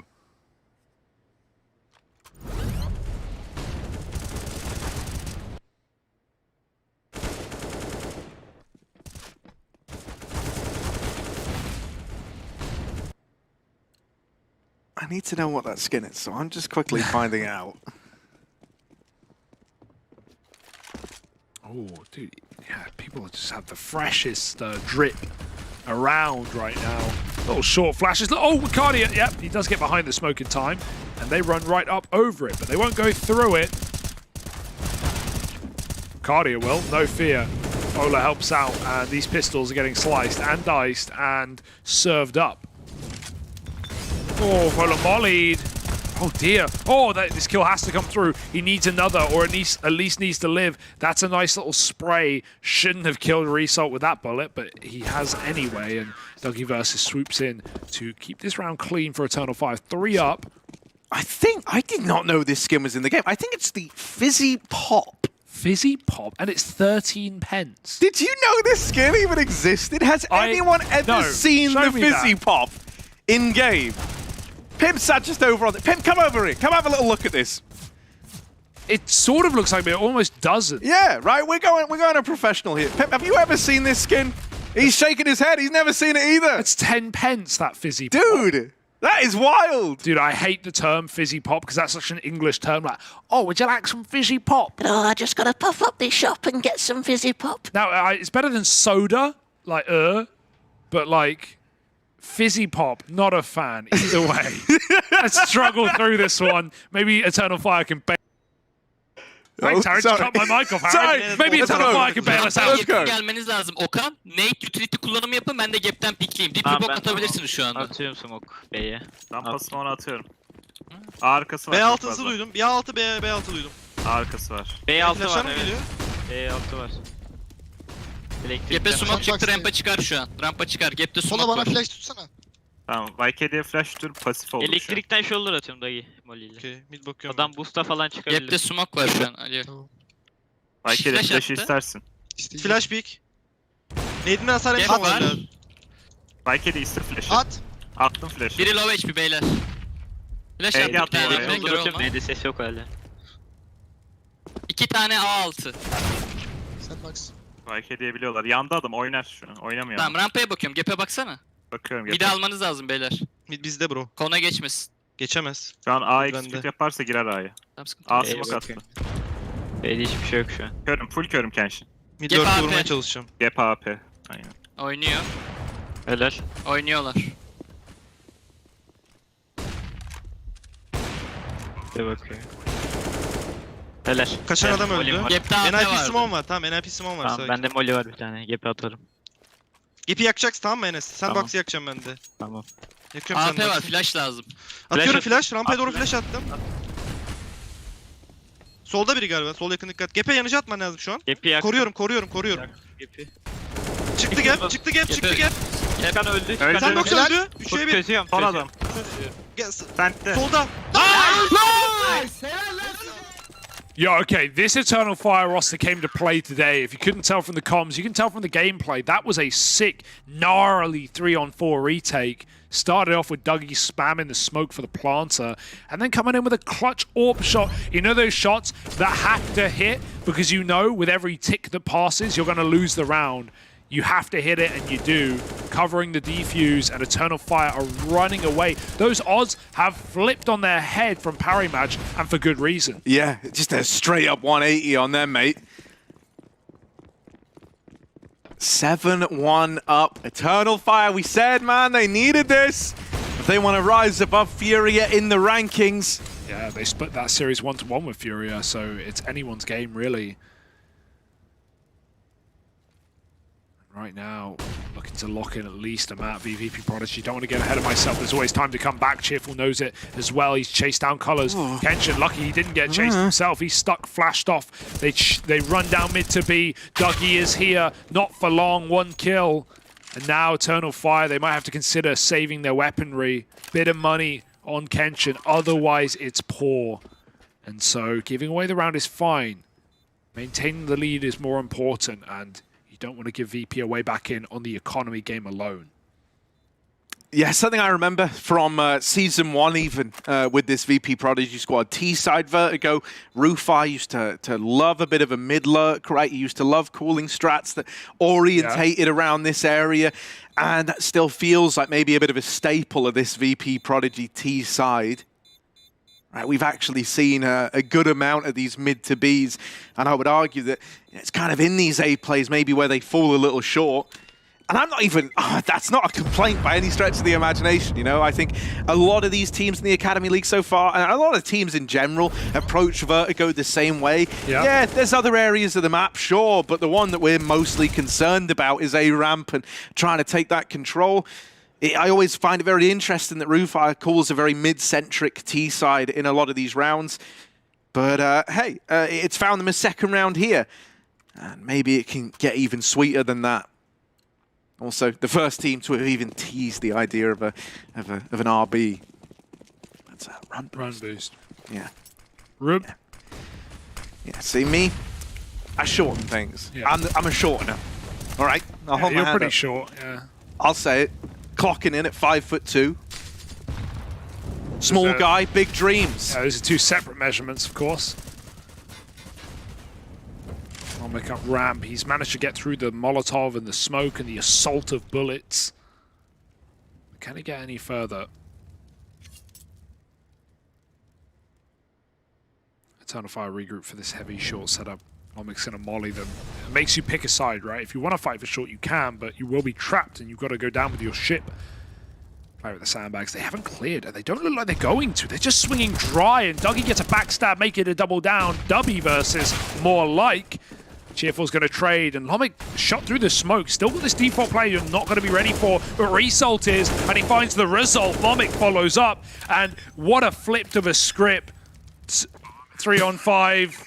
And now a 3-on-1. Sometimes you got to get in that last syllable. Yeah, you'll too late. CT arriving a little late there. Oh, nice one from Kenshin. Yes. Is that going to give him a reason to go for this? It certainly entices him in, but that's where Result shuts him down. It has been, you know, a kind of quiet start out of Result. For me, oftentimes, you know, if I want to look towards rifle players to try and light this up, I'm looking at him, and I'm looking at Lomic.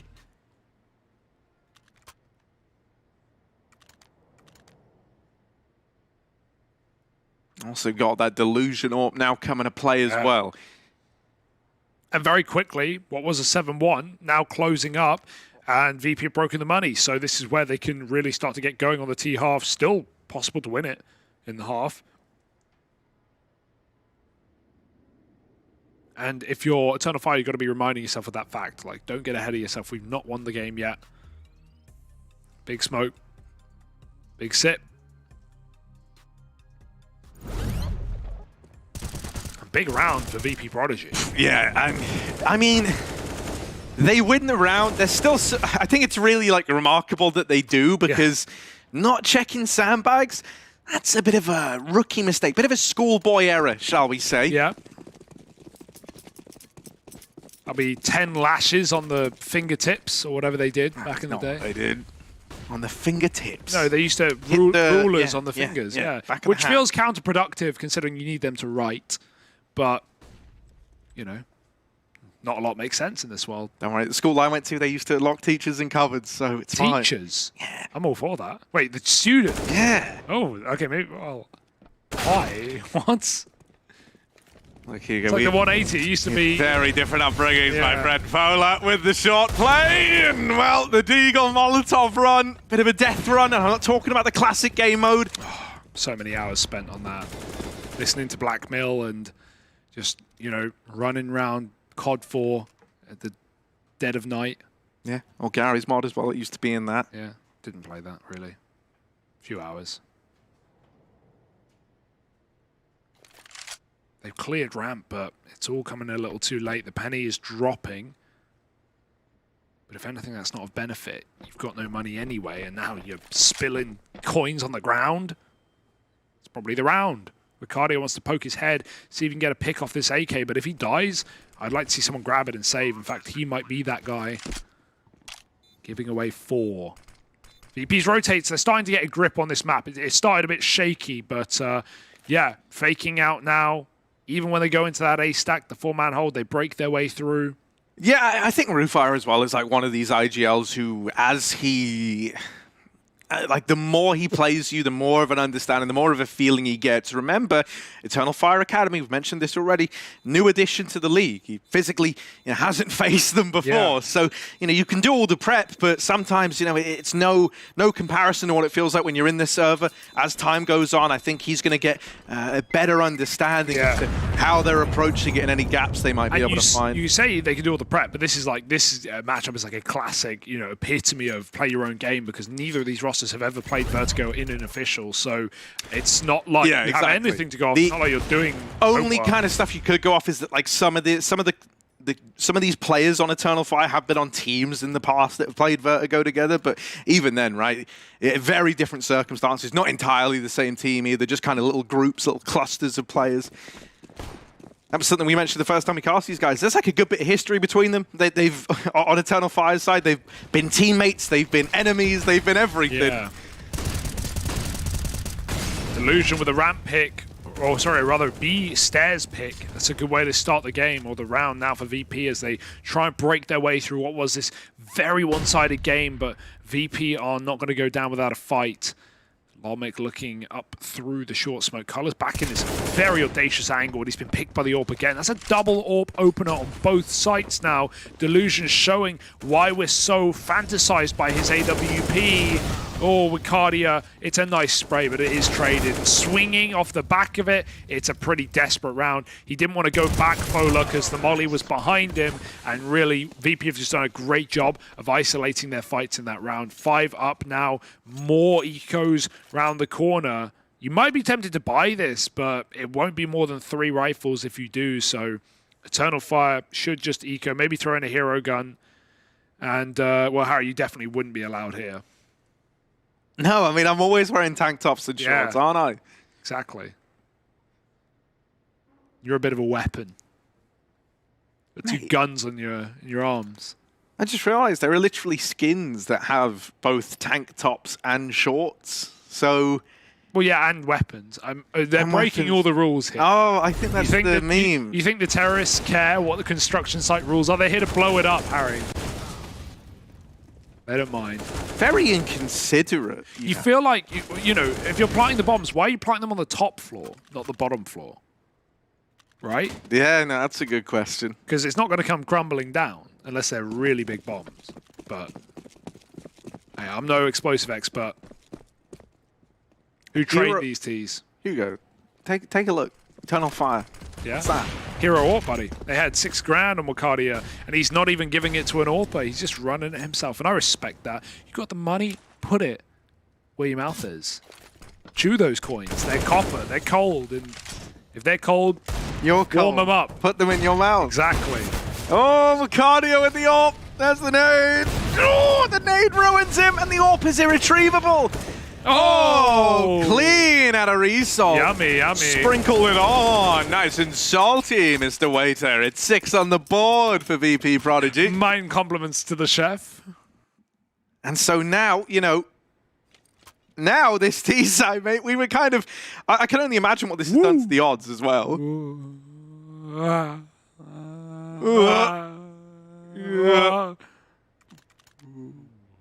Psych, you thought. Yeah, this is a really good... Stop. This is a really good turnaround for VP. Yeah, and Delusion's at the forefront of it, man. Some of his AWP picks in this game have been high impact. Oh, that's more like it. Kenshin, he steals the AWP back, and look what he does with it. He had the B spawn over Delusion, and Flash did not stop him. So that's finally the opener for Eternal Fire. They can still win the half. They can, you know, I say that like they're losing. They're not, but... You know, VP very quickly woke up in this game. Just needed to warm in. First game of the day, you know, it's always a bit of a slower start. But the fizzy pop, it's out. Yeah, slurping, skirting, smoking, the molly. They're in. They're going to try and swing this, Oh. yes. Double swung, cheerful, going deep through. Needs some help, and well, very quickly, he's the only man left from the B plate. With him gone, it's all eyes on RuFire. And too many pairs staring back at him. He's more of an apple man.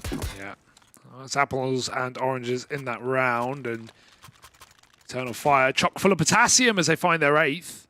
Little rebuy for VP.Prodigy in the last of the half. And honestly, this is a really nice half split. Perfectly down the middle, pretty much. Not perfectly, though. Yeah, you can't. I mean, yeah, obviously. Because there's only 15 rounds. Yeah, exactly. I mean, and even, yeah. My point being, VP, got to be happy with this. Oh, is it off-putting being told that there is no middle in a 15-round half when I mean, I knew there wasn't. I even corrected myself. Yeah. You also felt the need to correct me on top of myself. Yeah. You know, I'm my own biggest critic, but you're an even bigger critic of me. So, thanks for that. Back to you. Right, here's a little boost for Delusion, and Oh, is that where he stands on someone else's head? Yes, that is what that is. He's taking a peek up through ramp, trying to get the opener. Result waiting for a bit of a B lurk, and RuFire back to a RuFire classic, baby. The mid lurk, it's on. What's his timing for it? There's lots of eyes on mid. They just cleared it, and now they've got to run rotates because Ricardi has been picked up on the A ramp. Now, there's still a CT who isn't even holding B, but he's floating spawn. So he's got a lot of things to do, meaning RuFire can find gaps. He's still lurking mid. He still has yet to move out of his position. And that's because VP are in no rush. They're even peeling back from A. Might be to get the bomb, but also B is an option right now. As said, this is a very weak site, and that pick on A has caused a lot of panic rotation. Dougie just watching the con side. VP, this might just be a one round. Like, you've got to go for it if you're Eternal Fire. I think they're starting to realize Dougie needs to run that rotate. Ramp has just been cleared. That should be enough information for Eternal Fire to make this call. And out they move. Dougie, is he here in time? No, nice kill. Any more? Dougie dropping the bomb, and it goes flying towards the generators. The orb needs to chase that down, and RuFire has at least come in late on the mid lug. A really slow activation, but it works wonders. Molly not going to stop the bomb retrieval, nor the plant. An Eternal Fire flank. Ooh, that's something. Yeah, I mean, RuFire at least acts like an early warning system, but the bomb, it is planted for ramp, so you kind of needed that control. Winning a fight on either side would be nice, you know, it'd give you a bit more room, but really it's this fight to Kenshin that you're hoping comes through, that you're hoping VP.Prodigy can win out. Instead, it's Delusion nailing that shot to Bola. Kenshin will win his. And now the 1v1 ensues. Delusion wants to fight it right away. And I like that. Bomb isn't planted for him. You know, if you let him get into the site, if you try to play a long round there, things could get weird. It could get odd. He can tap the bomb to force peaks.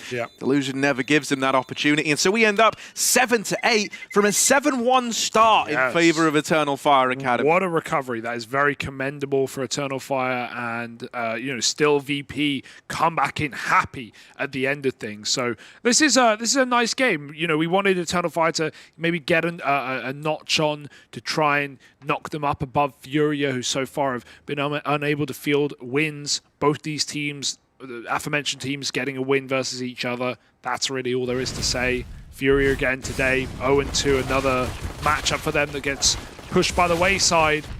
And Eternal Fire have had, you know, bright moments. So will this continue to be a bright moment? We'll have to wait and see.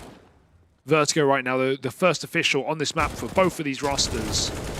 It's neck and neck.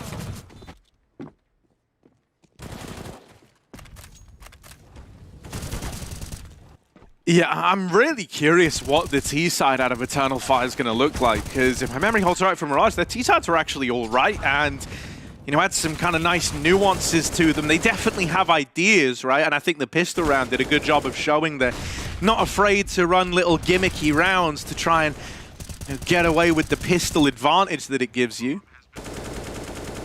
So I wonder what they've got up their sleeve on that T side. Dude, the odds 1.27 to 3.55. Eternal Fire still the favorites. Yeah, still believing. Either way, we'll have to see what VP have to say about that in the second half. Moving to CT side. Eternal Fire going to be having to cook the books, come up with some strategy. Let's find out. Давайте, ребят, беремся жестко. Тихо. Один парень, пикайте его и убивайте. Б не слышу. Давай, бро. Стекла Б ломает один. Я понимаю. Габ забежал, плюс Ф. Это правда. Я убегаю, бро, я сижу, Я тоже. Много? А, это ты. Похоже... Один был минимум. Один. Не, как будто фейк. Я не верю, я не верю. Это хуй какой-то один. Б, еще Это Б, один. это Б, это Б. Я иду, Жень. Я отстреливаю их, стреляю. Остался, Жень? Да, выходит. Деревяшка, лестница. Бля, деревяшка вышел. Близко. Еще лестница. Единица. Один далеко. Люрк мид, может быть. Очко. Очко. Убили.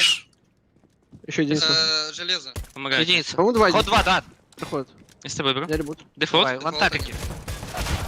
Да, право, это сайт.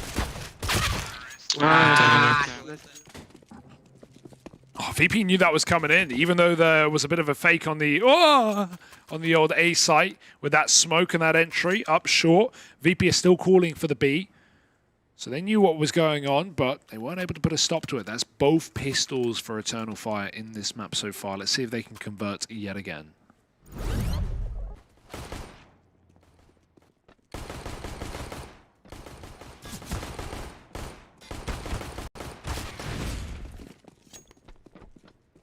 Yeah, I've got to say, it is also very comforting to see Eternal Fire not have... There's always someone, it feels like, having a bit of a mare in some of these games. Like, oftentimes it has been Colors kind of just, dropping off somewhat. But he's keeping up appearances right now. And I think, when you look at... Really, for me, usually it's the likes of Wukadia and Kenshin who can steal the show. The fact that we're getting Dougie versus stepping up to the plate, it's really boding well. It feels like you have all your pieces coming alive right when you want them to. Yeah, especially when we have two teams who have swapped, or AWPers off of their role, right? It's kind of a funny comparison. One for a season or two, and one for a map or two. Roofire hit a mid-timing, but he won't make it much further. And VP are just trying to fight the A ramp. Meanwhile at B, that's awkward. Eternal Fire would just rotate into this site. And now VP have seen the bomb leave. You may as well recommit. And yeah, Result suddenly thought it was free. Well, with him making so much noise, Dougie is just going to peek you. Eternal Fire got the B site, and likely with that, the round. Call him Dougie Hearses, mate, because that's his business on the side with how often he's putting folks in coffins. Yeah. Does that still count as a limo driver, or do I have to take that off my CV? It depends. Is it a hearse limo? Well, hearse is pretty long, mate. Hearse is pretty long. You don't want the body standing upright. You don't want to put them in the seat. No, yeah, I would have thought that's obvious. Keep them pretty long. I mean, there is still a difference, and it should be painfully obvious. I guess if you kill people in your limo, does that make it a hearse? Nope. Makes you a murderer. And put them in boxes. That's like saying, if I put bodies in my removal van... Yeah. Am I a hearse driver? Am I an ambulance? No, because limo's long and hearse is long. That's the connection here. Trucks are long. Where's the... No, but you know what I mean. Where do you draw the line? Trains are long. At verticality. Trains are tall, trucks are tall, hearses, limos, short, long. Hearses are pretty tall. But no taller than a limo. It depends on the limo. Because if you had a Hummer limo, that's suddenly really tall. That falls under the category of Hummer limos, not limos. See, there are subsections of limos, bro. Harry. What is this, dude? I'm so glad that you're not like the reigning authority on like categorizing species or anything on Earth, like because I just try the logic you use. I just try and be obtuse. Yeah, okay? sheep, lizards, they've both got teeth. Why not? Put them in the same. Sharks. Wait, they have teeth as well, but. To be fair, they are like more. Well, they all do fall into the same category of animals. Water goats. Water goats. Yeah, but all these things fall into one category of similarity, and that is animals, Harry. Okay, here we go. Breathing creatures. Do fish breathe, or do they just bubble? Is that breathing? Are gills lungs? No, they're gills. That's why, once again, they're called something different. I'd literally, to spend a day inside of your brain would just be an adventure, I think. It really is a sign that you should take proper care of yourself. Well, for the right price, we can shrink you down and inject you under my skin, Harry, because you're getting there. You're under my skin right now. 11-7 and Eternal Fire deal with the ecos. Yeah, those odds might be music to your ears. But as the buy comes in, it's the skin flute blowing for the side of VP.Prodigy. They've got the AWP in the hands of Delusion. Do you want to know a musical fact about me? Nope, not at all. Here we go. Delusion with the AWP. Taking a peek down through ramp, but it's fast from the MAC-10. Running at him, running him down. No scope lands. Is the B play, though, in reality. It was just a fake out of Wakadia's MAC-10. Penny's going to drop here for the side of VP.Prodigy. They're going to try and reinforce this B site. But already, Eternal Fire are moving in to deal the killing blow. Yeah, it sucks for Result to just get beamed like that, but on the bright side, at least you've got all the info that these teams are moving in with a bomb. You spotted everyone, and now your entire roster's here, but to do what? Maybe just to die.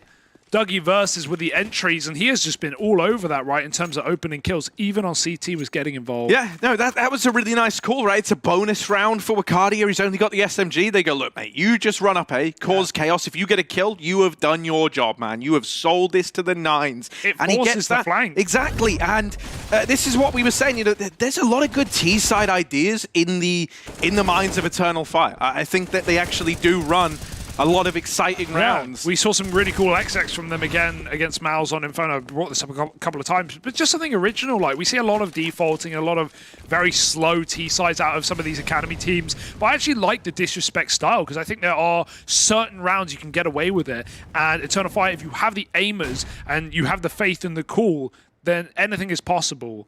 And yeah, some of these guys really just believe in the in-game leader, no matter how wild the stuff they're saying is. And I love that. Got to be in for the call, even if you don't like it. 12-7, and it's slipping through the fingers of VP.Prodigy.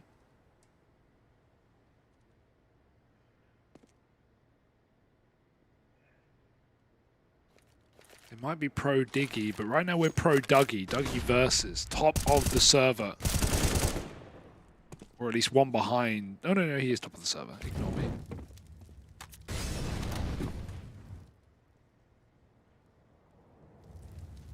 Right now, walking back out of A as this little fake comes in. But I wonder, how long do you sit on the boost without seeing anyone before you make the call?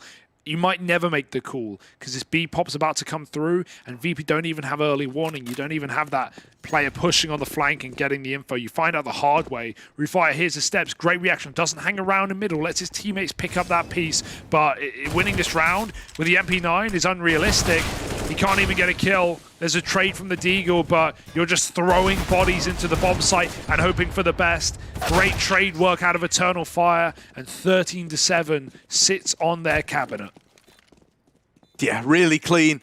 You know, those are the rounds you need to be squeaking past VP.Prodigy. They're freebies. And so Eternal Fire collect theirs. He was free. What was your musical story? I didn't want to... It's not actually that good, but I can do a... I'm not going to do it down the mic, so don't ask me. But I can do a whistle with my lips or teeth or something. I like basically inhale, and the way I do it, you know, like a dog whistle. Like, yes. Is at a frequency that only dogs can hear. I can do it at that frequency, and if I don't do it because it's awful, it's horrible. But if I do it around dogs, they absolutely freak out, and I'm not joking. Dude, you were made in a lab or something, weren't you, bro? I used to do it when I was like 18. Whenever just to torment the local wildlife. No, just to try it with like friends that have dogs, and I just try it because you. If I do it right now, you won't. Well, you'll hear it because I'm mic'd. But if I'm not mic'd and you don't know I'm doing it, you'll have no idea. But I can hear it because I'm doing it, and dogs can definitely hear it. Like, I tried like 4 or 5 different dogs over my time, and they all bark. You're like if Aquaman's superpower was that he could like abuse the fish. They're just swimming along. He's like, I empty the ocean. I empty the oceans, not of water, no, not of fish, but of water. They drown in the air, so I guess fish can't breathe. Gills aren't lungs. We got to the bottom of it. But yeah, obviously that's not a nice skill to have, so I haven't done it in many years, but I can do it.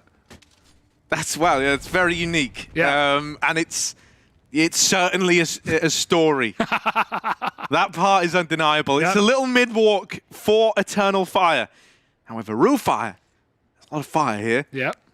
He's literally going to try and fight fire with fire in middle. Well, flame on.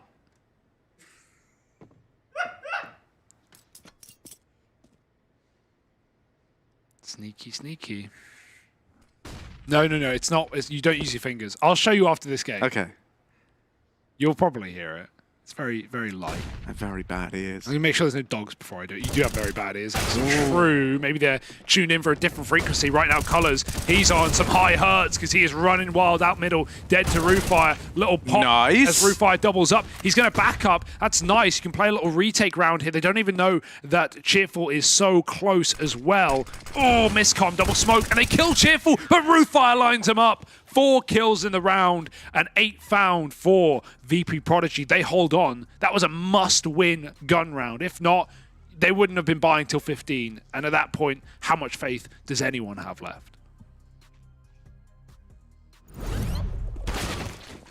Mate, though, mid-royalty, isn't he, on this rotation? Really nice stuff.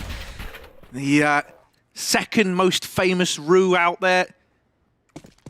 And now... behind... RuPaul. Oh. And now, it's another for VP.Prodigy. Attempt at the opener, and going back in, that's a little ballsy out of Result, mate. Going, oh, no! Oh! That was lose-lose. If he peeked ramp, he might have died. He might have got a kill, but he also would have died. Tried to escape, didn't get either. That's got to hurt for Delusion, considering he started this map so strong with his T-Orp entries as well. Well, it's been a crying shame ever since. Bit of a re-aggro mid. I like this call for VP. They need something, but Eternal Fire, because they have so much on the clock, they're still holding Colors in middle, who, as you said earlier, is having a far better game. We've called him slow to start, and sometimes he never warms up. But this game, he came out swinging from the very beginning. And VP haven't fully cleared mid. They poked their head in, and now they've pulled out. And that allows Colors to come in on this flank. Oh my goodness. Oh, I thought he was going to go for it. If he does, maybe he'll wait for the exec. But if he goes for it now, he could not only clear B, but he could just shoot these A players in the back of the head. You can't wait forever, however.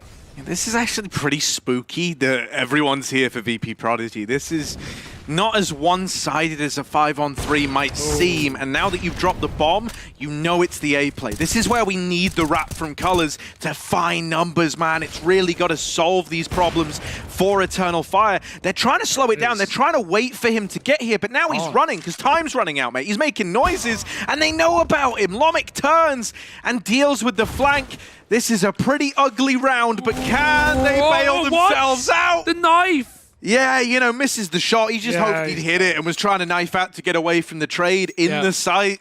Well, no trade needed. It was just a flat-out entry.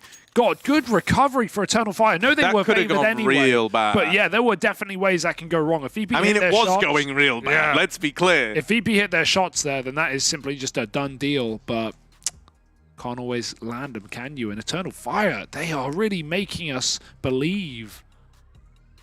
How could you be a doubter at 14-8?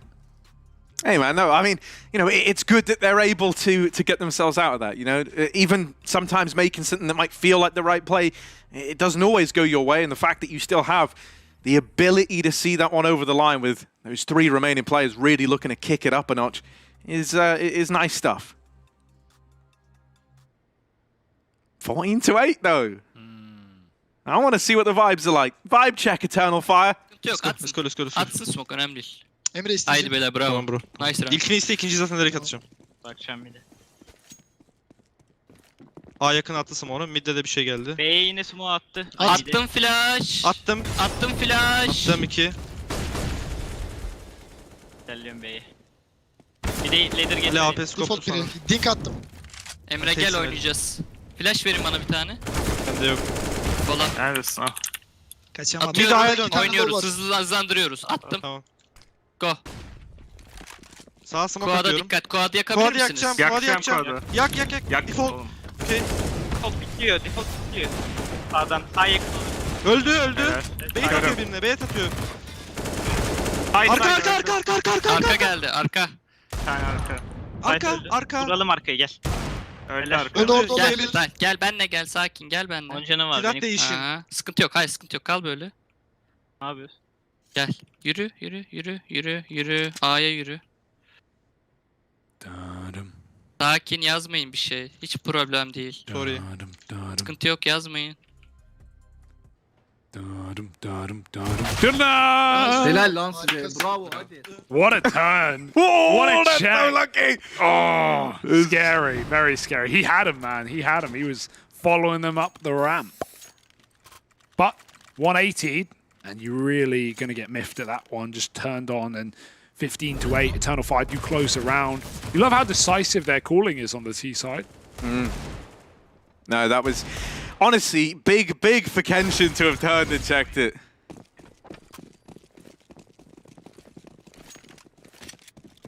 And so this could be Eternal Fire not just winning this map, but also moving above FURIA Academy in the standings. Just one from it. That'll make you have a nice big old sigh of relief. Double AWP here, though. Resalt's brought his back to B, and he's got his shot as well. I heard a flash go off. I don't know. I think it was a mid flash. Yeah, it did nothing to this B player.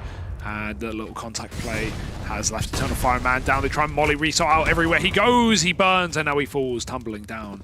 Many stories, and with none to tell. Not if VP just get rolled over in this round. And with Cardia, that's an entry onto Cheerful. 2 more CTs here. There's so many layers of defense. Oh my. And Dougie just breaks them all down. He bullies his way into the bomb site. 26 kills deep. Dougie versus top of the scoreboard. And that is Eternal Fire Academy finding a dominant win by VP.Prodigy. We've had a lot of close games in this season. I feel like even when we've had like massive underdogs, they've still managed to make these games competitive. That was not competitive.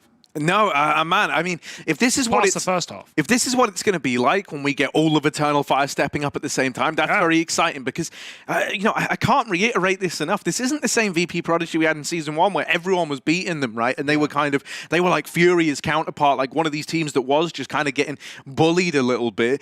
No, mate, VP have looked really legit this season. And to come in and not just win, but to do it comfortably, like never really looking like that was going to get out of hand, it inspires a lot of confidence. I really hope Dougie Versus can keep up these kind of numbers as well. But we'll have to wait and see if he can. There's still another series to come, and an analyst desk will follow up just before it, so don't go anywhere.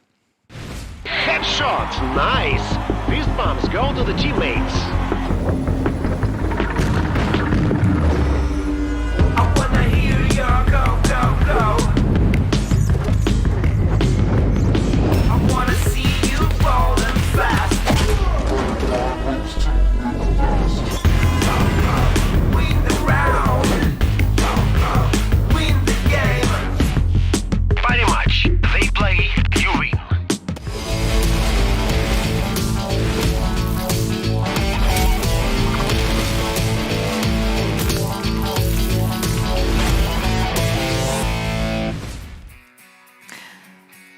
This was something unexpected. Eternal Fire Academy managed to win with a score of 16-8, which means that they will not be on the bottom with FURIA Academy. Now they have one more win, making that 2 in total. But this might be some like bad news for VP.Prodigy because like they kind of like were hoping to end up like somewhere close to the top, and now, I mean, it's not looking that good for them. It is bad news, especially when you consider the very first day we interviewed Resalt, and he said that they could win the entire thing. He said that they believe they can beat MOUZ NXT and go far in the LAN finals. Right now, they're on the cusp of not making the LAN finals from the group stage and then having to go into the gauntlet. What position depends on how the next map goes. They still have a lot to play for, but this performance wasn't good at all from VP.Prodigy. Eternal Fire fully deserved this win. They were the better team, got off to a good start, even allowed VP.Prodigy with a mini comeback within the game, but then as soon as they got over to the T side in Eternal Fire, they were just a better team again. So it's hard to argue that they didn't deserve to win. Yeah, this was a bit of a surprising victory for sure. One thing that I kind of want to highlight in terms of the story so far of Eternal Fire is that after the first day, they decided that Dougie Versus would swap off of the AWP, despite how kind of strong he looked in the single showing that we got out of him. Kenshin would pick it up as the in-game leader and now full-time AWPer, and I don't think they should look back from that change. Dougie Versus is a sensational rifler by WePlay Academy League standards, and Kenshin actually looks pretty solid on the AWP too. I mean, he's not blowing me out of the water with his performances, but he's definitely delivering enough of the goods that I think that he should probably stay on it, at least for whatever this iteration of the roster is. So Eternal Fire Academy right now, they stand with a possibility to even move themselves up further in the standings of their group. This is something that caught me off by surprise because coming into this season, I didn't really like too much of what I saw when I kind of checked out the demos a little bit. They didn't play as this 5-man unit, if I'm not mistaken, from the things I checked out, because they made some swaps here and there, but they definitely are now looking like a team that can maybe find themselves in the 3rd place slot of this group. And if they can do that, that means they don't have to play one of those bottom of the gauntlet BO3s. That gives them an even higher probability of making it to the LAN. So this is a really pleasant surprise from Eternal Fire. I'm glad to see that they're beginning to gel like this. I'm glad that the swap of roles, even though it was in the middle of the season, didn't come back to bite them. Yeah, VP.Prodigy managed to get only 1 round in the second half, and this is their map pick. This is like really scary because the next map will be Mirage, and I think Mao, you were the one who made the statistics about like one of the players in Eternal Fire. Like there's a guy who's just spamming Datsu and Mirage. Our boy Colors, huh? Yep, Colors. I mean, the guy's got 2,700 Face-It Pugs, and about 2,100 of them are on Dust2 and Mirage, with the majority being Mirage. So that is a guy that we're going to have to look out for on map number 2. And look at how strong he performed here. 21 and 10. I thought Dougie Versus stole the show, but I didn't realize that Colors actually had that few deaths. 10 deaths? That's insane. The self-preservation on that guy is immense for a guy that really didn't play that much Vertigo in some of the pugs that he was in. That's true. You mentioned Dougie Versus as well. Obviously the guy with the most impact on the server, the highest ADR, had a fantastic showing as well. But that goes for a lot of the Eternal Fire players.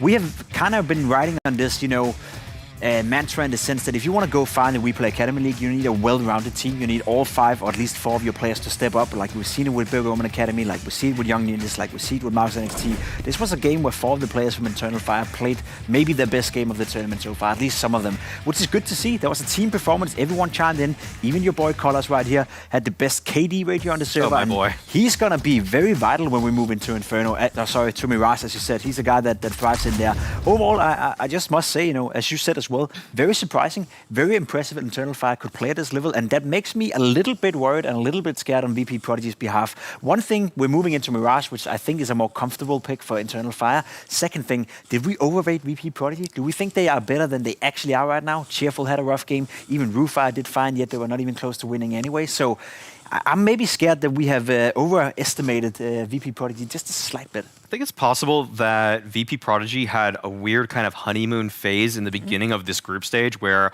Resalt and us probably considered them to be stronger contenders than they might actually be. It might be a little bit of a pretender syndrome going on there because right now that game, there was a lot of flaws in it for the VP.Prodigy side. I mean, they couldn't really trade off of each other very well. It definitely felt like Eternal Fire was the better as a pack team. When there was like a scuffle between a big group of people, it always felt like Eternal Fire just had slightly better spacing, and probably the individuals on top of that were performing a little bit better too. Also, in the mid rounds too, Eternal Fire was outmaneuvering VP.Prodigy. They were able to back up off of those ramp kind of attacks or back up off of a B center default. Both of those kinds of plays caught VP.Prodigy off. They weren't really sure if something was happening. The one time it felt like VP.Prodigy had a beat on those kind of mid-round rotations was in that one of those last rounds there where I think Lamek pushed up. I think it was Lamek that pushed up, or maybe it was Delusion. One of them pushed up, almost had the flank, and then Kenshin just spun around, knew the one losing condition for his team in that, and he just canceled it immediately. So really good awareness by Kenshin, the in-game leader of the Eternal Fire squad. Yeah, on Vertigo, the first half was really similar. It was like 7-8. When it comes to the second half, unfortunately, VP.Prodigy managed to get only 1 round. Right now, they will start on the CD side, since Eternal Fire are the team that picked Mirage. The question right now is, like, will we be able to see like Eternal Fire that we saw against MOUZ NXT? Because I would say, like, during that series, they showed like us like some decent CS, because I mean, like MOUZ NXT, they are pretty strong, so like even getting 12 rounds is pretty respectable. Is that enough to actually win against VP.Prodigy? I think it could be, to be honest. I think VP.Prodigy on Vertigo showed a bit too many flaws. The individuals didn't shape up either, and it could be one or two things. One thing, they had an off-map, all of them, and we are a little bit quick to jump the gun. Maybe they come into Mirage, maybe Delusional will take over the server. Cheerful, who usually play well as well, will step it up a little bit. Lumik, we know he's a known quantity in the league, so VP.Prodigy can definitely come back. But one thing I want to point out is what you said here as well. Internal Fire like to approach the game in this wolf pack mentality, where they keep 4 or 3 players together and then they sort of like fight their way out of the problem. So they may have a 3v4 fight or a 4v2 fight, and that usually goes the way of Internal Fire. Mirage is a map where you can really practice that a lot if you want to. You can walk up towards A as a wolf pack. You can walk out B as a wolf pack. You can even use middle as this wolf pack mentality if you want to. You can be explosive, you can be slow, you can be fast, you can do everything on Mirage. It's one of the maps that really opens up, a different variations of how you want to approach the game. And I think right now, Internal Fire are feeling comfortable playing in this Wolfpack mentality. And if they can transfer that from Vertigo to Mirage, I think they stand a great shot. Yeah, when we look at the parry match odds here, I think that I actually still would also agree with this, even though Eternal Fire just won that map on Vertigo, even though it was VP.Prodigy's pick. I still think that the data, the evidence has shown that VP.Prodigy should be the stronger team. So that's a sign for me. I'm kind of glad that it didn't switch immediately just because of one map. I think going into today, I thought VP.Prodigy would probably 2-0, might be a close 2-0, but I thought they were going to win both of these maps. I think they're still going to at least win this upcoming one, even though Eternal Fire has shown, and their Face-It stats have shown, their Face-It match history has shown that they really do like Mirage. Yeah, VP.Prodigy managed to win already against Spirit Academy on Mirage during the season, and Spirit Academy is also the team that won against MOUZ and XD on Mirage. So, if we're kind of using this logic of rock, paper, scissors, maybe they are winning right now. Even that game actually that they lost to Spirit Academy, they actually were ahead in it, and then they started kind of goofing off. They actually started just kind of playing solo a little bit. You could see that they were kind of laughing about losses in rounds, and I was kind of like, in the green room when we were watching it, Pimp, I was kind of like, I don't really think they should be joking yet. They're only up by 4 or 5 rounds right now, and they did let the game slide away from them. So that's the one they would have wanted back. I think that VP.Prodigy is a better team on Mirage than even their results show. I think they should have beat Spirit Academy 2 times in a row. They just let that first one get away from them. They said, all right, guys, we'll focus up in game number 2, and then they just took it with ease. I think a key factor for me will be Lumik on the A-bomb side. I think we've seen him play well throughout this tournament on Mirage, and he's the guy who can shut it down. I tried to describe this Wolfpack mentality that we probably will see from Internal Fire. The best bomb side to do that is on the A-bomb side, where you just rush out of Palace or you come up ramp on certain timings or certain flashes. Lumik will be a guy who's being put under a lot of pressure, but in the tournament so far, we've seen him deal with that, just perfectly fine. So if he can shut that down, if he's going to have a good CT side, which he's had a couple of times already in this in this tournament, I think he's going to be, the key factor for me in terms of whether or not VP.Prodigy is going to show up and win this game. Delusional, he's going to play well no matter what. We've seen him move around with AWP, but Lumik could be the guy that can either win the game for VP.Prodigy or lose it if he's having another, rough game. Yeah, in Season 1, VP.Prodigy had Lumik as their main opera, then they changed to Cheerful for Season 2, and now they brought in Delusion to be their main op. When it comes to Eternal Fire Academy, they actually decided to make a similar change inside of the team, but already during the season. If we just look at the operas that are present right now on the server, who do you think is stronger? Delusion is definitely the stronger of the 2 operas right now. He didn't have the best Vertigo, but over the course of this season so far, Delusion has won multiple 1v2, 1v3 type situations, ones that felt very hard to. It wasn't like they were offered up on a silver platter. He had to jiggle peek people. He knows exactly the person that's going to peek him next. His game sense in those kinds of moments is very high for my money. Kenjin seems like he's a little slightly more standard opera, which is kind of to be expected given he just had to take the role, because it seemed like Dougie Versus was the one that said, I kind of want to just rifle right now. Yeah, well, that's definitely what happened. Let's maybe just go to Mirage with Hugo and Harry. No, apparently we still need a little bit of time.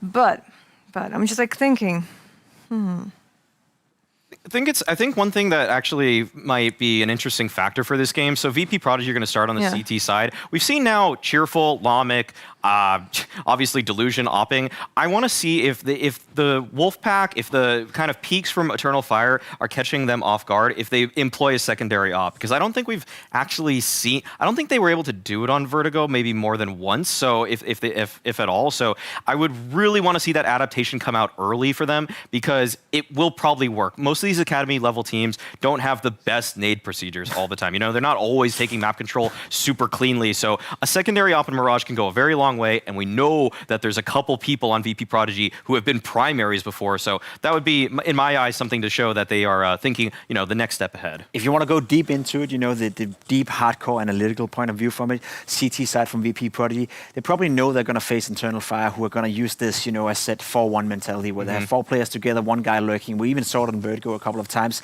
There's 2 ways to deal with that. One, playing the double op setup, as you said, maybe even bringing that in the very first buy round just to establish some dominance. So you shut that down and force Internal Fire to play a little bit more of a default way, where you have to take mid control, you have to end up in some sort of like mid-round scenario where you have to make a decision whether or not you go towards A or B, and or you be a little bit disturbing in the way you play. You go up first round, you take mid control. You push BFs with your AWP in the first round, you take BF control. You constantly try to figure out where Internal Fire are at, and you get the information early on so you can stack whatever side they're doing this Wolfpack mentality at. So it depends whether or not VP.Prodigy want to sort of like leave it in the hands of Internal Fire, or they want to take charge in their own manners and just play proactive and aggressive Counter-Strike in order to gain information and then be ready and suited well to when those pushes are coming in. So that's why I'm curious to see if they'll be, you know, aggressive and proactive, or if they'll lean back and just play the double op setup and wait for Internal Fire to make the mistakes, sort of. Yeah, this is an incredibly important map for VP.Prodigy. I'm also looking forward to see Result and his hat, because we didn't see it in the previous map. Hopefully the Unicorn is coming back. He really needs one. He really needs one.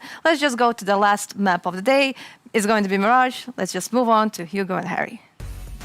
Yeah, Seku. Will it be the happy octopus, or will it be the sad octopus? Will it even be the Christmas octopus? We've seen all types of hats from Rufire from Result rather this season. Yeah, I was going to say Rufire ain't the hat guy, bro. No, he's serious. Game face. He is serious. He's dead serious. Is Rufire, but that's why it's a nice little balance within this team. You know, I think there are some comparisons to be drawn almost between them and like a Team Spirit Academy, where like you have this kind of more seasoned veteran. Admittedly, out of the two of them, Sotfik, you know, definitely one you're more familiar with it, like the upper echelons, but Rufire's been someone consistently, you know, like milling around this level, and so it's sick to see him coming in as like this tenured guy.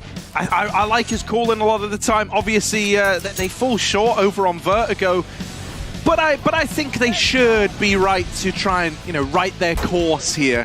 Yeah, pretty sure. You know, we saw them getting a little more warmed up there towards the end of Verti. Yeah.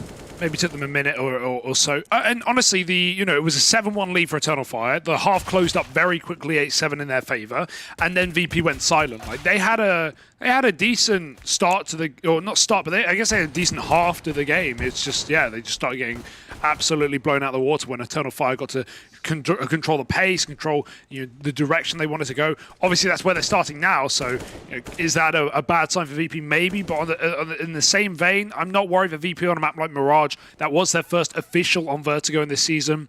And so you got to keep that in mind. This is their go-to. This is a map they took down Spirit on, and that's a huge scalp considering the AWPing power there and some of the riflers on that team. And they even took down FURIA as well, which a team that Eternal Fire have split maps on Mirage as well. So yeah, there's positives to be brought out from VP, but they can't afford to have one of those slow starts. They can't be going down 7-1 and just trying to scarper back for a halftime recovery. We'll have to wait and see though. Because right now, Eternal Fire, I mean, they've got wind in their sails. They've got the momentum in this game.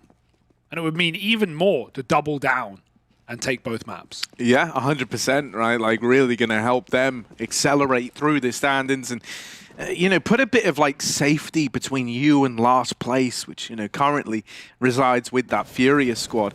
I had some tater tots in our little break there, and I think it was Stephen King who penned the classic words, you'll bloat too. That's how I'm feeling right now. That's from It. Oh, from It. Okay, well, I haven't read it or watched it or consumed it. Dude, you're so... But I should. No, Stephen King, that's a classic, obviously. I'm not out here like, I don't know, mate, clowns, pretty boring. No, I will say the sequel film... It 2 Electric Boogaloo. Garbage, in my opinion. They made a second film already? Yeah, of course. Hugo, nowadays... Yeah, Hollywood. Nowadays, bro, if something made you money the first time around, you know what the reboot or the remake or the sequel or the prequel is going to do? It's going to make you more money the second time around. And everyone's going to go, I could have left it at 1. But they still paid the ticket. Has anyone seen the new Matrix? Was that any good? No, Probably not. See, yeah. See, yeah, Nick's a fan. Nick's a fan of the Matrix. I like the first 3. Yeah, but yeah, okay. Not so much a new he did movie. just come through the Not so much number 4. Scathing review of the new Matrix. Actually, well, we will be writing that to Rotten Tomatoes right about now. Yeah, I don't know if I want to watch it because I feel like it would ruin the trilogy for me. Have you seen the original? I've seen the first 2, and I was going to watch the 3rd. It got removed off Netflix. I was very late to the Matrix, obviously, but great films. Duh. Yeah. You know, are you a Keanu Reeves fan? Are there people who aren't? You know, I'm not. Are you a Mark Hamill fan? That's the Star Wars guy. Right? Yeah. No. Because he's someone who had his. Oh, okay, well, saying no. Well, no, saying no doesn't mean I don't like him. It's just like I don't put people on pedestals. He had his whole legacy just ruined by the new Star Wars films, didn't he? Well, see, I didn't watch any of the new Star Wars, and I don't intend to. Yeah, you're not missing anything. Just pretend it ended when it did, when the going was good. Sometimes you can just end on a high note, actually. Well, I guess I wish Eternal Fire wish they could end this series on a high note, but Harry, they're going to have to earn their second win. Don't always have to drag the corpse of a once, you know, that would be like digging up Shakespeare and just dragging his corpse around London. Like, don't get me wrong, it'd be cool to see it maybe. Don't give Boris any ideas. It'd be interesting, but wouldn't be a lot left. Yikes. Pretty bare bones, right. You know what I mean. Little A Play is the new works they have been working on, I believe. Yes. Oh, Ollie under. Eternal Fire popping out, but head's getting popped by Result. And the smokes are good, but you are fighting for CT if you're Eternal Fire. You need to win the fight, and Wakardi is doing his best to make that happen.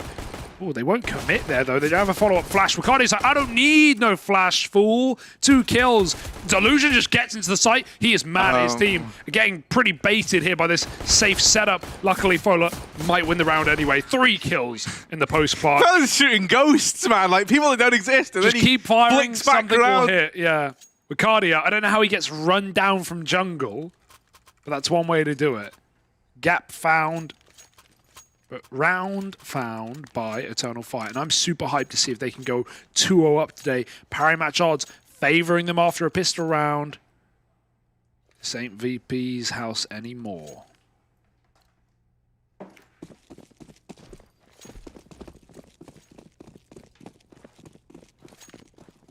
Yeah, they force-bought back into this round, Hugo, right? They're going to try and bring the heat right away. The thing about heat is that it's rather warm. We hot. And, well, over on short, Lamek, he was warmed up from last game. He's going to have a little look in. Now he realizes the full extent to which short is compromised. And in the blink of an eye, 3 kills come through. Eternal Fire, are they going to check bench? Cheerful. Chance at something. They're all around it. Does take out a second. You got to deal with it. It's only getting worse. And Wakardia eventually will. Oh, they collapse upon the remaining 2. Damn good effort out of Cheerful. You know, really did all you could have asked of him there. And unfortunately, it was never going to be enough unless he ended up wrecking like 4 guys on that push.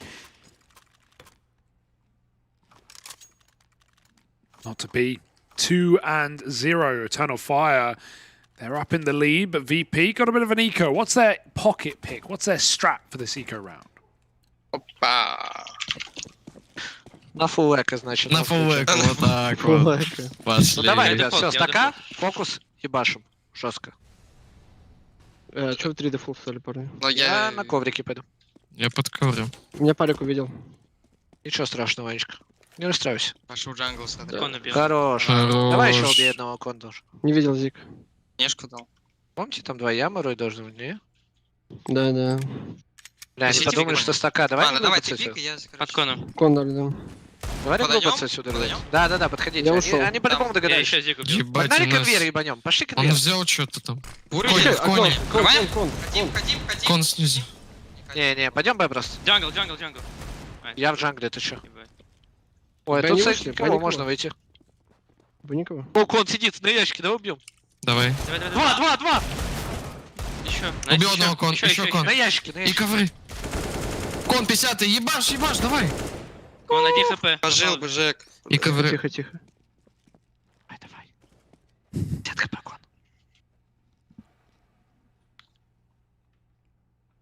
Хочу гана в коні.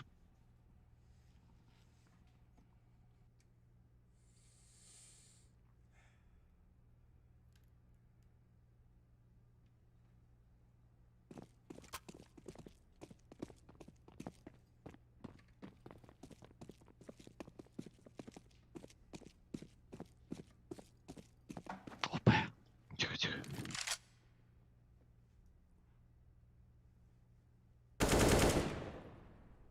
Сотый.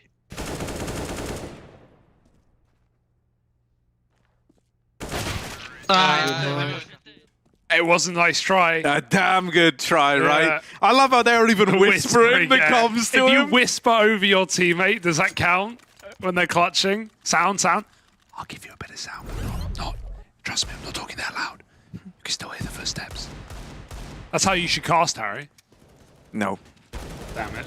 I tried, guys. I No, tried. I hate whispering. Everyone's always asking when's the RSMR channel dropping. RSMR. RSMR, yeah. Yes. It's Rosma. Rosma, how much would I have to pay you to lick your microphone? Not this one, but Not, yours. yeah, I was going to say, I don't own this. You don't That's own really this. Your own ludicrous. microphone at home.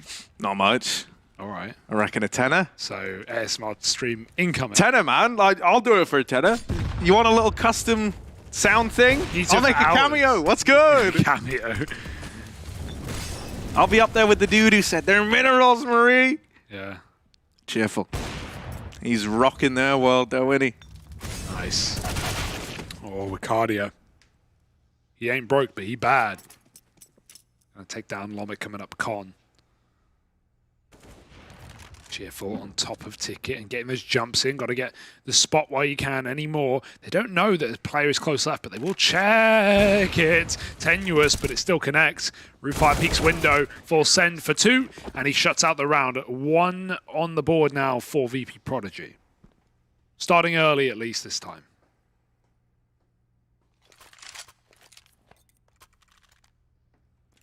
Yeah, and as a result, you know, that previous round from Lomic coming down so close, there's not really the cash to throw much into this, right? This is actually nice for VP.Prodigy to come in with like that immediate response, something that was lacking early on in Vertigo. They went 7-1 down before closing the gap. They're going to have a chance to build here.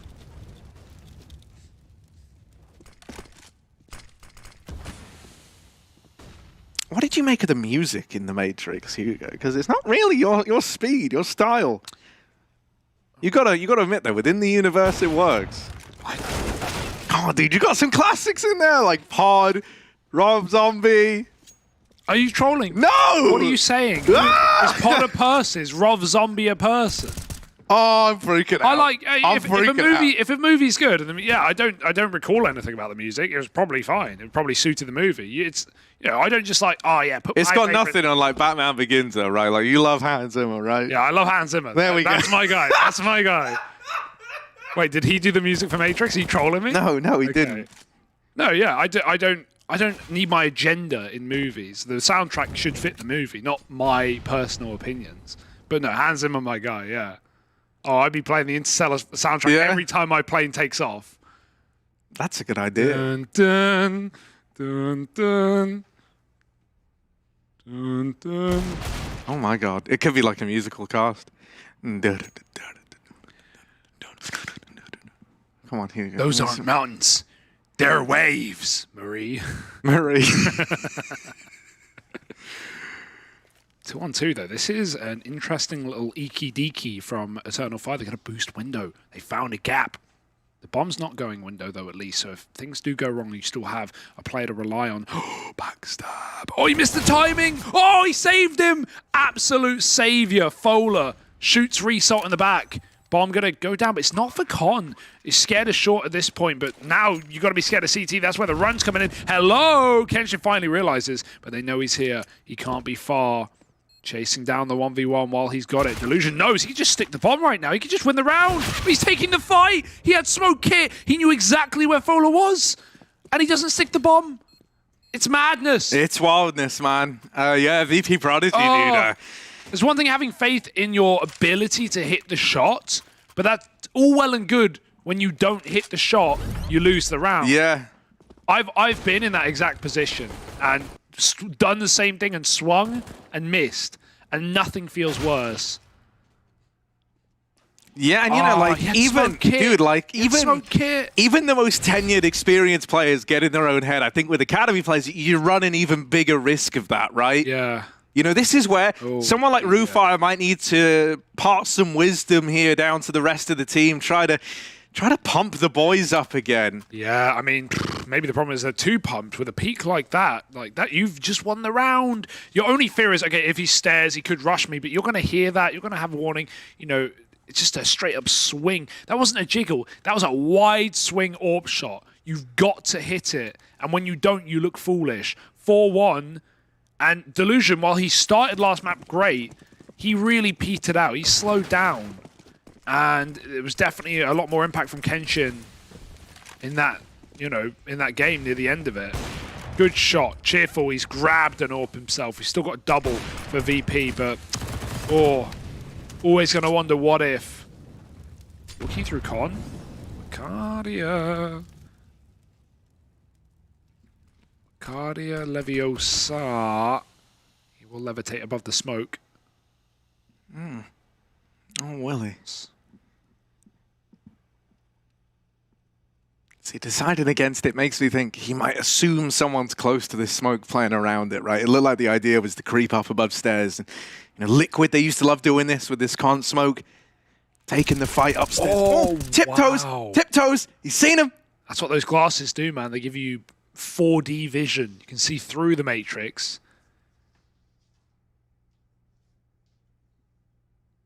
1 health on Dougie. This is a round where you want to take the AWP, but Kenshin is holding on to B. Surely he's going to give it over. I mean, that's just manners at that point, AWP or not, but he is. Or at least he was. Cardi's still sat in Con all around, just hoping he's not getting knifed.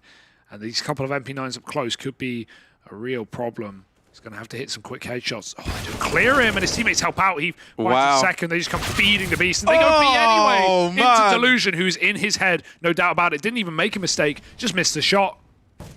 Yeah, they've spotted Wukardia. He just doesn't want to give this kill over. I really thought that this could have been a bit more for VP.Prodigy. Everyone's low as well. With the exception of Colors, but it's forced a save out of VP.Prodigy. One of the things that was concerning me was like the lack of smokes. I thought was going to be a bigger problem for Eternal Fire, right? Exactly. They just out-patience. Oh, dude, that is so nice. I don't know if there was a fake thrown into B. Like, what forced Rufire and Lomik to push connector like that? Was it just a mid-round call? I didn't hear any util going on the other side of the map, but Eternal Fire couldn't have been better set up for that, with Colors hiding in Con literally all around. Or Cardia, rather, sorry. Great entry onto Delusion as well. He got flashed off his angle, and he had nowhere to go. Well, keeping our Matrix theme going, if util were utensils, there is no spoon right now for VP.Prodigy. Yeah, see, I'll get the references. But if you ask me what I think about, the executive producer... Oh, God, the music's iconic. Their opinions on, Counter-Strike, I probably wouldn't be able to help. Oh, the level of mold. It is iconic, but I've only seen the movies once. Okay, no, but fair enough. At least I'm not out here saying the movies are bad, or like you're honest. You wear your heart on your sleeve. Yeah, it's actually a medical problem, and it's in a bag. Okay? What can I do about it?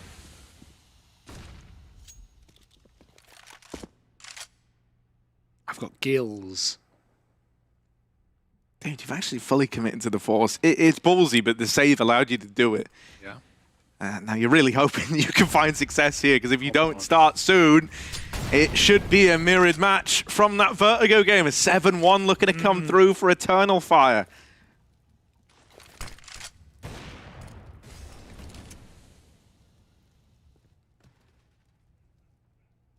This is nice. Ooh. Yeah, Lomik got that one. Dead to rights.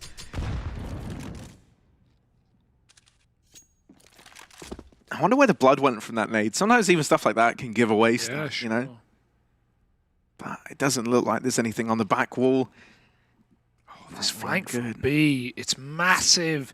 They've got them boxed in. And, this execute might not even happen. Rufire's about to win the round. Oh, Wukardia.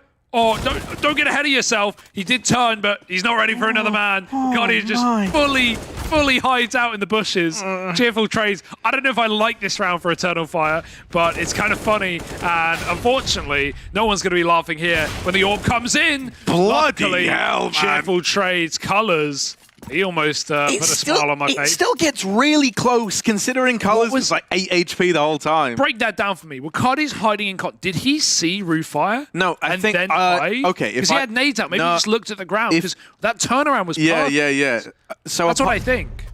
But I don't know. A part of me wonders if it just came up on the mini-map. Yeah. I really do believe that's what just happened. He just, at that point he had nades out. You had to let him pass. Fair enough, it worked out. Nice try on the clutch for Colors, but let's hear how Eternal Fire are feeling. Rampı geçti şeye, connector'a geçti adam.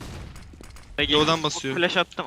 Kona AP pikler size şu an. Flash'ı senin atman lazım. Kona flash'ımız yok. Benim yok. Short yakın. Bekliyorum short'a. Hiçbir şeyimiz yok şu an. Hit flash pick. Tamam geliyorum ben. Kon flash pick. 50 can. Pushluyor sağda. Nereye vurdunuz? Kon push öldü. 2 kon. Aramayın lan o. Delusion da flash attı. Windows smoke attım. Delusion flash attı bunlara. Konda pikliyorum. Ben bir pikleyeceğim. Kona flash attım. Short'a baksana Emre. Bakıyorum short'una.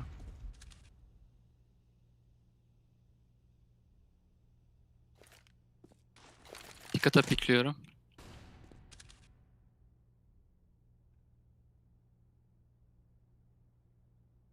Window dikkat.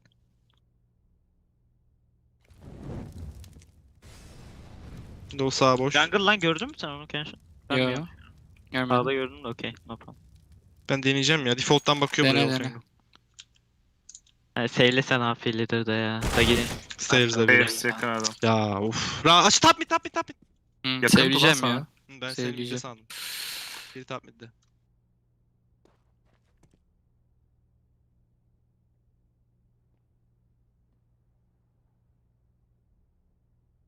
Bir jungle, bir short.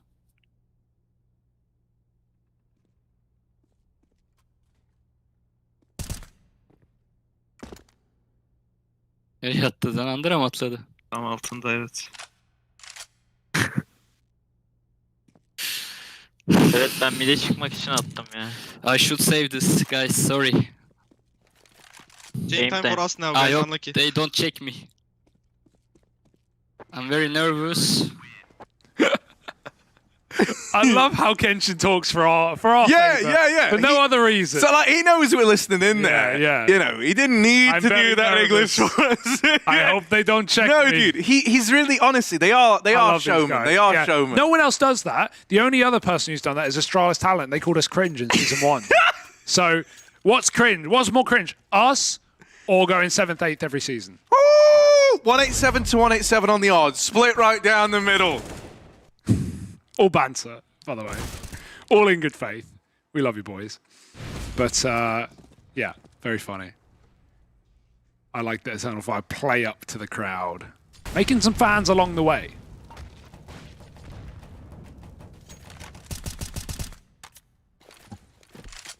It's working on me. Right, hero warp for Kenshin. He was very nervous last round when he was saving it. But they didn't check him. But nerves of steel on this guy. Will he be able to come in big on the little B pop? No util to make the magic happen, so you've just got to hope that these pistols can draw the attention away, let that AWP step up to the plate. And here it is. The silent B now turns into something far more explosive, and it's more like an implosion here. Wakardia does take one down with him. That AWP missed shot. Oh dear.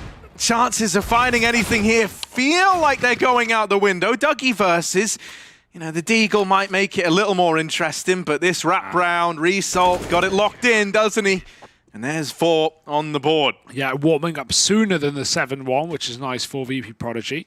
Getting rid of the eco as well, but now they got the big old buy for Eternal Fire around the corner. No AWP, barely even an AK for Kenshin. He's got to take a back seat in this round. Could even Deeg if he wants to play for AWP later in the game, or he can Galil if he wants some nades.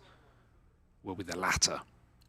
Big guns are in. Delusion had a couple of skew-if rounds, but hoping he can warm back in now. He's had an A spawn in this one. Gonna go for a Palace peek maybe? Nope. Decides against it. Flashes over the top. Assault on the Balk, and they just go right through the smoke. They don't clear it. I mean, they can't. There's too many spots to look at. And well, it's a 4-man A round. You were not getting through that one. VP have just read you. Yeah, you know, you try to do something a little bit out there in that round, right?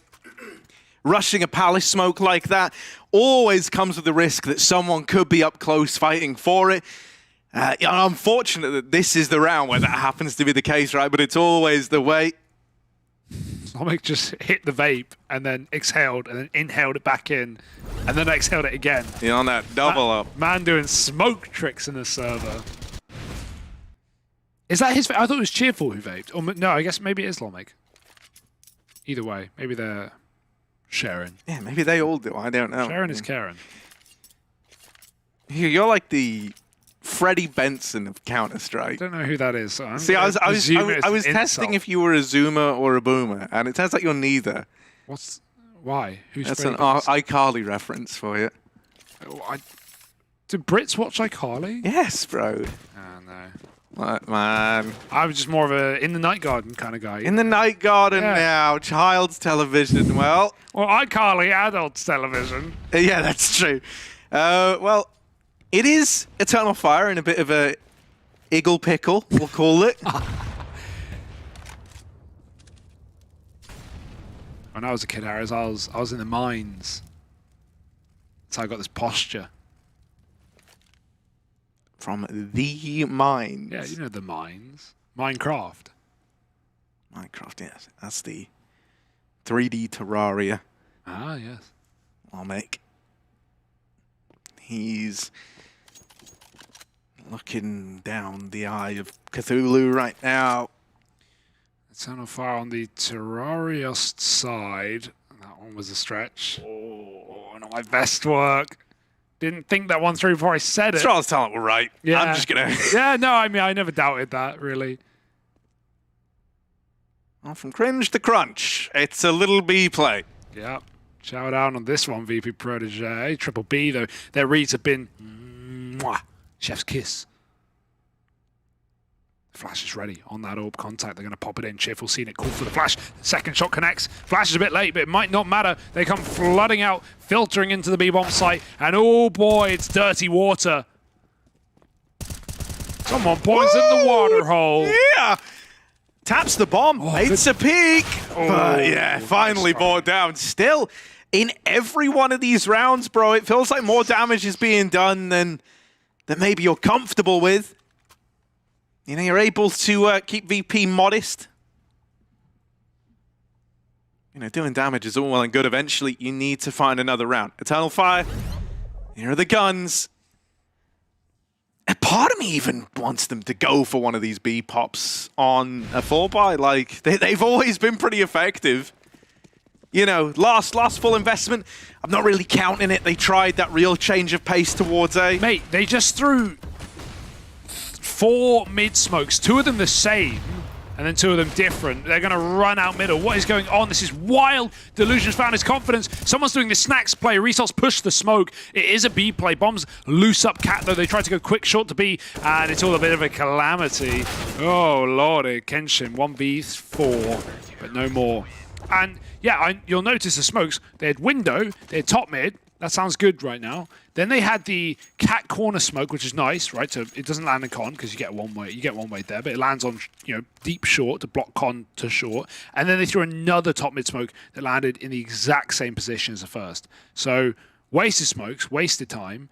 And then, of course, VP, who have read the last 3 rounds absolutely perfectly with a 4A, 3B, are now playing for middle with the AWP. Like how do you even keep cooling in this T-half when you know the VP are listening to your team speak as much as we are? Yeah, Rufa, he's read them like a book. Yeah, pretty much. Whose map? VP's map right now. Right now, yeah. So you throw a little right now on the end. There's a right now. Gonna break down the fourth wall for anyone at home. Right now. You throw a little right now on the end, and suddenly you can get away with anything. Yeah. Oh, look. Scout for Fola right now. Just Eagles for the rest of Eternal Fire now. Okay. Oh, mid peaky weaky, but excuse me? He just no-scoped the con player through the smoke from top mid. You cool? What? I don't know, man. I don't know. How does he do it? Oh my! Oh, if only he went for the second attempt. I don't know. That looked dead on. Delusion pushing the apartments.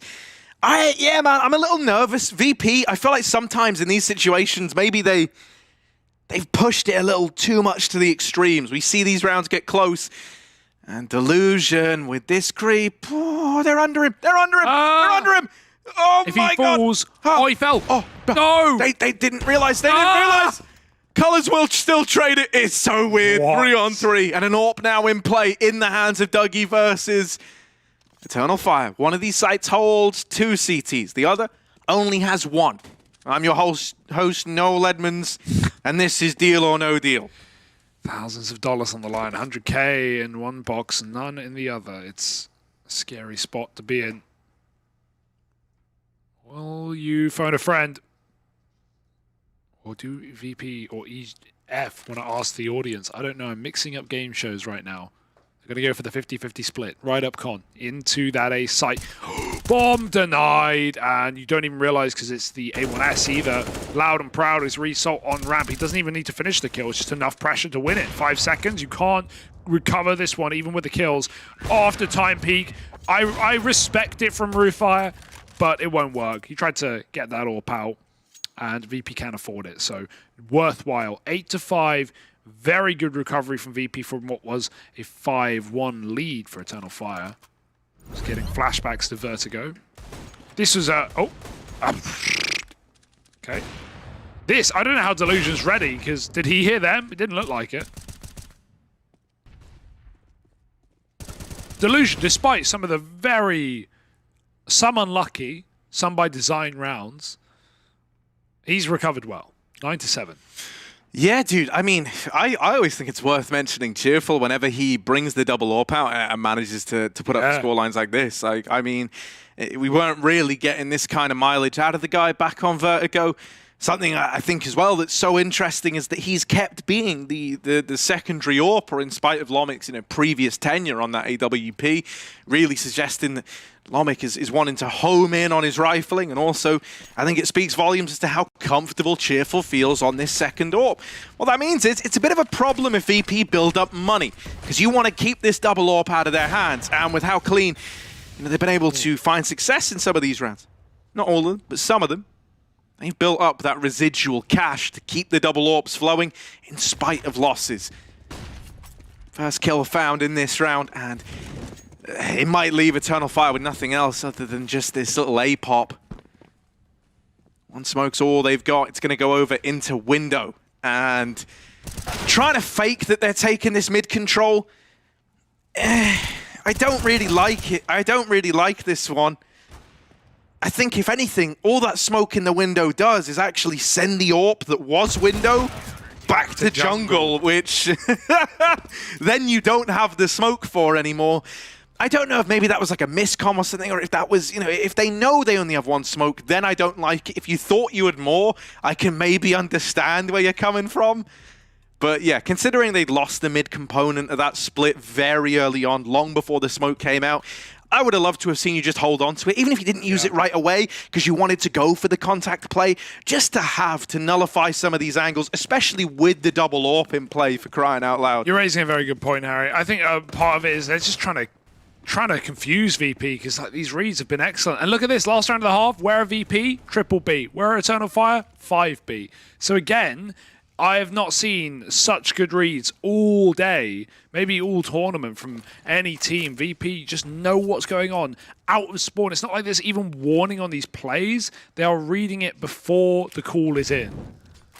Beautiful work. Deep Molotov, and you've got to make sure not to tick on it. Oh, he trapped them. He trapped them. They're in a cage, but none of the spam will take a player down, a bit of damage. They're going to run, drop another Molotov, do VP back up. Flashes are really good. This execute is nice. It's almost a contact. No smokes to telegraph it. Even though VP were ready, they can't put a stop to it. Fowler with a double entry, and now running in his result, looking to result in anything other than that. And it's Delusion for the half in a 1v4. Yeah, beautiful thing of this is like he's going to go for it, and hell, you know, like he could do something remarkable. We've certainly seen some crazy moments out of the guy before. So let's see what he can do in this clutch attempt here. Peek out, spotted, and dealt with right away. I think it's kind of criminal that Eternal Fire didn't try that B play that they did in every single partial investment with guns till round 15. There were other attempts at taking B, but it was the core formula that changed. It wasn't these contact plays in through the apartments anymore. They switched it up to going for that short to B round with like the 5 mid smokes going over. That was a little bit ugly, all things considered. And really, I think considering, you know, you didn't have someone like Cheerful. Oftentimes, he takes that up towards apartments, goes for those like early peaks. He wasn't really doing that. And so I think it's a bit of a shame that we don't get to see that B play with guns behind it right until round 15, because it works, and it works brilliantly. Yeah, and you're probably wondering that same thing, or, you know, upset at that. Like, damn, that's the end of the half. Like, could have repeated that, but too late to find out it worked. That being said, Eternal Fire had a lot of nice ideas. Like the quick mid to be cool was really good. I wonder what would have happened if they ran that quick mid to be on a round that Delusion didn't start con. Maybe somewhat spawn based, but also, you know, VP were heavy mid in that round.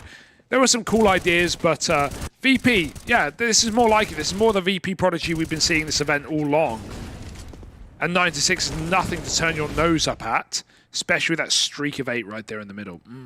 Favored on the parry match odds, and if you're still believing, you can collect 100% win bonus, Harry, or deposit bonus. Deposit bonus, 100%, if you're 18 and over on your first deposit. Banner below, check it out.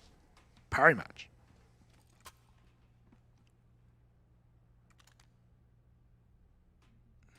Oh, let's listen into VP. Let's see what the mood's like. 9-6 up, bit of an improvement from Vertigo. Take it away, boys. Ребят, ничего нет страшного, чтобы сделать регрупп, окей? Не важно. Вот это... Бля. Наша особенная, да? Тихо, тихо. Давайте, мужики, берем пистолеточку. Жёстенько.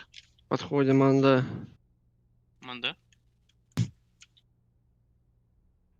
Кто не видел? У вас сыграть справа? Аккуратно старт. Давайте. Не вижу. Аккуратно, Зик. Зик вроде не должен быть. Все, давайте, парни. Тихо, разбито? Не разбито, нет, не разбито. А давай сделаем как прошлое. Да, Бля, там 3Б, не, нельзя так делать, там 3Б. Можно качнуть и пойти на... Сейчас, короче, качнет, один качни, второй сиди у дырки, и остальные Б выйдем. Б выйдем шифтом, я не буду буду сидеть, Жень. Качать будешь ты. Тома в КТ в отдачу играет, может ёбнешь его или прогонишь?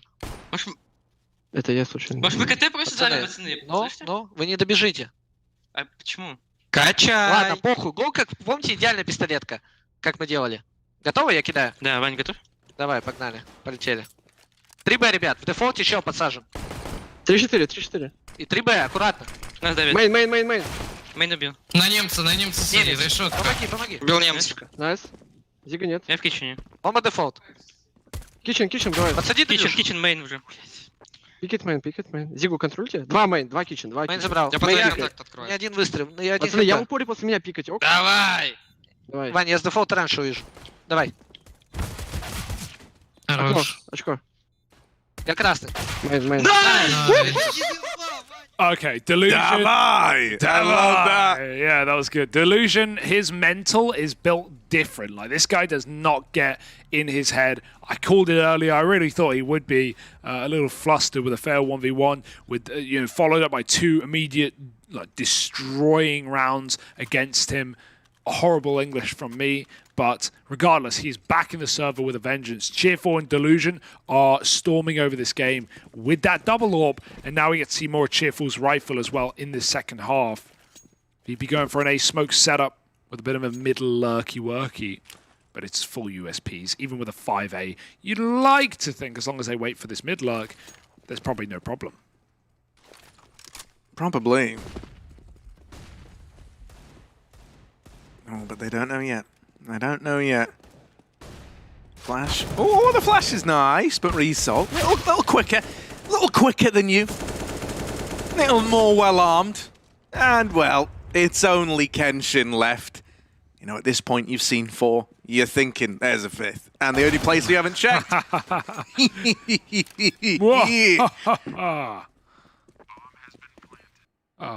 So nice and clean. You know, those little 5 USP stacks, they can get out of hand. We've seen it before. Wouldn't be the first time. Won't be the last. I like Roofire's gun. Yeah. It's nice. Got them Walk 6 stickers on there. Yes, they're on Walk 6 side by side, baby. Who's on the front? Couldn't tell. Cool Galil skins out there. There's a few. What's your favorite? Oh, I have one. I bought my favorite, but I don't know the name. It's one of the newer ones, like black and purple. Oh, Paternal Grandma, I think. Yes, Paternal Grandma, yeah. Now, would it be the Ultraviolet, maybe? No, it's not the Ultraviolet. Don't know what it is. No, don't look it up. It's fine. It's not that important. It ain't that real, Chief. Ooh, Harry, ooh. I wish I could have a stash like that. Yeah. I have that problem where the middle bit doesn't grow in. So I have like 2 slugs, is how I would describe it. Oh. That's like one big chunky slug. Whereas mine's a small slug. Hang on a moment. I'm talking mustaches here. Whoa, we're talking to slugs. There's a smoke there.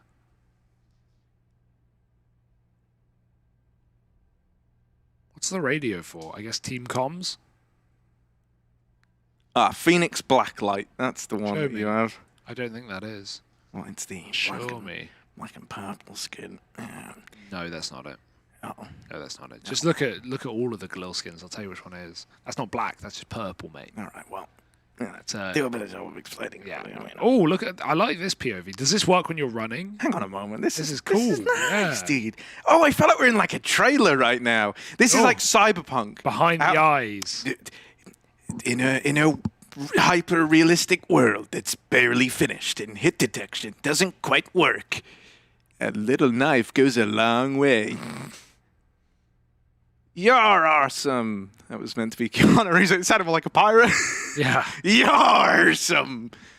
Give me that booty.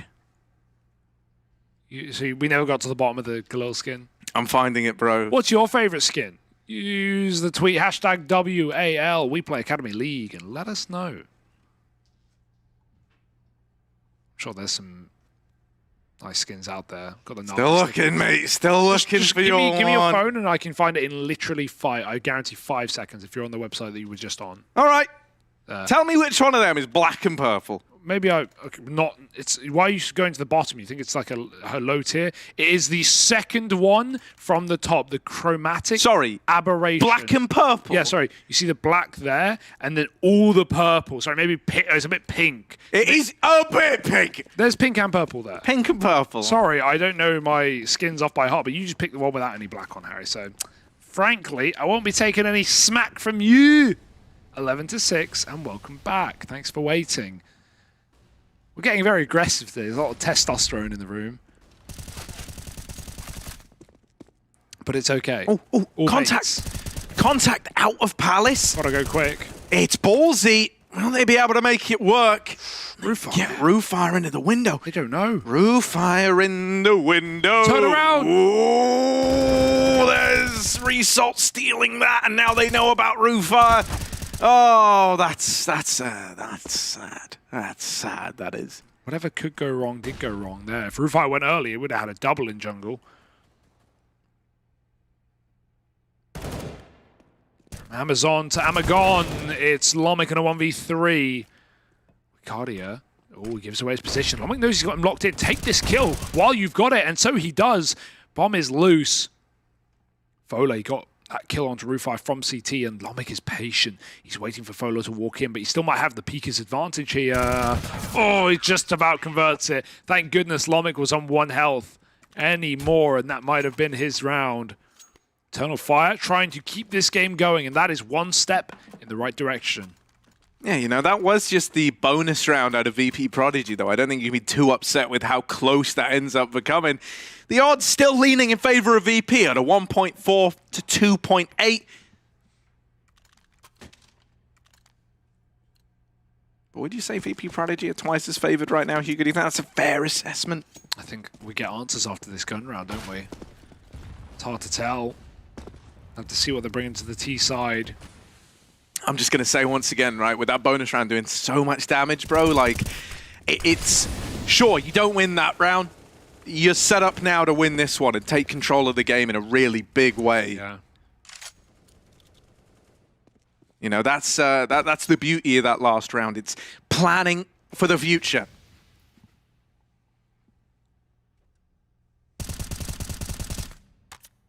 Colors, he wanted to escape window, but it's not broken. Lomic gets in. Colors didn't see.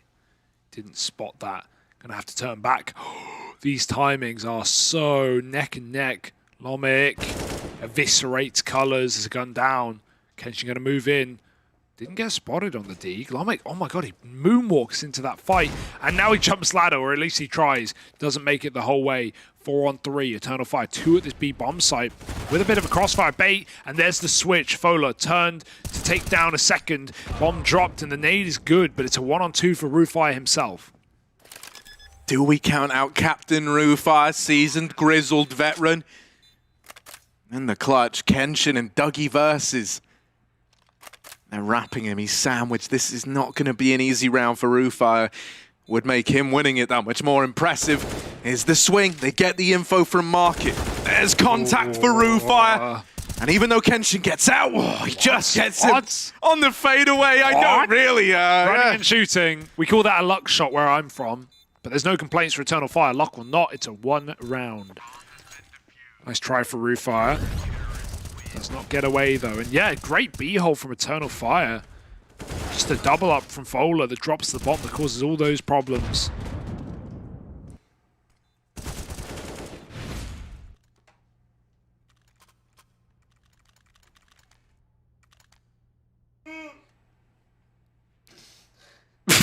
You alright, bud? Yeah, I'm fine. What about you? You good? Just sneezed. Alright, so now it's these, they forced. Okay, VP.Prodigy. I mean, you got that round close again. Yeah, you're wanting to, you know, we mentioned how in that last one you had the chance to break Eternal Fire's money. VP know that, and they know how close they are to being in control of this game. That's why they've gone for this very kind of ballsy decision. It's rounds like this that if you end up winning, you go, yeah, okay, we're really glad that this happened. You know, this was where we took control, this was where it fell apart. It's if the game closes up that you end up going, oh man, maybe there was that time where we could have quit while we were ahead. Let's see which one it will be, though. Fola extending it even further in favor of Eternal Fire Academy. Picked up by Lomic, but he can't follow up with a second. Colors in window will hold on to this real estate for now. Delusion going to get himself out of Palace and into A. I don't know. At present, only one man here. There is that rotation that can come through from window. Dougie Versus will win it out solo. Dropping the bomb, now calling for rotations. And Cheerful, I mean, they should know that that player boosted into window was put up there silently. And so they're very aware. 9 on the board, Eternal Fire looking to get back into the swing of things. Yeah, VP maybe getting ahead of themselves with some of these investments. Obviously, the 4 kills in the previous round was the incentive. It's a reason enough to buy in many positions, but they just get kind of locked out of middle. Eternal Fire fine with re-peeking dry, no flashes. Maybe that's part of the reason VP is so keen to fight, but it's not going to work out. And now you got to... Oh, I thought they bought again. No, just pistols and some util, bit of this and that. Flashes for Kenshin in mid, but really it's the A set piece. Smoke's getting laid up, lit up, and over they go, running out the ramp. Dougie, Molly on default, but it actually goes a bit deep. Delusion one-taps him, and VP taking some serious space in this round. Oh, quick grab, quick nab of the M4 as the orb misses the shot. Wicardi can still cause problems. He's smoked off as well. Molly's going to burn out backside. Cheerful gets spammed. Here's the retake, though, and it's not started strong. Lomic does swing to trade, and Fola lights him up. Cheerful takes that position, had just got mollied, but he's got nowhere to go and nowhere to hide. Fola with 4, up to 23 kills. He's having a beastly one right now.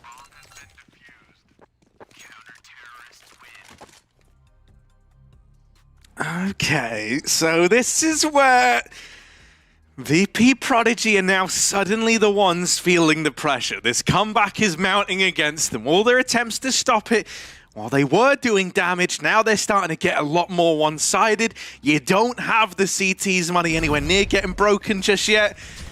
And so, you know, we're going to hit that point soon. It feels inevitable where the momentum just swings the other way. Eternal Fire getting a pumped. Fola having a game of life. Double AWP out now as well. Dougie versus and Kenshin donning that. But one of them... oh no, it's actually just one of the AKs boosted up on the short side. Colors playing ahead of the smoke. Gets out with the 4-on-4. Yeah, it's so annoying for Rufire, right? You feel like you've got that space guaranteed because of your top con smoke, but as you said, just right through it. Colors knows what's up, and he leaves like a bandit. Vent just not getting broken this game in window. No one playing window out of spawn. Barely even fighting middle. In the CT side, Colors still looks interested though. The double AWP yet to be ascertained by VP. They don't know what's up. Oh, I feel like they're going to go through this smoke with this flash. Colors, it could be good, it could be very bad. It depends whether they shoot him in this corner or if they just run through expecting it to be clear. Flash goes over.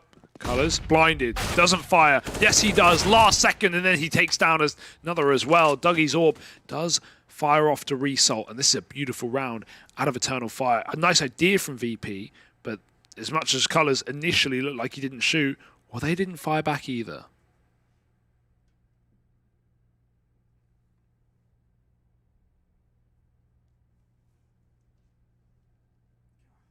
This is a pretty ghastly spot to be in. Delusion just having to hold on to the AWP. And now we have that equalizer at 11-11. It's another clean round for Eternal Fire. Man, at least early on, you know, you were able to kind of justify a lot of this to yourself if you're VP with, oh man, you know, we're getting these rounds close at least. It's something to work with. This round, you even got the opener onto Wakadia getting boosted at short, but that was the only ground, that was the only kill you were able to find. And I don't know, Hugo, I'm really getting concerned. The entire nature of this game has changed in a big way with Eternal Fire not just having the momentum, now having control of the bank.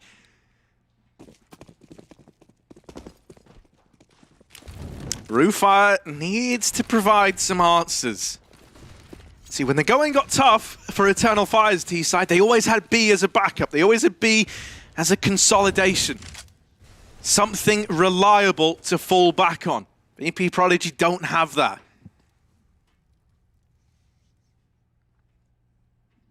Delusion hoping for that re-peek in middle. It's not coming in. Got to work for it. Kenshin's backed up.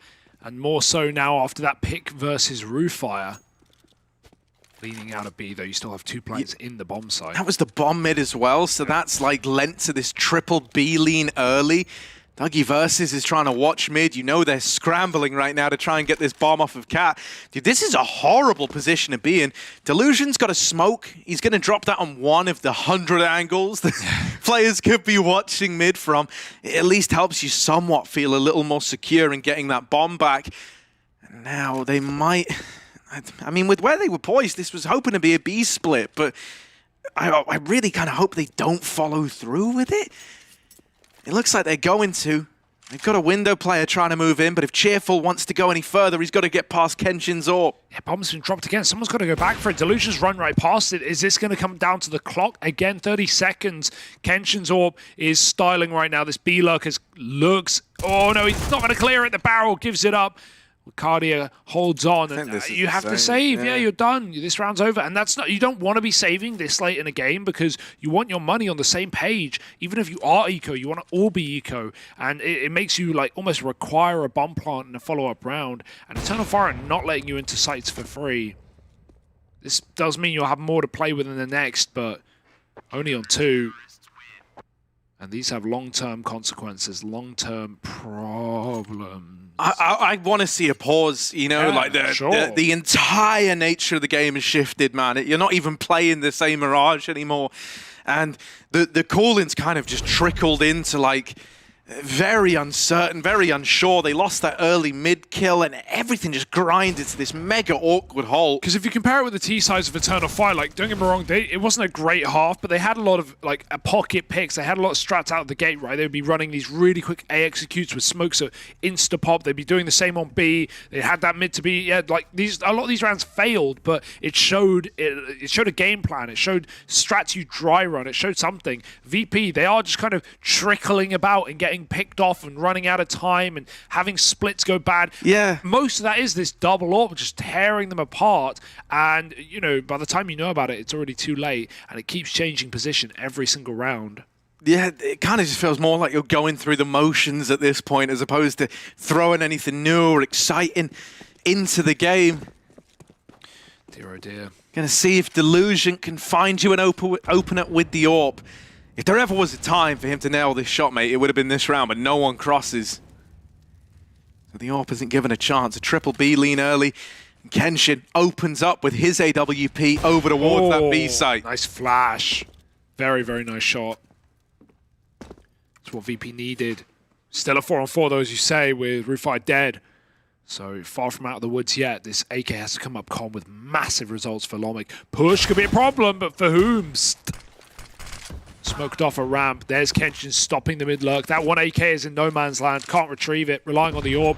If I were Delusion, I'd be thinking about double saving. But at the same time, he's the only guy who can make this round happen. Oh, he looks away. Dude, the as Colors comes up the ladder, Delusion loses his head and his AWP and his round. Now it's just two Deegs trapped out at ramp. Gonna dry walk this AWP. They hit the Deeg, fair enough, but I'm not banking on it. No, man, Kenshin's AWP, it can just take control of games, and rounds like this, mate, there is bread and butter. There's no... there is util. That's kind of the saddest part here.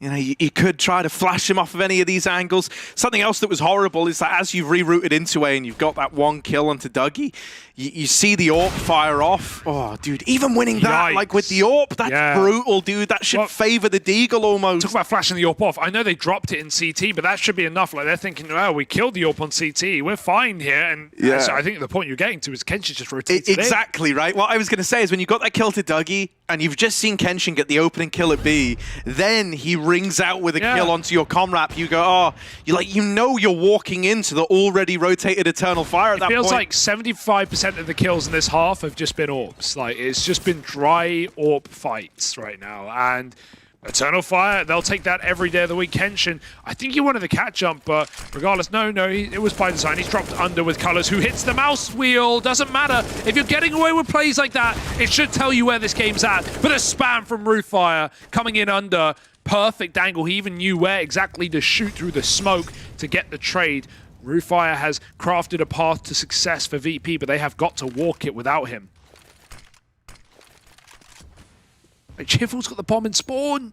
Go! He thinks there's a B push. There's not. Dude, this is so awkward. You don't want to lose the A control. Okay, resort. Oh, dear. Over and down with a double. That bomb's going to come back around now, and this is a VP response. I think the call for Cheerful there was, okay, hold the B push. We got a minute and a half on the clock. If anyone pushes, I kill them. And also, nothing worse than when you're rotating into a site, and then if Result dies there and you're just in T-spawn with a bomb, you're going, what do I do now? RuFi was also getting space towards the window. In Cheerful's defense as well, he went back to go get the bomb. He was originally holding mid to try and, deal with Colors on that aggression. It was just he was standing still. No, it was a you could see what VP were trying to do with RuFi's space because he just walked through con to jungle. And even for a second was looking at market. But yeah, lovely double for Result. And RuFi, who comes in under and saves the day after Colors starts so strong. If really, Harry, that round is of Eternal Fires. If Kenshin hits one AWP bullet, RuFi under. That's an unwinnable round. It's kind of the saddest thing ever because thus far Kenshin has not really missed at all. And it's like that one bullet could have been the game closing bullet for Eternal Fire. Now it's back up in the air again. That's exactly what VP want. They're flying high. Taste of success back on their tongue.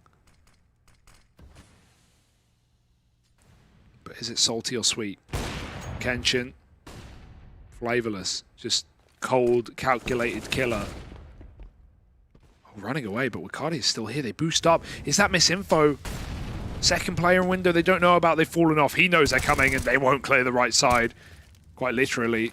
He's tucked in, tries to flash himself out. But looks like he wants to go down with his ship. That nade is big, and he peeks with it. Wakadi just throws his gun out. He knows that the AWP's back at ramp, and so he's got space to take. Bomb retrieved, but despite that one glimmer of hope for VP and around, it's quickly reset, and as is their money. Oh, under the scope. Under the scope. Ooh. Wakadia finds 14, and it's flawless. You know, this kind of all links back into that money conversation we were having as Eternal Fire started to build back into this game. You know, the double AWP has been a key to success. The big downside to a double AWP investment is that is expensive, but they've got the cash to keep bringing it out, and the AWPs deliver success there once again. Kenshin found the opener at short. It's his reposition that baits them into the window player, and on top of that, Dougie Versus was able to hold down A with his AWP. Eternal Fire gotta be feeling pretty good about this one. That round there, sending the money. A VP down into the dirt. They will still come through with the investment, but it's gonna be lacking in a lot of areas here, most notably the utility. It might leave you feeling pretty bare bones, maybe a B play. Let's listen into the Eternal Fire side, see how things are sounding. Biliyorum. Ben giriyorum, direkt lidere giriyorum. Tamam. Bir flash'ını bırakır mısın şu an müsaitsen? Bıraktım. Arkada bıraktım flash. Bir de flash atın, bir de flash atın. Atıyorum bir daha. Attım bir de flash. Yanına geliyorum Enes. Girdim ladder'dayım. Tamam bana bait atabilirsin. Window boost alacağım ben. Rampaya dikkat et Emre. Sola kardan zıplasana. Bırak short gel. Öldü. Görüyorum rampa çıkar. Rampa çıktı. 2 rampa. 2 rampa. Apex yanıyor. Window boost'a bakıyorum hala. Rampa geri kaçtı biri. Window boost'u aldım. Ben short yoluna bakıyorum şu an. Bak sen. Kon girer şu an. Sandviç mi lan biri? Under window biri rampa içi. Oynamıyor şu an, hiç göstermedi daha. Jungle'da sızmış olabilir ağaç çıkanlardan biri beyler. Kon giremez. Emre, retake'e döker misin? Sızmadı. Geri çekil falan. B. Dön B'ye, dön B'ye. 2B. 2B'ye dönüyorum. Ben de döndüm B'ye. Short aldım, short'la öfleyemez. Geliyorum, AP'yim, ölme. Geçti mi sola? Hayır oynayamazlar tamam şu an. bende şu an. Bir A aldı muhtemelen o zaman. 2 tane B-Apps vardı, diğeri belli değil. Short'a bakıyorum ben. Teri tekeye gidiyorum ben. Gidiyorum bir de. Bir de pikliyorum. Ev olabilir şu an. Karda off angle. Öldüler. Bir tane daha var. Ölmeyiniz. Short 2 short duydum. Tamam beni bilmiyorlar. Kola aldı eli, sakin. Window atladı. Window. Under. O da window. İste mi? Window'da. A'da. Ölme tamam. 15 A'da saniye. tamam okey, ses beni vurmaya oynayacak o. Vurdu. Side'da adam. Tek adam. Drops. Helal lan size. Bravo Emre, bravo Enes. Bravo indeed. You got to give it to Eternal Fire. I was actually loving the way the VP were trying to manipulate those rotates, right? They were dragging them back and forth between the bomb sites, but dear, oh dear, Eternal Fire never let their wits get in the way or never presume that that's a commit. The only problem in that round is Wakadi mollies himself. That's the stress on Balk. He drops a molly, it spreads, and you know what that's like. You can't walk over the lip. You have to go out in the open. So, woo! Terrifying. One more, and they've pushed it over the line. But is it that easy, Harry? I mean, we kind of mentioned like that was all in for VP.Prodigy, man. Like they're gonna have enough. They're gonna have enough here to actually fight back against it. Also, I've got to say, this double AWP on Eternal Fire is a thing of beauty. Obviously, with Dougie Versus moving off of it, you assume he's still going to have he lost it. That AWP ability, right? Kenshin donning it as the primary over him, but they are a terrifying twosome. Once again, the AWPs doing the majority of the damage in this round. 3 of the kills coming from them. It's just been so many AWP kills in this map. It's crazy. Fola's had some huge anchor rounds as well, especially towards B. But is it going to be able to be shut down right here, right now? It's what we're waiting for. It's the rebuy for VP. Bonplant gave them that bonus money. Not a huge amount of util. They're going to keep it simple, stupid. Execute into B. I like the call, but so do Eternal Fire. Stacked up here, ready to go. Oh! Yeah, AWP on short can move around to help out at a moment's notice, and there is Kenshin ready to go. Fola and these B holds, mate, consistently putting up numbers. Lovely. And there's Wakadia to close. It's a 2-0 on the day for Eternal Fire. And, you know, we were saying even winning one can help knock them up above the FURIA Academy squad, who they were tied with down bottom of the board. Well, after winning two like that, mate, they're now competing with VP in terms of 3-3 head-to-head. So, like, that's actually an incredible day in the office for Eternal Fire. I think they're going to be very happy. And I think those are very deserved wins. Like, you know, considering that first map, 7-1 lead, it closed up, then they destroyed them on the T side of Vertigo. I'm loving what we're getting out of Eternal Fire right now, and I'm sure our analysts are as well. So let's listen into them as we throw it on over. Headshots, nice. Fist bombs go to the teammates. I wanna hear your go, go, go. I wanna see you rolling fast. Win the round. Win the game. Pretty much, they play, you win.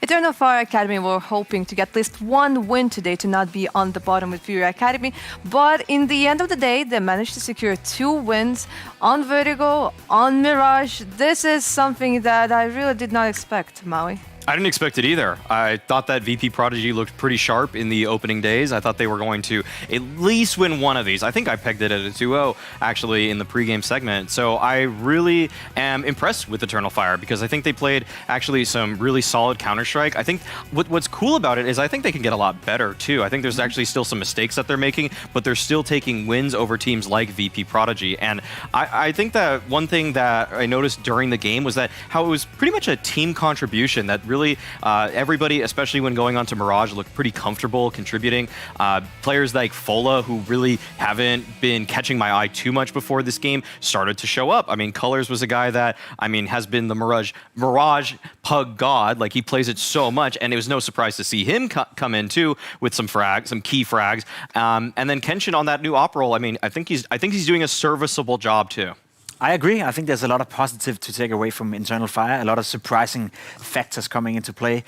Again, Colors, you know, I think he's interesting because his T sides on Mirage so far have been a little bit vague, you know, but coming over to the CT side, he's able to shut it down, especially on the A side around the connect area. He's finding a lot of impact, having a lot of damage on the server as well. He's usually a guy that likes to be involved and likes to fight. As you said, Fola as well, playing fantastically well again. So it's a thing that we kind of highlighted, you know, as a theme for the entire season, the fact that you have teams where all 4 or all 5 players are contributing in one way or another, and those teams who have that, they're usually the ones doing better. You look towards VP.Prodigy, again, like individual firepower, you want more, right? You look at the lineup, we talked them up and we kind of regarded them high, and we saw on the server they couldn't deliver against Eternal Fire. So, yeah, sure thing. Flipping the coin, it's very disappointing for VP.Prodigy. I think at least getting 1-1 was the least we could have expected, and now they put themselves in a position where they could finish 4th in a group that I had them to at least finish 2nd in. Were we underestimating Eternal Fire Academy? I think so. I think I was overestimating VP.Prodigy, actually. I saw a lot of mid-round decision-making that made me kind of worried for their future. I'll say this. Twice on the CT side within the first 6 rounds, they made plays where they had the man advantage on CT side, and they had the firepower advantage, and yet they decided to push into their opponents.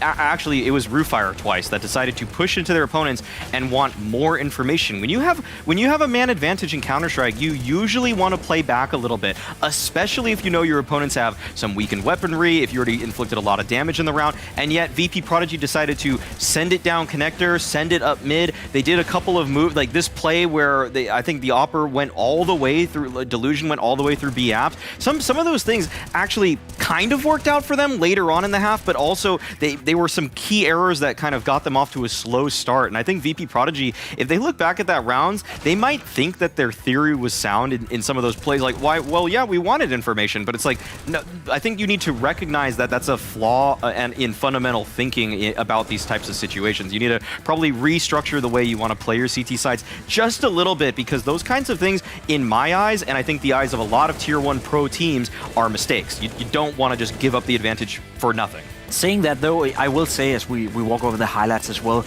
the game was close. It was incredible close. VP.Prodigy were leading 11-6, and at that scoreline, they lost a 1v1. Had they won that, gone up 12-6, maybe even 13-6, they probably would have closed it out. So there was a lot of these rounds that came down to a 1v1, 2v2, 3v3 scenario. But the deeper we got into the game, I think the more dominate Eternal Fire Academy became in the game. It was like they shut it down completely. So there's no doubt that they deserve to win. We see it here on the scoreboard as well. Colors having a good game. The rest of the players stepping up as well. Folo with 25 kills, not that high of an ADR, but there's no one, falling through it. Whereas Roofire having a rough run, we're kind of used to that, but there was no star player coming out of VP.Prodigy. I think we can allow ourselves to be a little bit disappointed in Delusion as well. Yeah. We talked him up. We saw him play super, super well in some of the first games, both on Vertigo and here on Mirage. He couldn't quite make it happen. There's only one team left that Eternal Fire did not play against, and that is Spirit Academy. We saw VP play against them. They ended up being 1-1. Do you think there's a chance of Eternal Fire actually winning both of the games? Yeah, I do think there's a chance of Eternal Fire winning both the games. I think Spirit Academy right now is better than VP.Prodigy. And I do think, as you said, Maui, that Eternal Fire can still get better. There were a couple of mistakes that I reckon that when you play against better opponents, they will be punished. But I think Eternal Fire right now is in a position where it'll be unfaithful to say that they couldn't take at least one map from Spirit Academy. I think it's definitely possible to get one, especially given that we play 2 different maps now every single time. One thing that I would love to see Eternal Fire improve is I don't think they use flashes that much, actually, which is why it's even more kind of disheartening that Delusion wasn't able to play well. I was keeping up with the HLTV scorebot as the game was progressing, and throughout the whole thing, they had no flash assists. Unless they got one on the very last round, they had 0 flash assists that whole time. Like, those little structural, like, that's so wild. That should not happen, No. You should have some flash assists in a game. So maybe that was a glitch in the scorebot, and maybe, I don't know, that sometimes happens. But if they can beat VP.Prodigy with no flashes, then you should be able to do even better if you look back at this game and recognize some of the rounds they lost. If they threw a good flash, that could have given them some more space. But instead, they were doing it with nice rifle work, just good scaling together. And just honestly, I think the way that some of the players like Colors handled a lot of little micro situations was pretty skillful. So I think that right now, Eternal Fire, they're just such a raw team, yet they are still finding victories. It's kind of like with Astralis talent, we kind of always were like, they have some skill, but they're just not putting it together. Like Eternal Fire, I don't even think is really putting it together, but they have so much skill that they're finding ways to win regardless. Yeah, we don't know too much about Eternal Fire because this is the first season that they are here at the WePlay Academy League. Luckily, we have an opportunity to actually talk to Doggy Versus because, I would like to know a little bit more, maybe about him, maybe about his team. Doggy, do you hear us? Yeah, I got you. Hello. Hi, Doggy. Congratulations with your win. I'm really sorry. I really did not expect for you to win with a score of 2-0, but this is a really nice surprise, and I'm sure that you are more than happy. We don't know too much about your team because you're kind of like a dark horse of this whole tournament. For how long have you been practicing together? We've been together 1 month approximately. We started playing working hard. We did very good practices.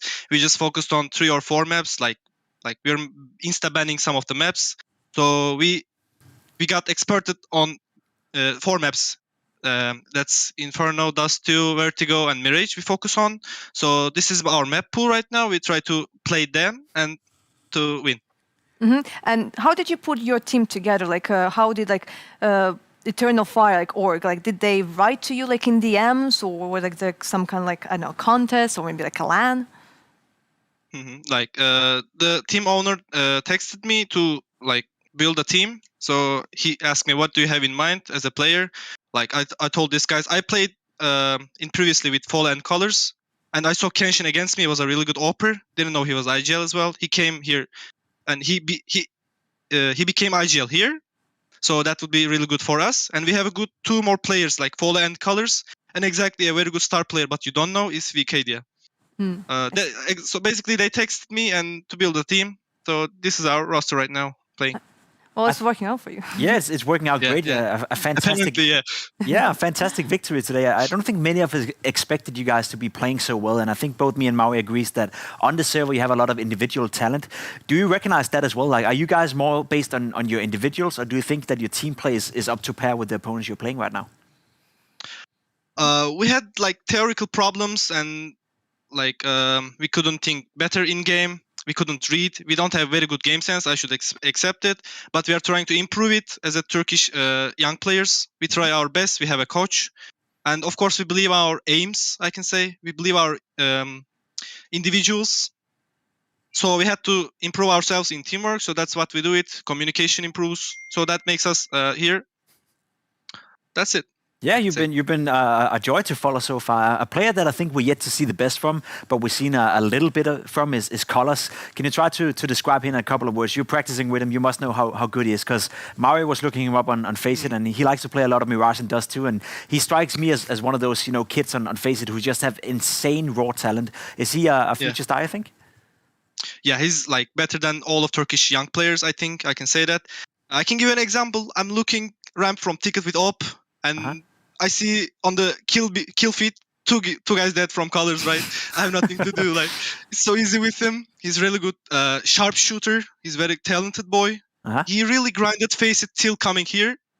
So Russians also play Mirage, does to like typical maps. Like that's what they do. So it's basic maps. So he improved himself on PUG, and now he came here to improve his teamwork, communication. And that's what he does perfectly, successfully.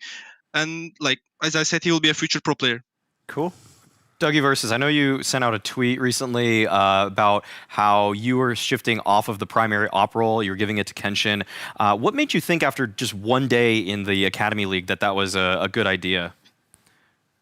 The main team's coach, Bishop, I think, he coached us in a MOUZ match.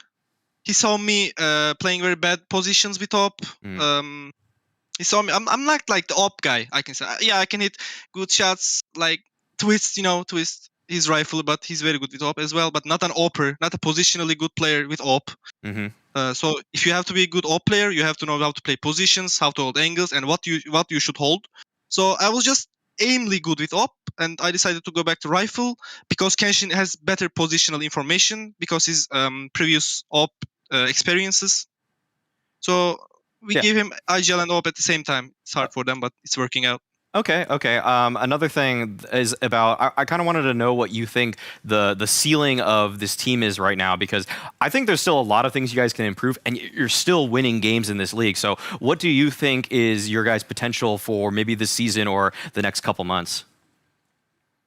We are targeting maybe top 70, like maybe 6 months. That's our goal. And we should improve our theorics, like protocols, like what should you do when it happens? What should you do when this happens? So if you improve on those theories, you become a very good and like strong team. No matter what happens, you try to figure out how to win the rounds.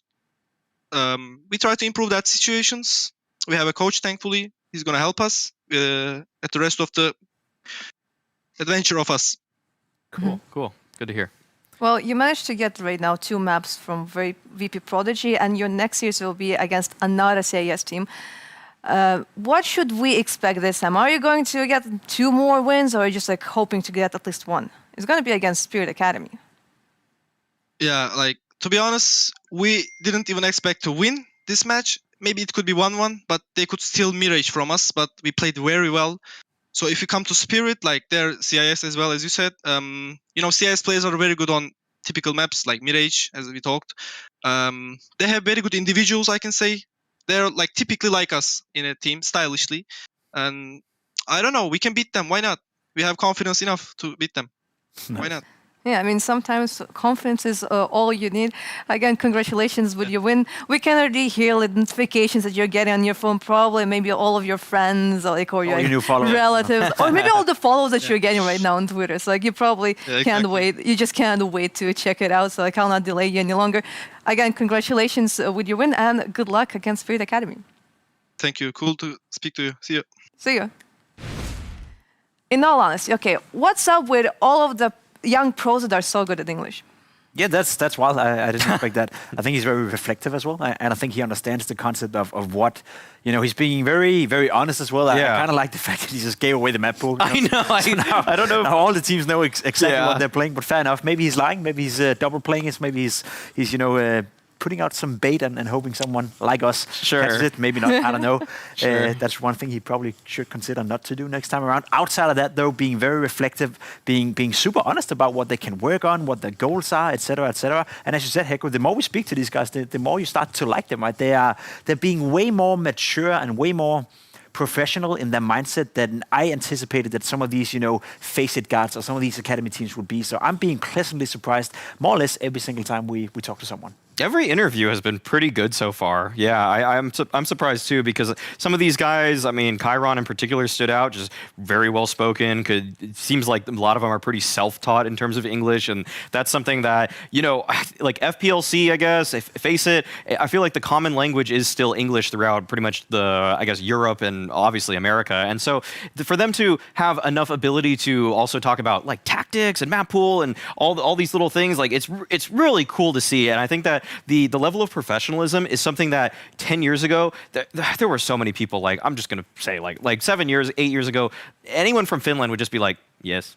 Good. 2 years ago. Yeah. 1 year ago. Yeah, seriously. Actually, it still happens to this day. But these Academy League players, for the most part, disregarding Banjo, most of them are really good at interviews and things. So that's maybe a little call out to Banjo. But either way, it's not his fault. He's from Finland. Like, it's just a Finnish thing. It's just a Finnish thing. Surely, yeah. He's just living up to the stereotype completely. But no, I'm actually becoming more and more of a fan of Eternal Fire, and I hope that they can put up a good fight to Spirit Academy, because Spirit Academy has shown a lot of promise too. Eternal Fire changed my mind today a lot, and I think that both of them, it's going to be a great clash when they finally meet. Yeah, Eternal Fire, they definitely surprised us. We are done for today with our Group B. We are going back to Group A tomorrow, and those will be the final games of that group. We'll have Big Omen Academy against fnatic Rising, and that will be an incredibly important game, because right now, Big Omen Academy, they are actually in the top. It is possible there's like a chance that they will just finish and just get a straight invite to the LAN. There's a good chance. There's a very good chance they can do it themselves. They got their own future in their own hands, and I think for a Counter-Strike player and anyone competes in anything, that's exactly how you'd like it. If you win your games, you will qualify to the LAN finals, and that is the case for Big Omen Academy, taking on a very weak playing fnatic Rising so far. They've been one of the biggest disappointments in this season, for me at least. I expected more from them. I thought they were going to do better. They kept their lineup together, and so far it's been very disappointing. I think there's a slew of surprises that might be in store for us, because even the second match there, NAVI Junior versus Young Ninjas. NAVI Junior was a team that kind of looked weak sometimes when they played, I would say, certain matchups. When they played against Big the first time, they beat them once really handily, then they lost to them pretty badly. But now we're learning that Big is actually a really strong team, and maybe that result where they lost to Big wasn't actually all that bad, because Big is actually just good. So I think that we might be in for a really big surprise tomorrow, because coming into the season, I had no expectations about this NAVI Junior lineup whatsoever, other than Headtrick just being a star by Academy League standards. And Young Ninjas, they're going to just have their work cut out for them. That's all I'm going to say. They probably want the highest seed that they can possibly get right now, because if Big win just one of those matches, I'm pretty sure, they're gonna qualify for the LAN outright. Yep. So that's something that is definitely on the cards tomorrow. And Young Ninjas, they don't want to fall down in that gauntlet. I mean, all those BO3s are going to be big tests for them moving forward. It will definitely be a big test, especially considering the fact that it will be a standard best of 3.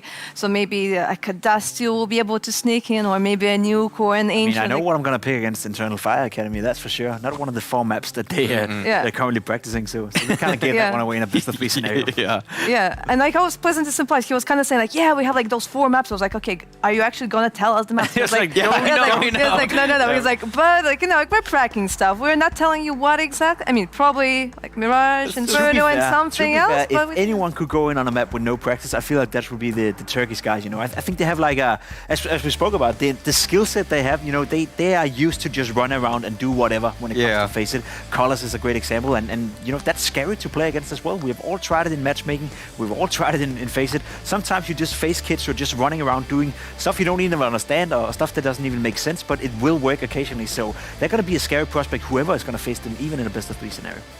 Well, we are done for the day. You have approximately 18 hours until our next series. During that time, you can maybe check out MOUZ podcast or maybe Pim's stream. Just make sure to come back here at 5 o'clock CT because we'll be waiting for you. See you on stream, man.